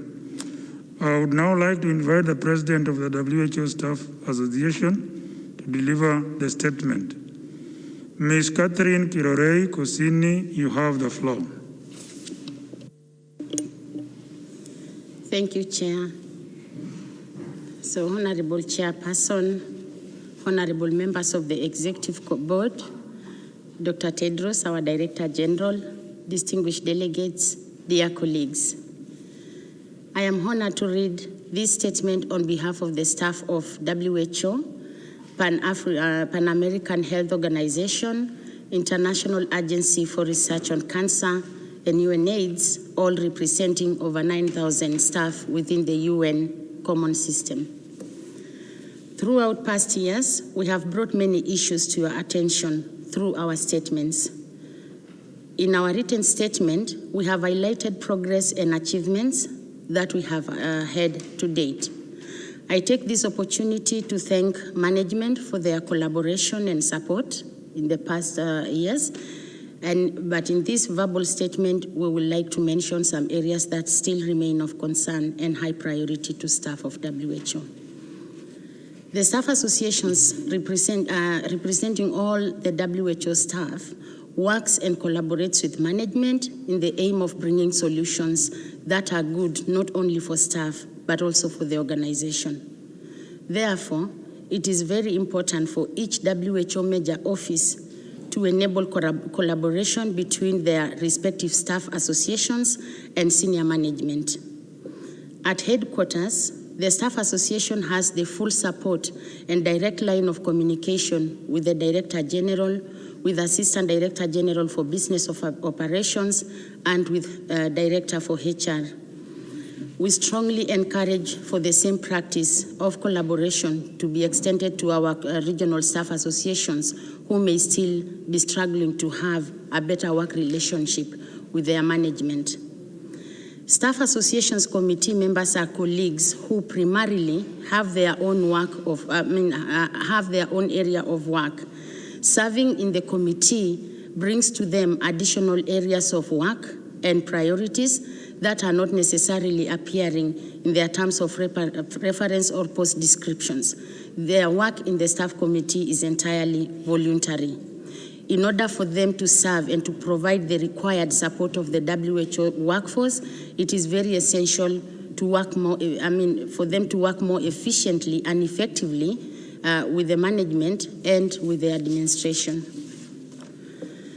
It is clear that there is a need for an organizational-wide policy of dedicated support to the staff associations, including the provision of adequate release time for elected committee members from their regular duties in order to allow them to perform their functions. In previous statements, we have called for your support and that of management to ensure that each regional office has a dedicated full-time ombudsman. Currently, this is not the case in all regions. We are concerned that using members of the management or administration to work as ombudspersons represents a clear conflict of interest, and this will have a detrimental impact as the staff already performing other duties at 100% may not be able to give their full attention to the issues raised by staff. We are hopeful, therefore, that this situation will be rectified in the very near future with the recruitment of full-time ombudspersons for the regions that currently do not have this important service. We are thankful that management supported the creation of the Mental Health Committee at headquarters. However, this new body should not replace the Health, Safety and Wellbeing Committee. As WHO is the preeminent global agency for health, it is important to reinstate the Health, Safety and Wellbeing Committee, which has been defuncted since 2018. Dr. Tedros, we have included this item in the agenda of the meeting we will have with you this coming Friday, and hope that together, as usual, we will find a way forward. In the last statement to the EB, we requested an evaluation of the transformation by an external party. We appreciate the inclusion of this evaluation in the 2020 and 2021 biennial evaluation work plan, which was approved by the executive board at its 146th session. We have been informed that an executive summary of this report has been presented to this EB in an addendum to the evaluation annual report. We are confident that the executive board will take into consideration the recommendations provided in that evaluation and endorse provisions that they are promptly implemented with an agreed time frame. We are grateful that management have developed, as a result of discussions in the Flexible Working Arrangements Task Force and a task force that Staff Association played an active role in, a provisional policy on flexible working arrangements that will be applicable until December 2021. This provisional policy will help respond to the continuous questions received from staff as we continue to work remotely. At the 148th EB session, we had indicated the need to reinstate the quarterly meetings of the Global Staff Management Council. I am pleased to confirm that these have now been reinstated, and we thank the Department of Human Resources for having taken note of our request and having taken action. Dr. Tedros, WHO's workforce are thankful that 2021 has been declared the year of the WHO workforce. Building a more respectful working environment. For us, it is truly, for us to truly be one WHO, we need to speak as one voice and recognize that the most valuable asset of any organization is indeed its workforce. In this regard, we are very grateful for the town hall you held with staff on Tuesday 18th, and this sets the tone and shows that staff, your commitment to this theme and to them. We look forward to other such town halls and hope that we can use this platform to respond to the many questions from staff. In the same context, we are hopeful that we shall soon see an introduction of a comprehensive, impartial, and obligatory 360 degrees performance management system, as has been requested in several past statements of the staff associations. The staff associations are willing to rediscuss this issue at the next Global Staff Management meeting. With regard to the internal system, we have continuously raised concerns in this area. We need an internal justice system that is well-functional and able to deliver in a timely manner. We need a system that all staff have confidence in. We have on several occasions said that justice delayed is indeed justice denied. We, the members of the WHO workforce around the world, were dismayed to read in the recent media reports on allegations of sexual exploitation and sexual abuse during the Ebola response in the Democratic Republic of Congo. With the required resources in place, like funding, human resources, tracking, and accountability systems, etc., incidents such as this would have been rapidly investigated, and more importantly, support would have been provided immediately to the women and children affected. We have faith that the organization will deliver a swift, firm action to ensure that justice is served in a fair and timely manner. We applaud the creation of the independent commission, and like many other states have already commented, hope that this body shall act in acceptable speed to conclude investigations and report back to the member states and to the organization. This should be common practice for all investigations concerning allegations of wrongdoing by members of the WHO workforce, and we stand strongly in solidarity with victims of sexual exploitation and sexual abuse. This being said, we, however, strongly condemn the media reports which involve publishing of names of WHO personnel and their comments made in WHO internal meetings. These were published without their consent and without context.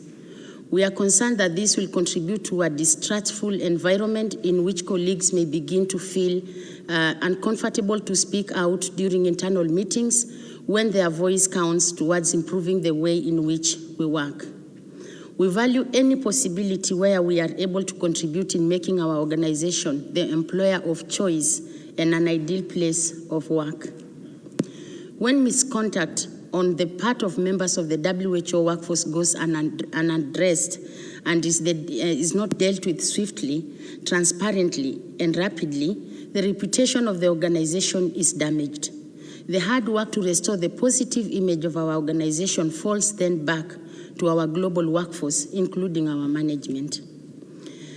To this end, we stand in solidarity with our colleagues around the world who have worked tirelessly on the Ebola response in the DRC these last years, and in fact, with all our colleagues who work in hardship stations and in dangerous areas to serve the vulnerable and bring health to all the points of the world. Their continued commitment under the most difficult circumstances make us all proud to work for WHO and to be part of the WHO family. Thank you.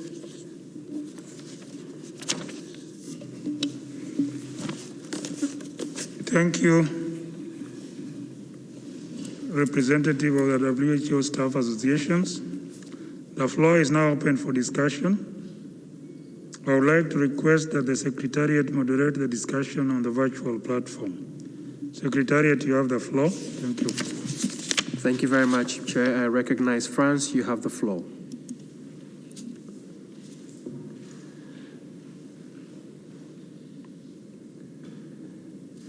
Merci, Monsieur le Président.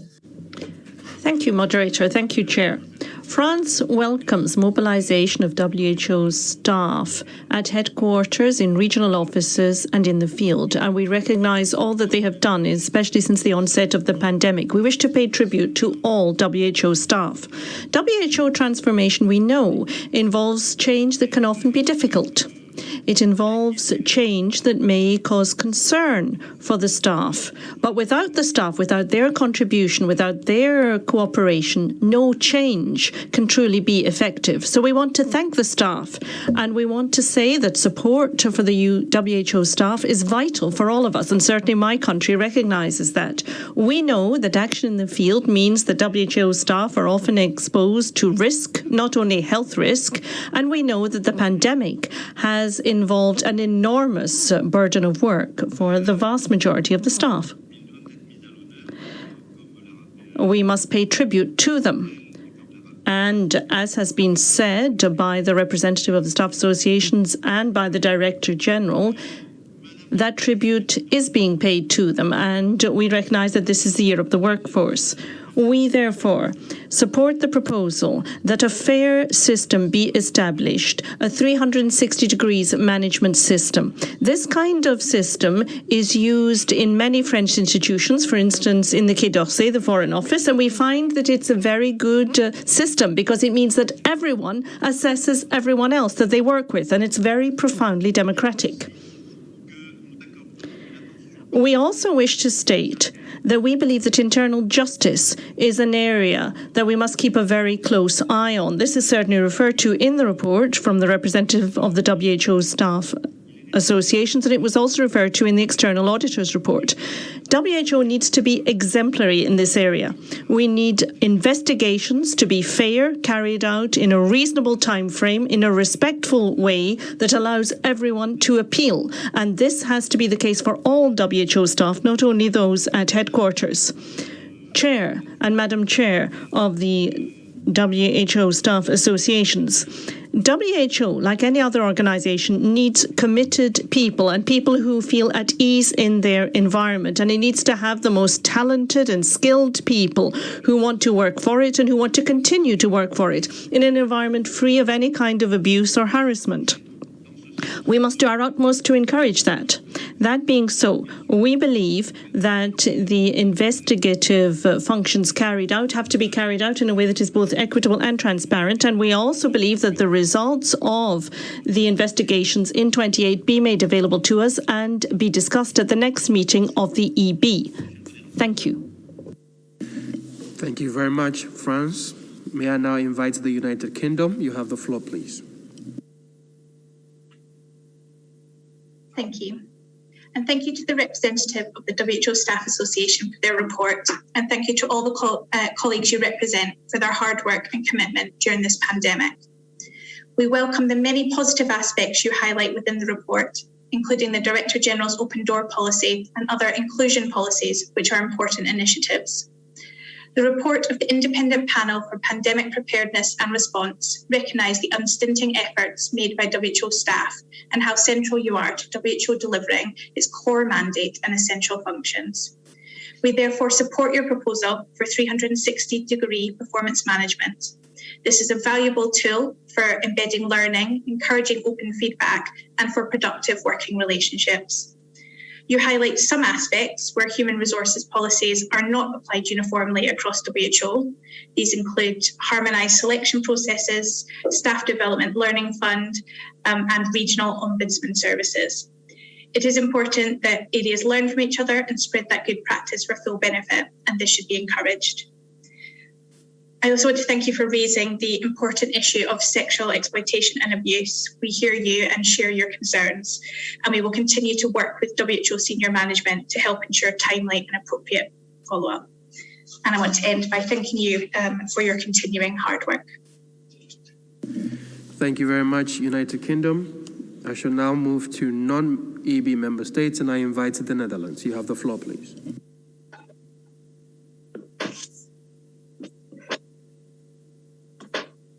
Thank you, Chair. And thanks to the President of the Staff Association. Many thanks for your report and your powerful presentation just now. The Netherlands missed the opportunity to speak on this item during PBAC, so we are grateful to be able to take the floor this time to address some of the important issues you raise. We appreciate the positive and constructive approach you have chosen in your report. It is good to read that staff feels heard on so many topics, like flexible working arrangements and the Staff Development and Learning Fund. We hope that this will continue even in this hectic period for WHO on so many levels. We would support the proposal by the Staff Association to reinstate the quarterly teleconferences for this purpose and hope that also on regional level, staff support and representation towards management will be strengthened. Like other countries, we recommend 360 feedback for management and employees alike. We also support the request for a review of the internal justice system and would encourage the Secretariat to include a comparison with relevant organizations of a similar size within and outside the UN system to inform any steps towards a transformation. We hope this can be included in the accountability reporting by the Secretariat. We have one question about a bullet in the report. What is meant exactly by the decisions on administrative review requests in para 10, and how are these, in your view, currently not aligned with relevant WHO policies in the areas of ethics, equality and inclusion, and respectful workplace? A big thanks once more to all WHO, IARC, PAHO and UNAIDS staff, especially during this year of crisis and the recent events that were presented in the media. Thank you very much. Thank you very much, the Netherlands. We should now invite Finland to be followed by Australia. Finland, you have the floor, please. Thank you, Chair. Finland wishes to thank the representative of the WHO Staff Association for her report. We wish to reiterate our thanks to the WHO staff around the world who have worked tirelessly under strenuous circumstances for more than a year with the goal of protecting and promoting the health and well-being of all of us. We welcome the strong commitment of the Director General and his senior leadership to engage with the staff on their concerns. We hope that this outreach will cover the entire organization. We further welcome the many areas of progress highlighted in the report, such as those related to parental leave, flexible working arrangements, and professional learning. Increased efforts in safeguarding staff health and well-being, including mental health, will be critical to maintaining and further strengthening the conditions of the workforce. We support the Staff Association's call for increased and urgent focus on accountability measures. We join in supporting the 360 review system. We welcome the adoption of the plan on strengthening the investigation function and the policy on preventing and addressing abusive conduct. Linking these with an enabling culture will require continuous engagement with the staff. We look forward to the swift implementation of the policies and on reports on progress in this regard. Thank you. Thank you very much, Finland. I shall now invite Australia to be followed by Germany. Australia, you have the floor, please. Thank you, moderator. Australia expresses our sincere gratitude and appreciation to all WHO staff for their tireless efforts and dedication, particularly as COVID-19 pandemic continues into its second year. An organisation staff is its greatest asset, and it's incumbent on WHO to ensure an enabling and safe working environment for all staff. We're pleased that WHO management are committed to collaborating with staff in HQ, and we echo the association's call for such active partnerships to be extended to all WHO officers across all three levels of the organisation. We acknowledge the positive progress WHO has made in addressing issues raised by the association, particularly in relation to staff well-being and mental health, recruitment processes, gender equality and professional development. We encourage WHO to address remaining gaps in staff mobility policies and ombudsman services and consider further recommendations identified in the statement to continue strengthening measures to protect staff. Thank you. Thank you very much, Australia. May I now invite Germany? You have the floor, please. Thank you, Chair. Like the many delegations before us, we'd like to thank the Staff Association for its report.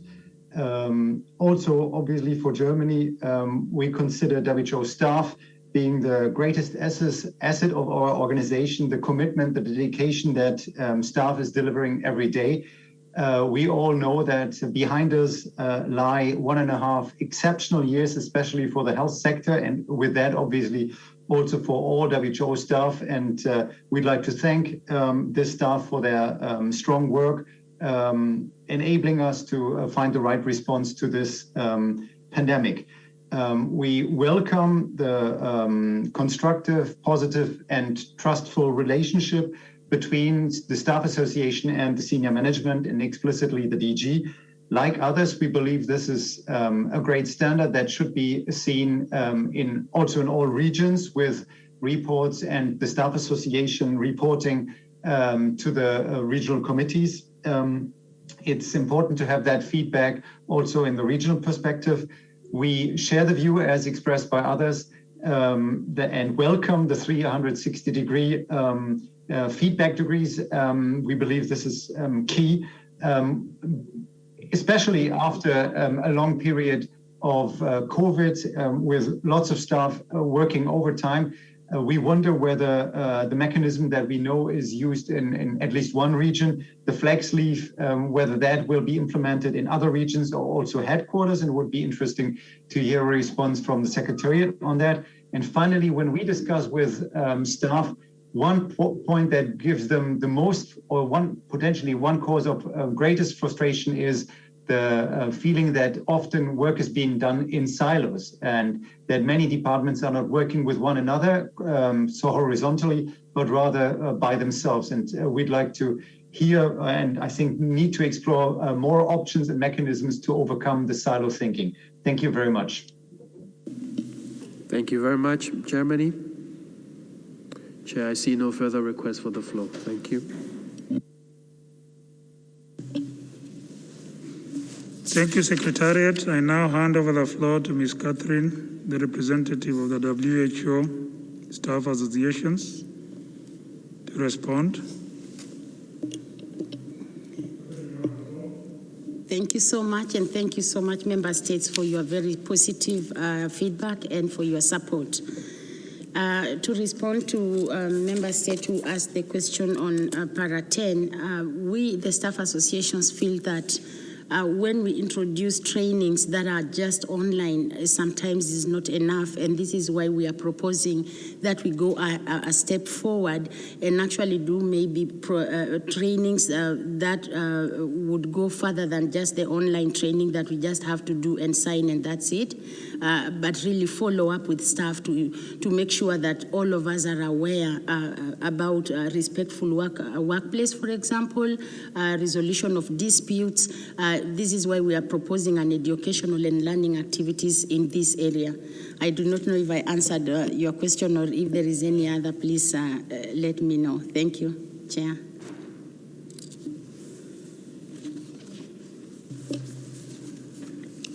In the absence of any further comments, I take it that the board wishes to note the statement.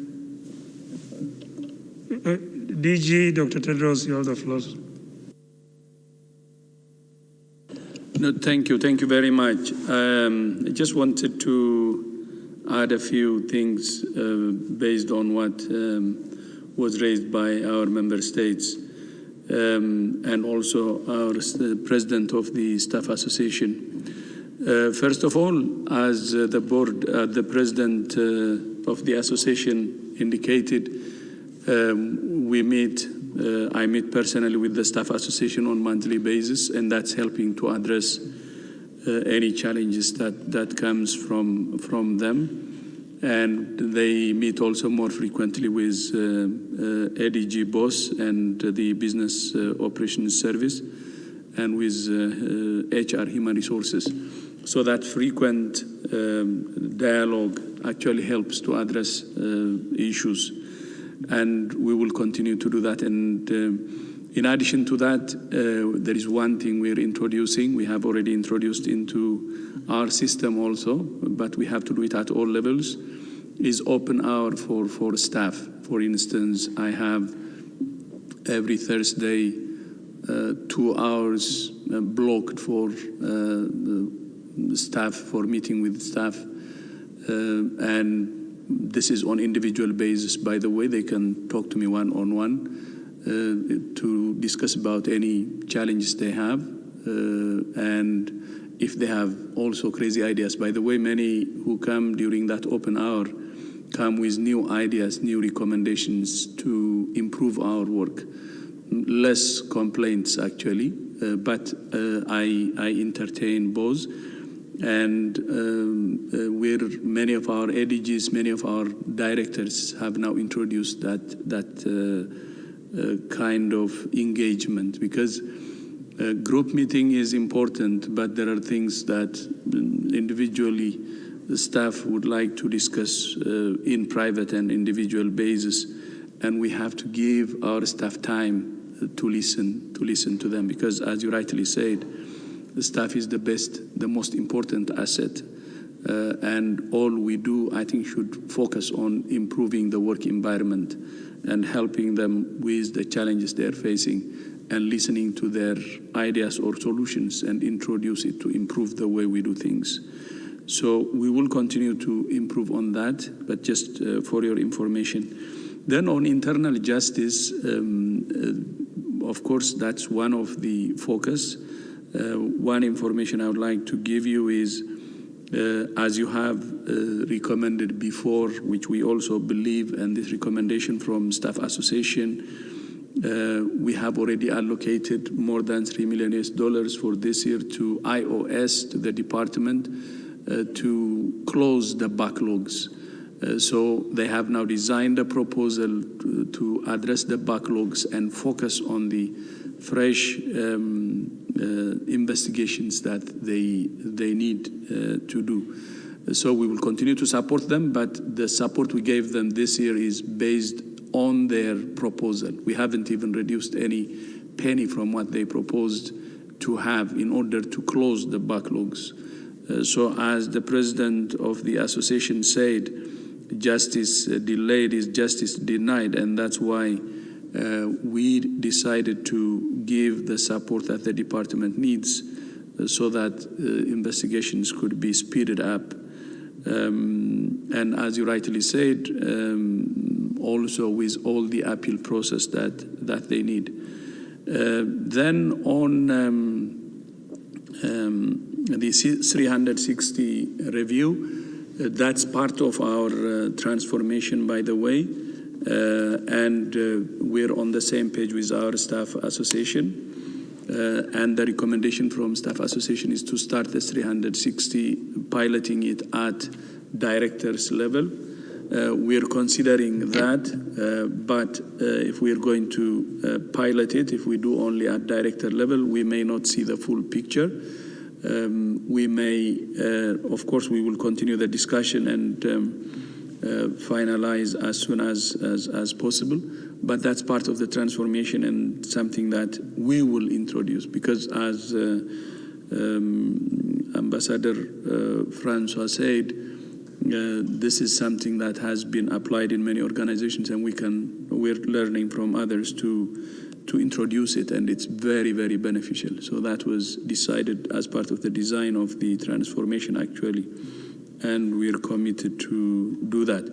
On the silos, of course, as you rightly said, there are challenges, but that's again part of the transformation, and the design is to have vertical working groups that connects headquarters, region, and countries, but at the same time horizontal, seamless, and agile teams that can work together by breaking the silos. So we have started it in some of the programs that we do, but we need to continue to push so that it becomes the norm. But one of the challenges we have identified and the diagnosis during the transformation was the silos, and we have already recommended designs to address this, and we're already starting to implement.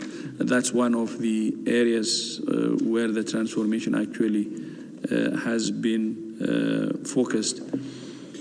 So these are the issues. Last but not least, I would like to, the mental health and the well-being, which was already there for some time now. The mental health is as an additional, so it will not replace the well-being. If there is any concern like that, then I think I better address it today. So we will build on what we had, but it will not. The mental health committee will not replace what we had and which was working well.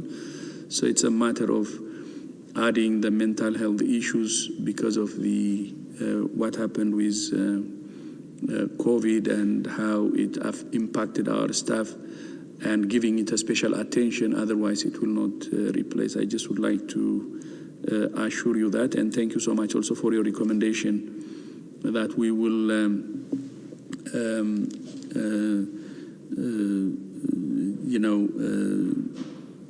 all the changes we do should be done at all levels, headquarters, region, country level, so it can have an impact.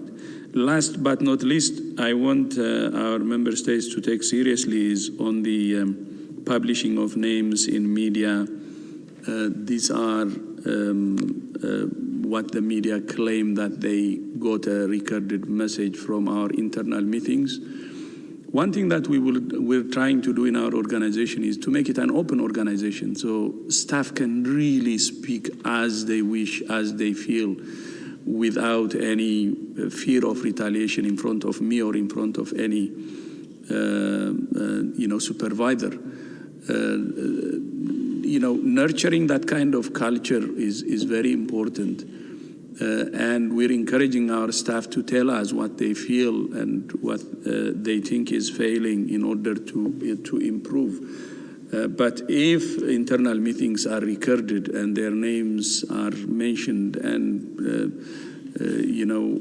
publicized, then that would actually silence our staff. And that's what many of our staff now are telling me, not only to the staff association, who told me and other colleagues actually directly, because this is going to, of course, influence how they would discuss internally. So I think noting that will be very important, and how that could also affect the staff. but we're working with the staff association to address this issue too. So thank you so much, Chair. This is very important. That's why I took some time to comment on some of the issues. But I would like to thank also our staff and staff association for the very cordial relationship that we have and the regular dialogue that we have to agree on issues we agree and also continue to dialogue on issues that we disagree. That's really helping the organization. There is always a way to keep the balance. What's good for the organization and what's good for the staff. You can keep a balance. And that's what we're trying to do. So thank you, Chair, and back to you. Thank you, DG Dr. Tedros, for providing further clarity on that agenda item number 6.1. In the absence of any further comments, I take it that the board wishes to note the statement of the representative of the WHO staff associations.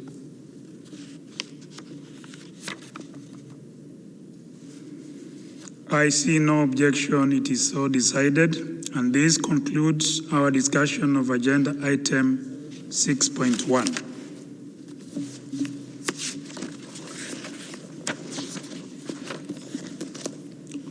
We shall now move to item 7 of the agenda, matters for information, report on meetings of expert committees and study groups.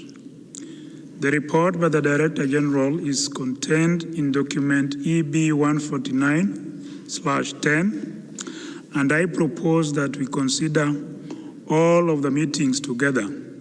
In this regard, I would like to invite comments on the following.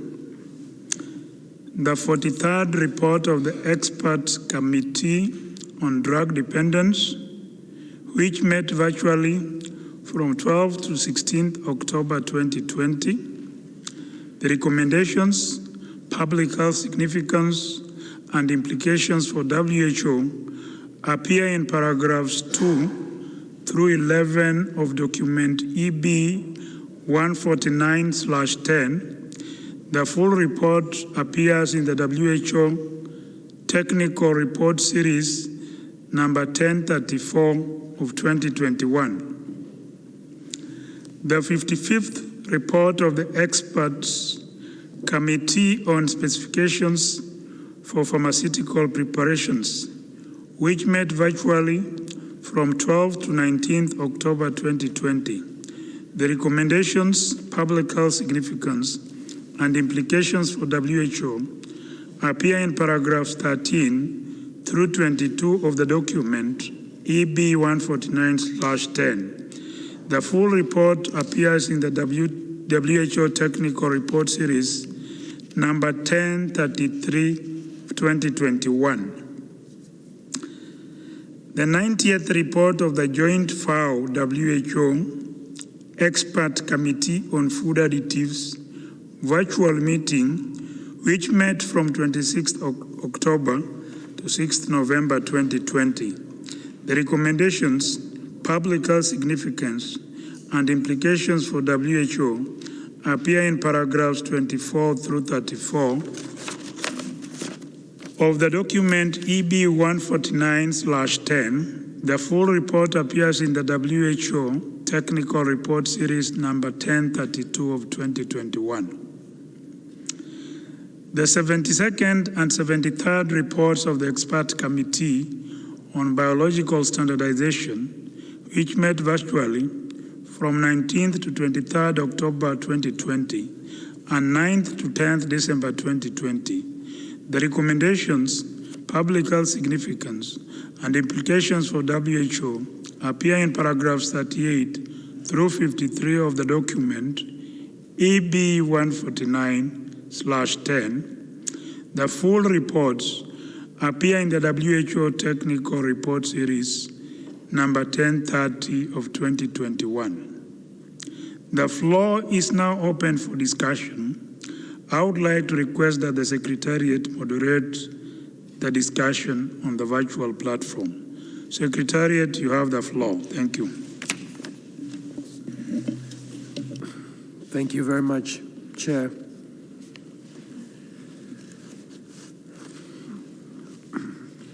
I do not see a request from the members of the Executive Board, but I do see a request from a non-executive board member.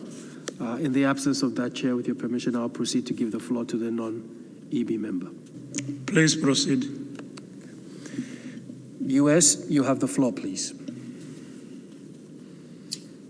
Thank you, Chair. Thank you, Moderator.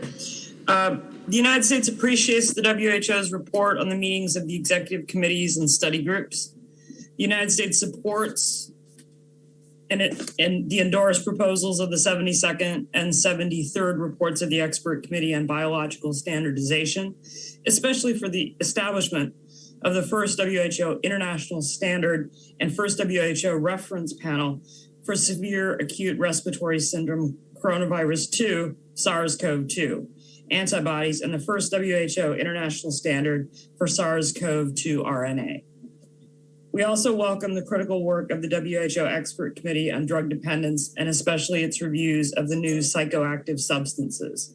The ECDD plays a vital role in our collective efforts to address the world drug problem and improve public health.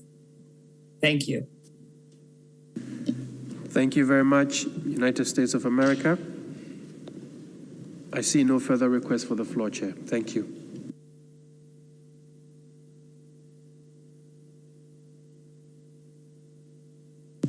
Thank you.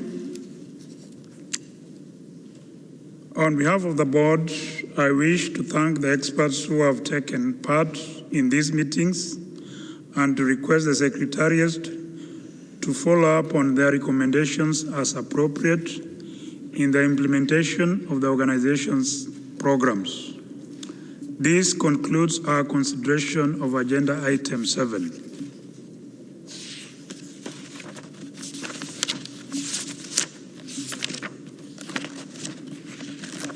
We shall now consider Item 8, future sessions of the Executive Board and the Health Assembly.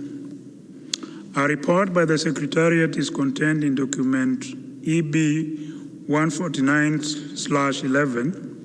It contains 2 draft decisions in paragraph 6 related to the dates of the upcoming Executive Board and Health Assembly. In addition, the document EB 149/11 Add 1 contains a draft decision on the date and place of the special session of the World Health Assembly.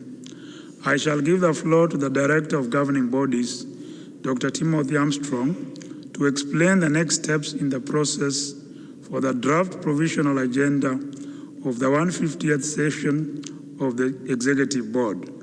Dr. Armstrong, you have the floor. Thank you.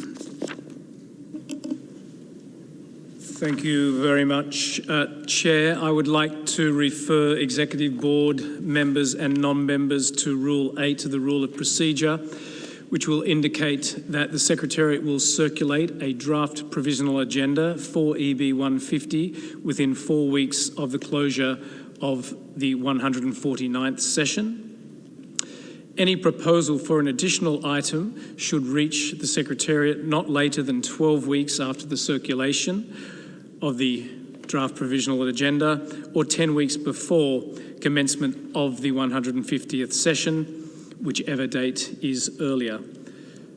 The provisional agenda will be drawn up from a meeting between the Director General and the officers of the Board, the Bureau, on the basis of the draft provisional agenda and any proposals received. And with that, Chair, I hand the floor back to you. Thank you.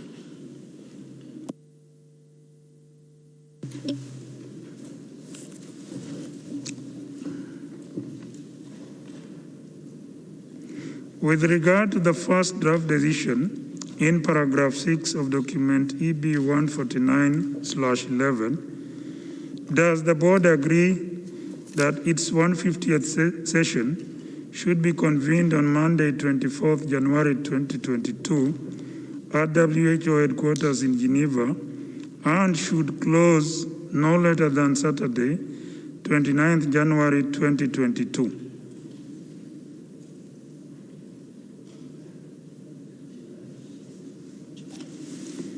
Japan, you have the floor.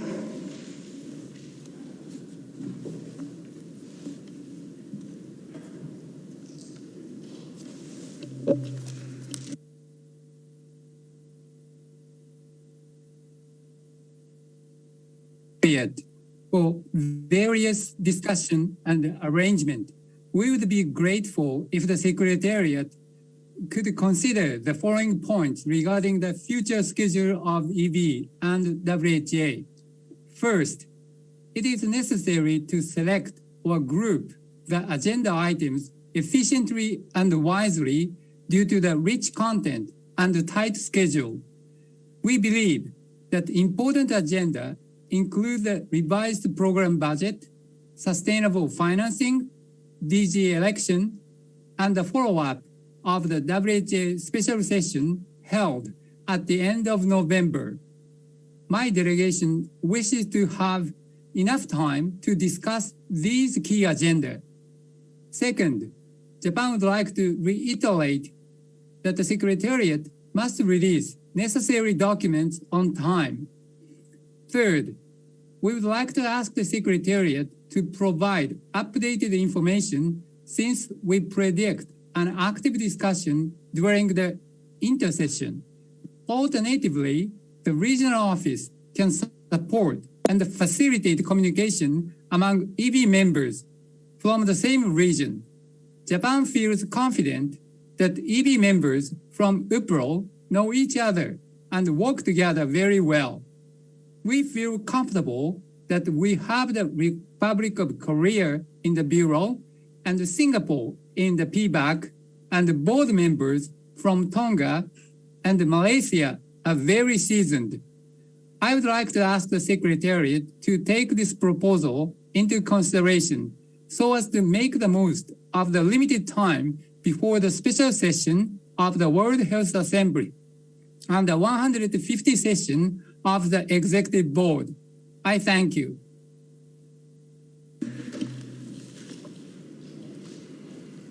Thank you very much, Japan. I recognize the United States of America.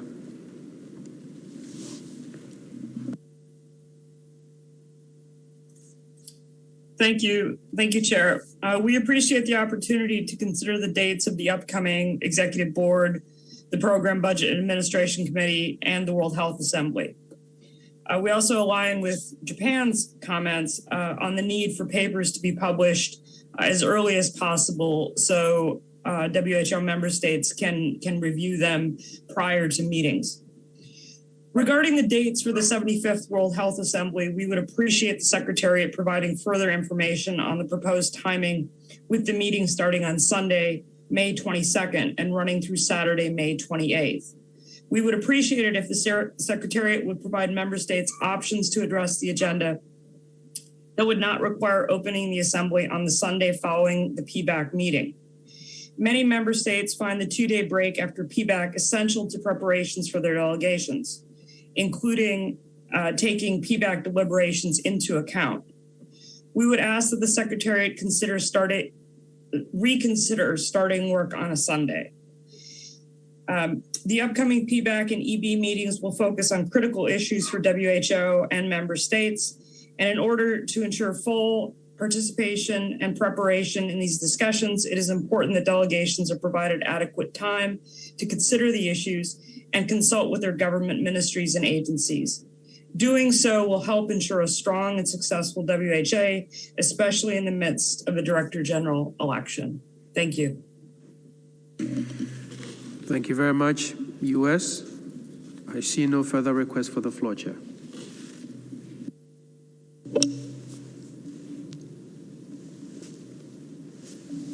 I would like to invite Dr. Timothy Armstrong to take the floor.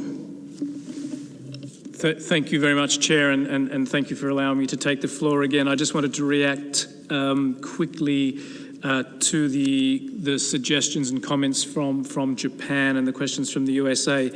Certainly, Japan, thank you very much for those questions and comments, which are well noted. The Secretariat will certainly review these and work with member states and through our regional offices to ensure that we can, as best we can, provide as much updates in real time throughout the intersessional period on the matters that you have mentioned.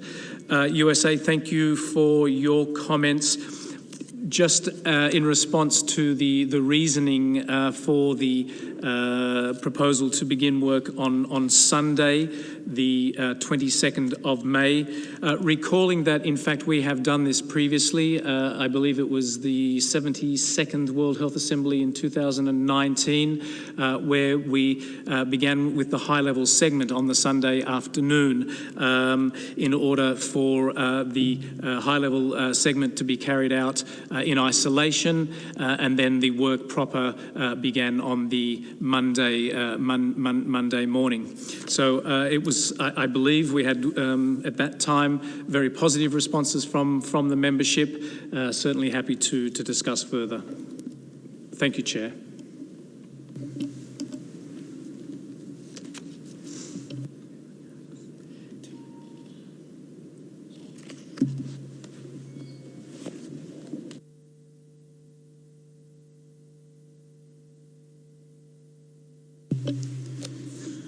Thank you for that clarification.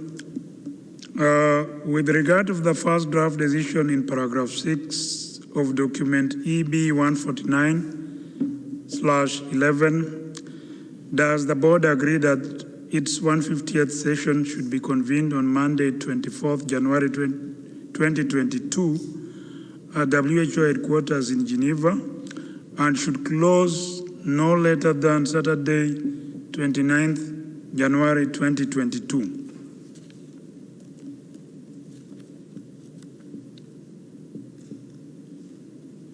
I see no objection. It is so decided. Does the board further agree that the Program, Budget and Administration Committee of the Executive Board should hold its 35th meeting from Wednesday 19th to Friday 21st January 2022 at WHO headquarters? I see no objection. It is so decided. With regard to the second draft decision in paragraph 6 of the document EB 149/11, does the board agree that the 75th World Health Assembly be held at the Palais des Nations in Geneva, opening on Sunday, 22nd May 2022, and closing no later than Saturday, 28th May 2022? I see no objection. It is so decided. Does the board agree that the Program, Budget and Administration Committee of the Executive Board should hold its 34th meeting from Wednesday, 18th May to Friday, 20th May 2022 at WHO headquarters in Geneva? I see no objection. It is so decided. Finally, with regard to the draft decision contained in document EB 149/11 ad 1, does the board agree that the special session of the World Health Assembly referred to in decision WHA 74 in bracket 16 be held from Monday 29th November 2021 to Wednesday 1st December 2021 at WHO headquarters Geneva in person or virtually if limitations to physical meetings preclude the holding of the special session in person? I see no objection. Does the board also agree that in the event that limitations to physical meetings preclude the holding of the special session referred to in person, the decision to hold a special session virtually be taken by the Executive Board through a written silence procedure or exceptionally by the officers of the board in consultation with the Director General?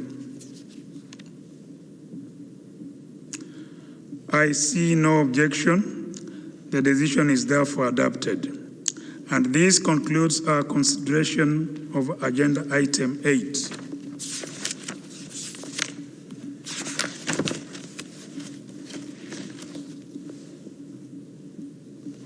Distinguished delegates, we've now come to the end of the 149th session of the Executive Board.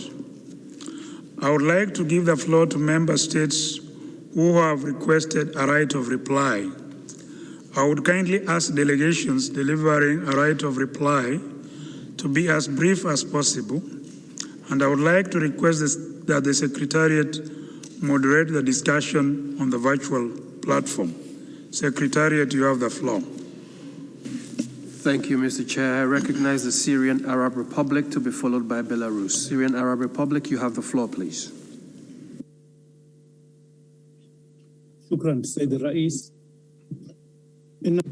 Thank you, Chair.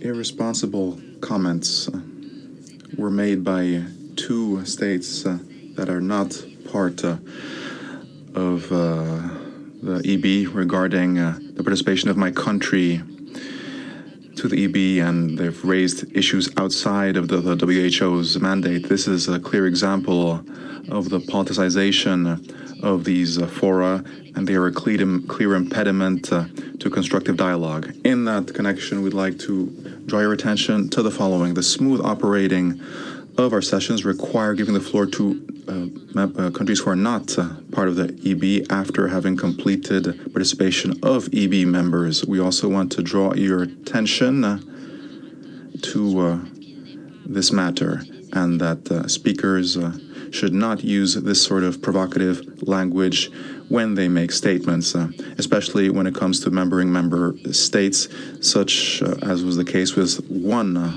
of these countries. These politicized comments made by the United States, for example, this morning, are a clear example of a systematic policy that flies in the face of the UN Charter and international law and wants to interfere in the internal matters of states and are an effort to destabilize our countries by supporting terrorism as well as aggression and occupation, above and beyond the application and implementation of unilateral measures that aim at destroying the quality of life in our countries. We need to protect human rights and guarantee the arrival of humanitarian assistance without any obstacle. We also need to cooperate in order to overcome these challenges at an international level.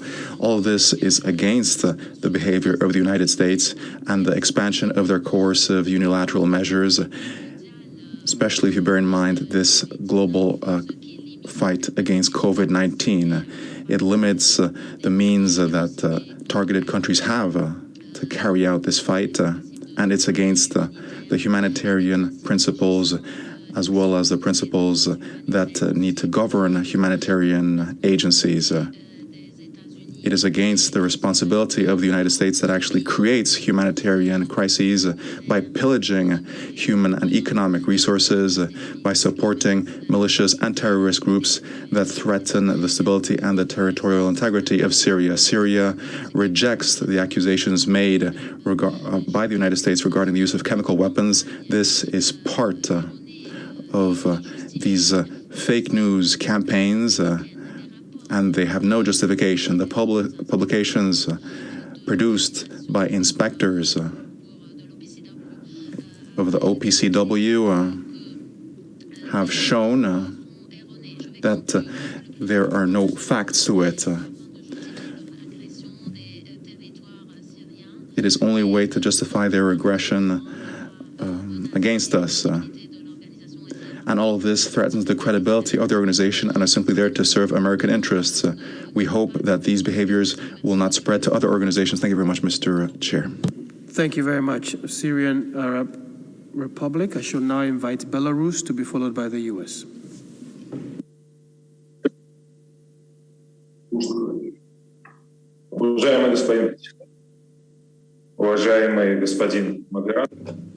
Thank you, Moderator.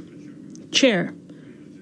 Sadly, we are obliged to respond to comments made by a state that's not a member of the EB and comments made on issues that are not within the purview of the WHO nor within today's meeting of the EB.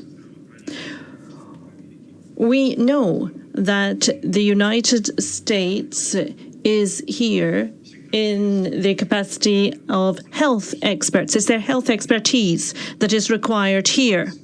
And we know that they are involved in many very valuable projects relating to medical care and to health. However, human rights is something else. And for many years now, we, Belarus, have noted that there have indeed been situations where we have been accused of human rights violation by the United States, whereas it is in fact the United States that is not living up to many of its international obligations in terms of human rights. However, here we are at the executive board of the WHO, and we should not be discussing political issues that have nothing to do with the mandate of this organization.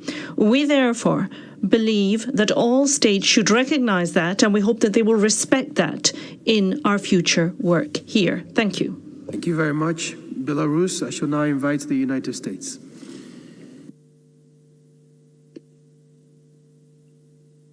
Good afternoon, Chair. We regret again that the Syrian regime has decided to use the multilateral forum to spread disinformation.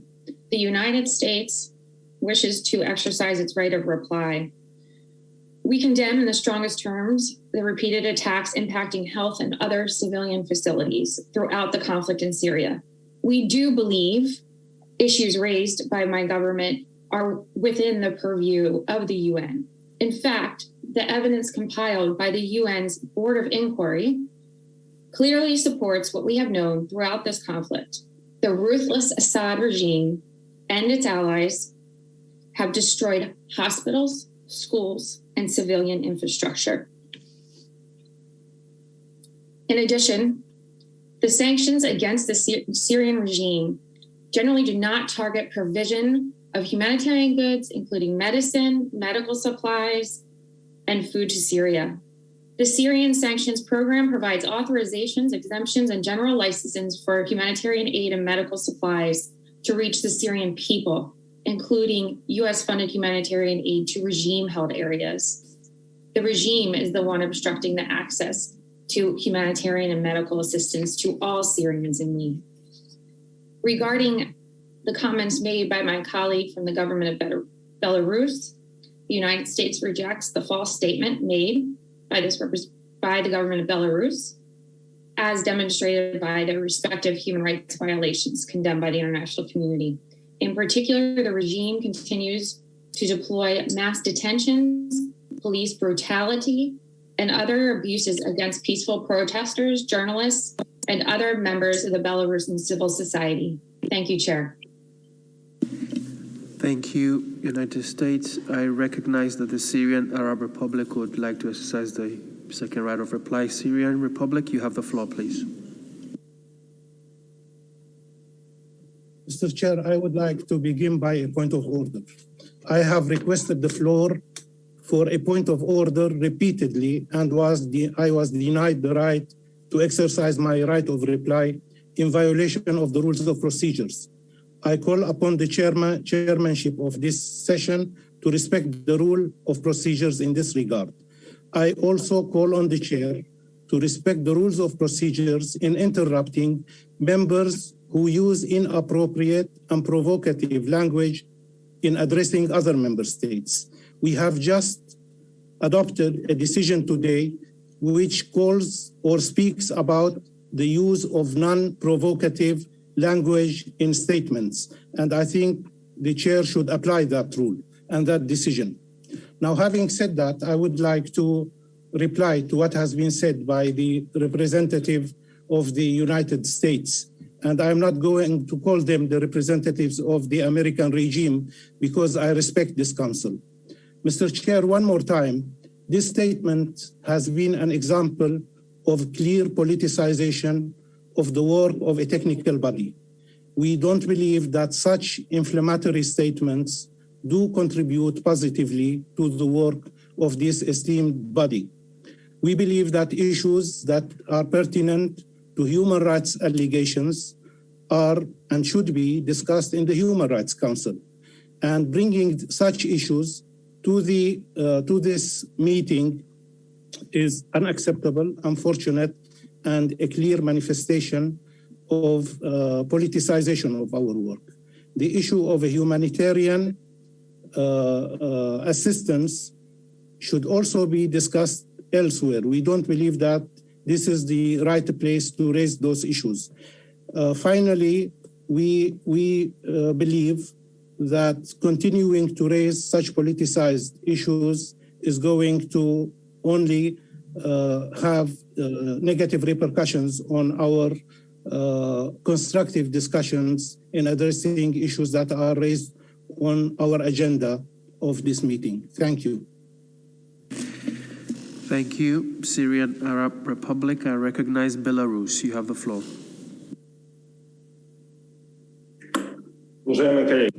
Colleagues, we are obliged once again to exercise our right to reply with reference to the delegate of the United States of America.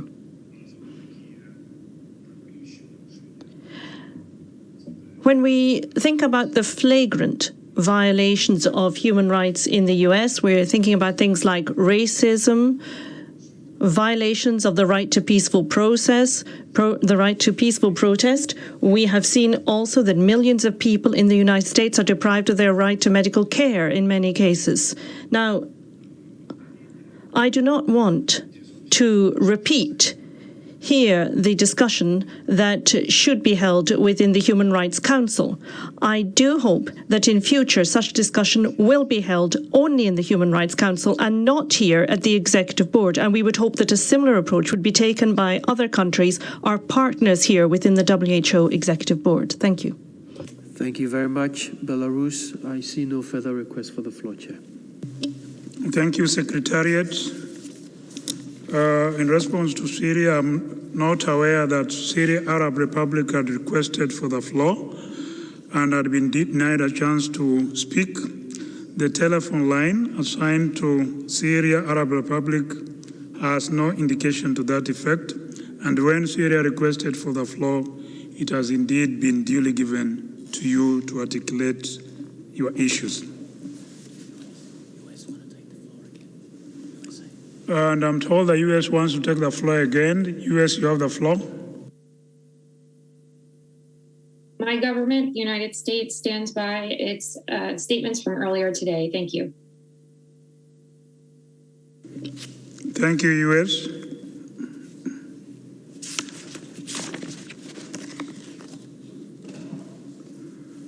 Before closing the meeting, I would like to invite the Director General, Dr. Tedros, to say a few words.